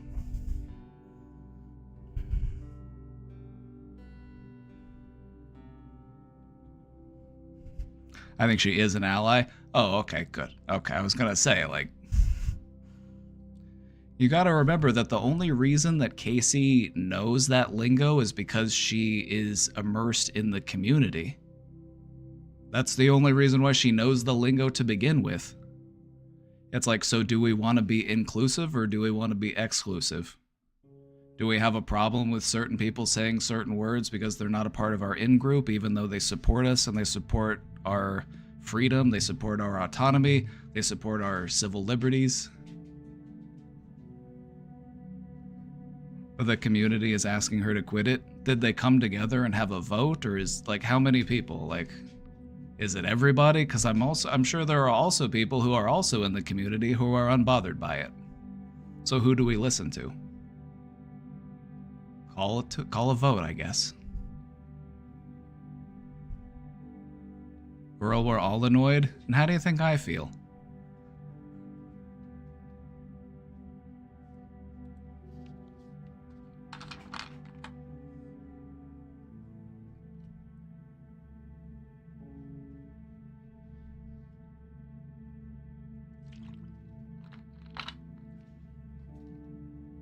How do I feel?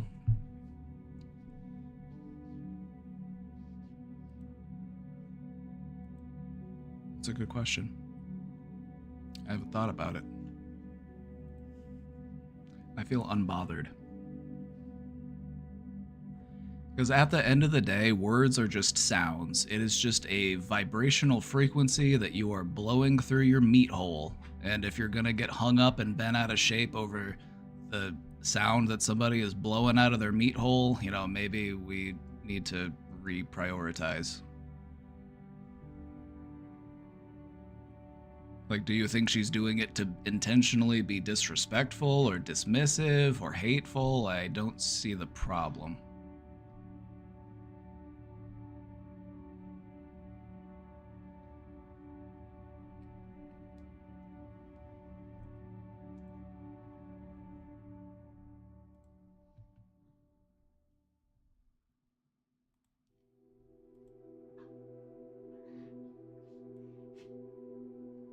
Also, chat tries to intentionally annoy Casey all the time, and so for her to get her turn to annoy you guys, that just sounds fitting, if I'm being honest.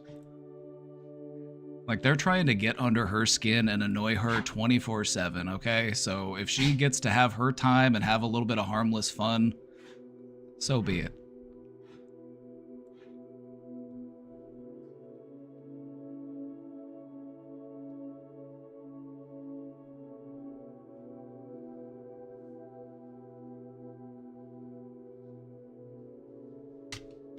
I think calling her Casey Rowling is downright offensive because J.K. Rowling is a terrible person.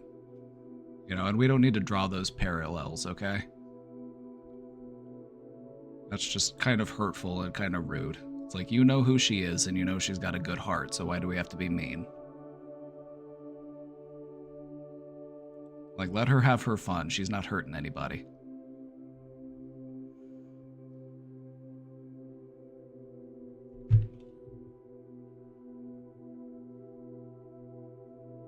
And if she is hurting anybody, point me to them. Like, who is hurt by this?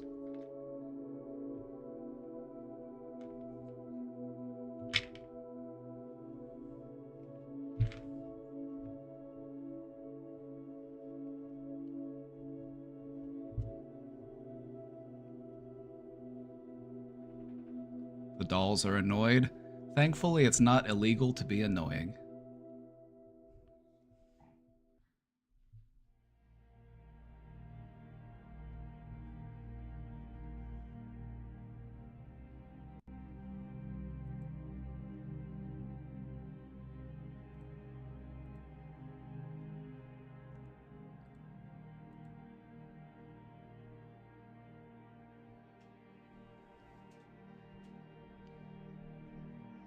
Thanks for the input. You're welcome.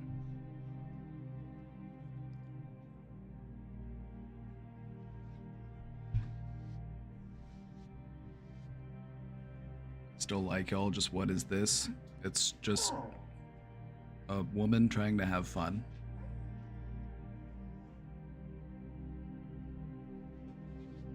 Like, if it's bothersome to you, then, you know, take a look at why that is. Why does it bother me that somebody does this? Is it because I felt like it was our thing and now you're a part of it and I feel like you're taking it from me? You're making it so that I can't say it? Like,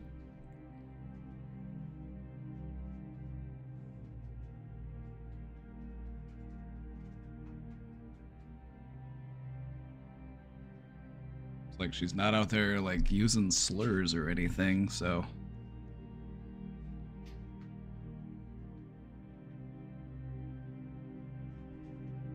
like, if it's really genuinely hurtful, then I would understand. But if it's just annoying, then it's like, okay, well then maybe I need to work on my resilience. Maybe I need to work on not being annoyed by people just trying to have fun.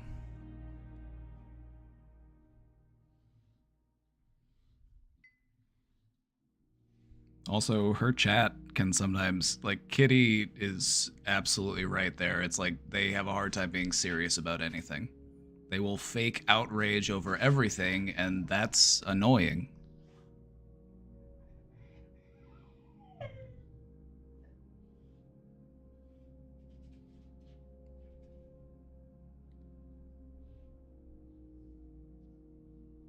You're a straight cis man. And? What about it? You want me to acknowledge my privilege? I will.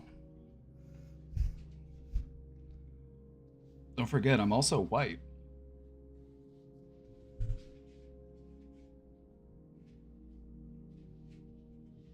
Listen to whose language it is. Yeah, I mean, I'm just saying the word, like, using the word doll predates the context that you're saying. It's like, oh, it's their term. It's like, it predates that. It's been used for hundreds of years.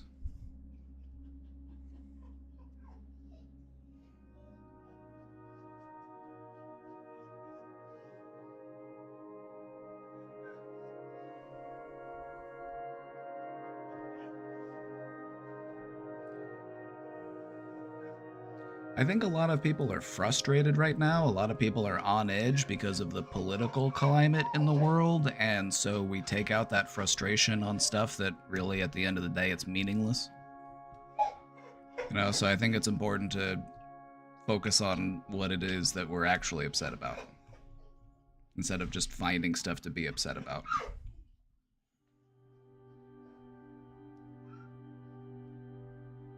Doesn't give you an excuse to act a fool.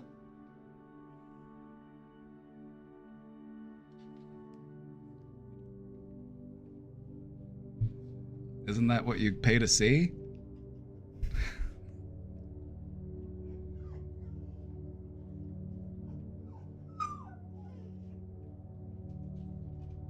Like, no, you gotta remember that Casey has to deal with an audience of, there are people out there who want to upset her. They want to get under her skin because they want to see her react. They want to see her upset.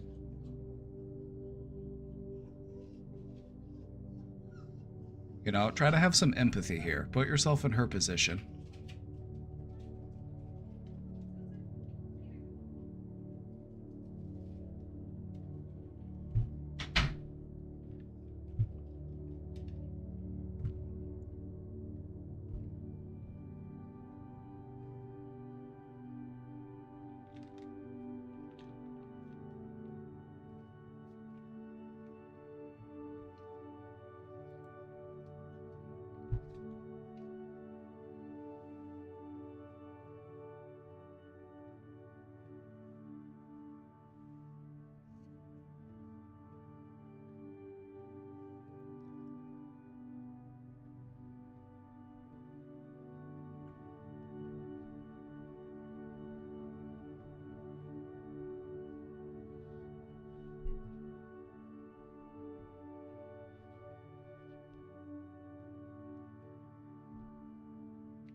So how do you feel about it?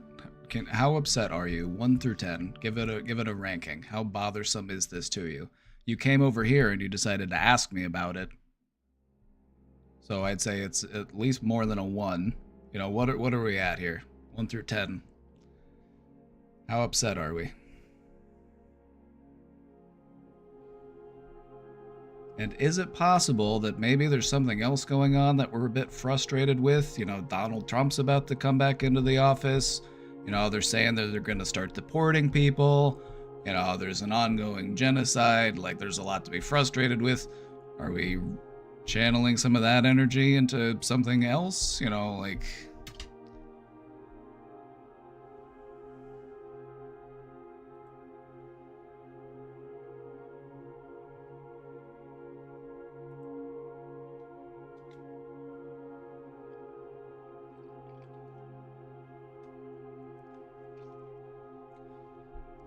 Okay, I'm gonna end it with this.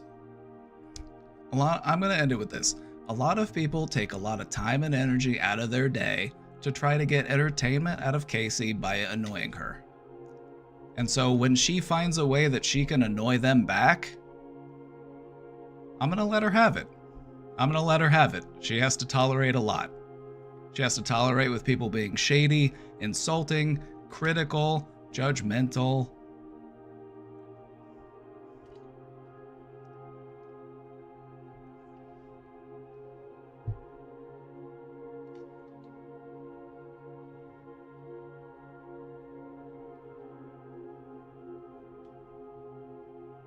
That's a very distasteful way to poke at people. Have you seen some of what has been said to her? And now I'm not saying it's you, but have you seen what she's had to put up with?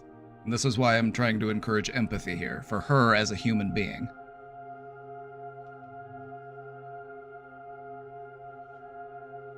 You know, there's no pleasing everyone. You know, you make one choice and some people like that and other people hate you for it. And then, you know, you say one thing and people love it and other people hate it. It's really stressful.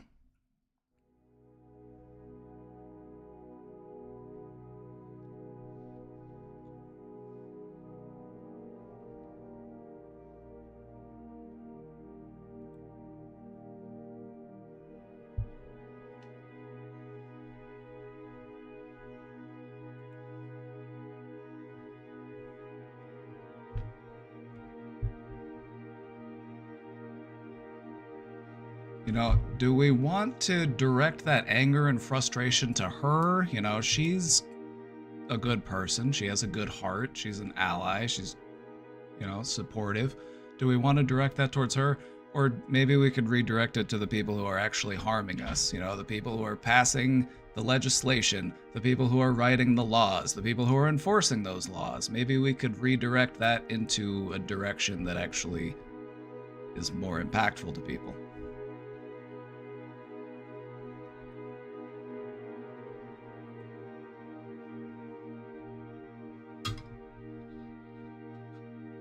Whataboutism? Oh, so we're just here to debate? Okay. Well, let me just say, I'm really sorry that you're so upset by this. Maybe get a thicker skin. Like, you came in here to talk to me about it because clearly it's bothering to you. Like, just get over it.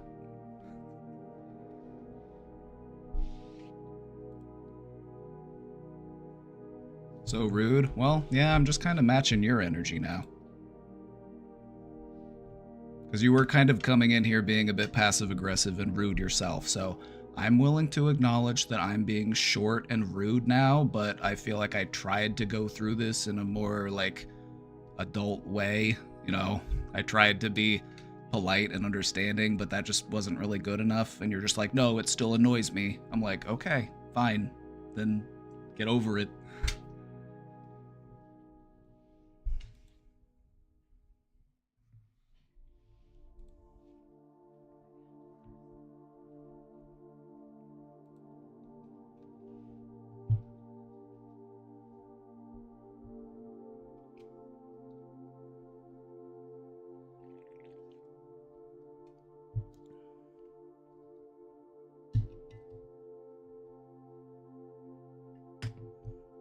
Yeah, don't worry. I'm gonna end my stream and I'm gonna go yell at her. Will that make you feel better? I'm gonna go give her a stern talking to.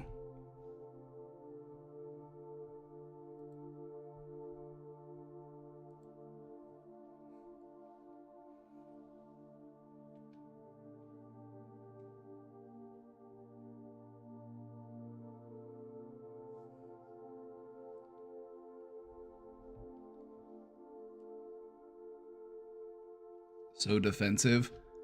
Oh yeah, we're gonna fault people for feeling defensive when people are making accusations of them.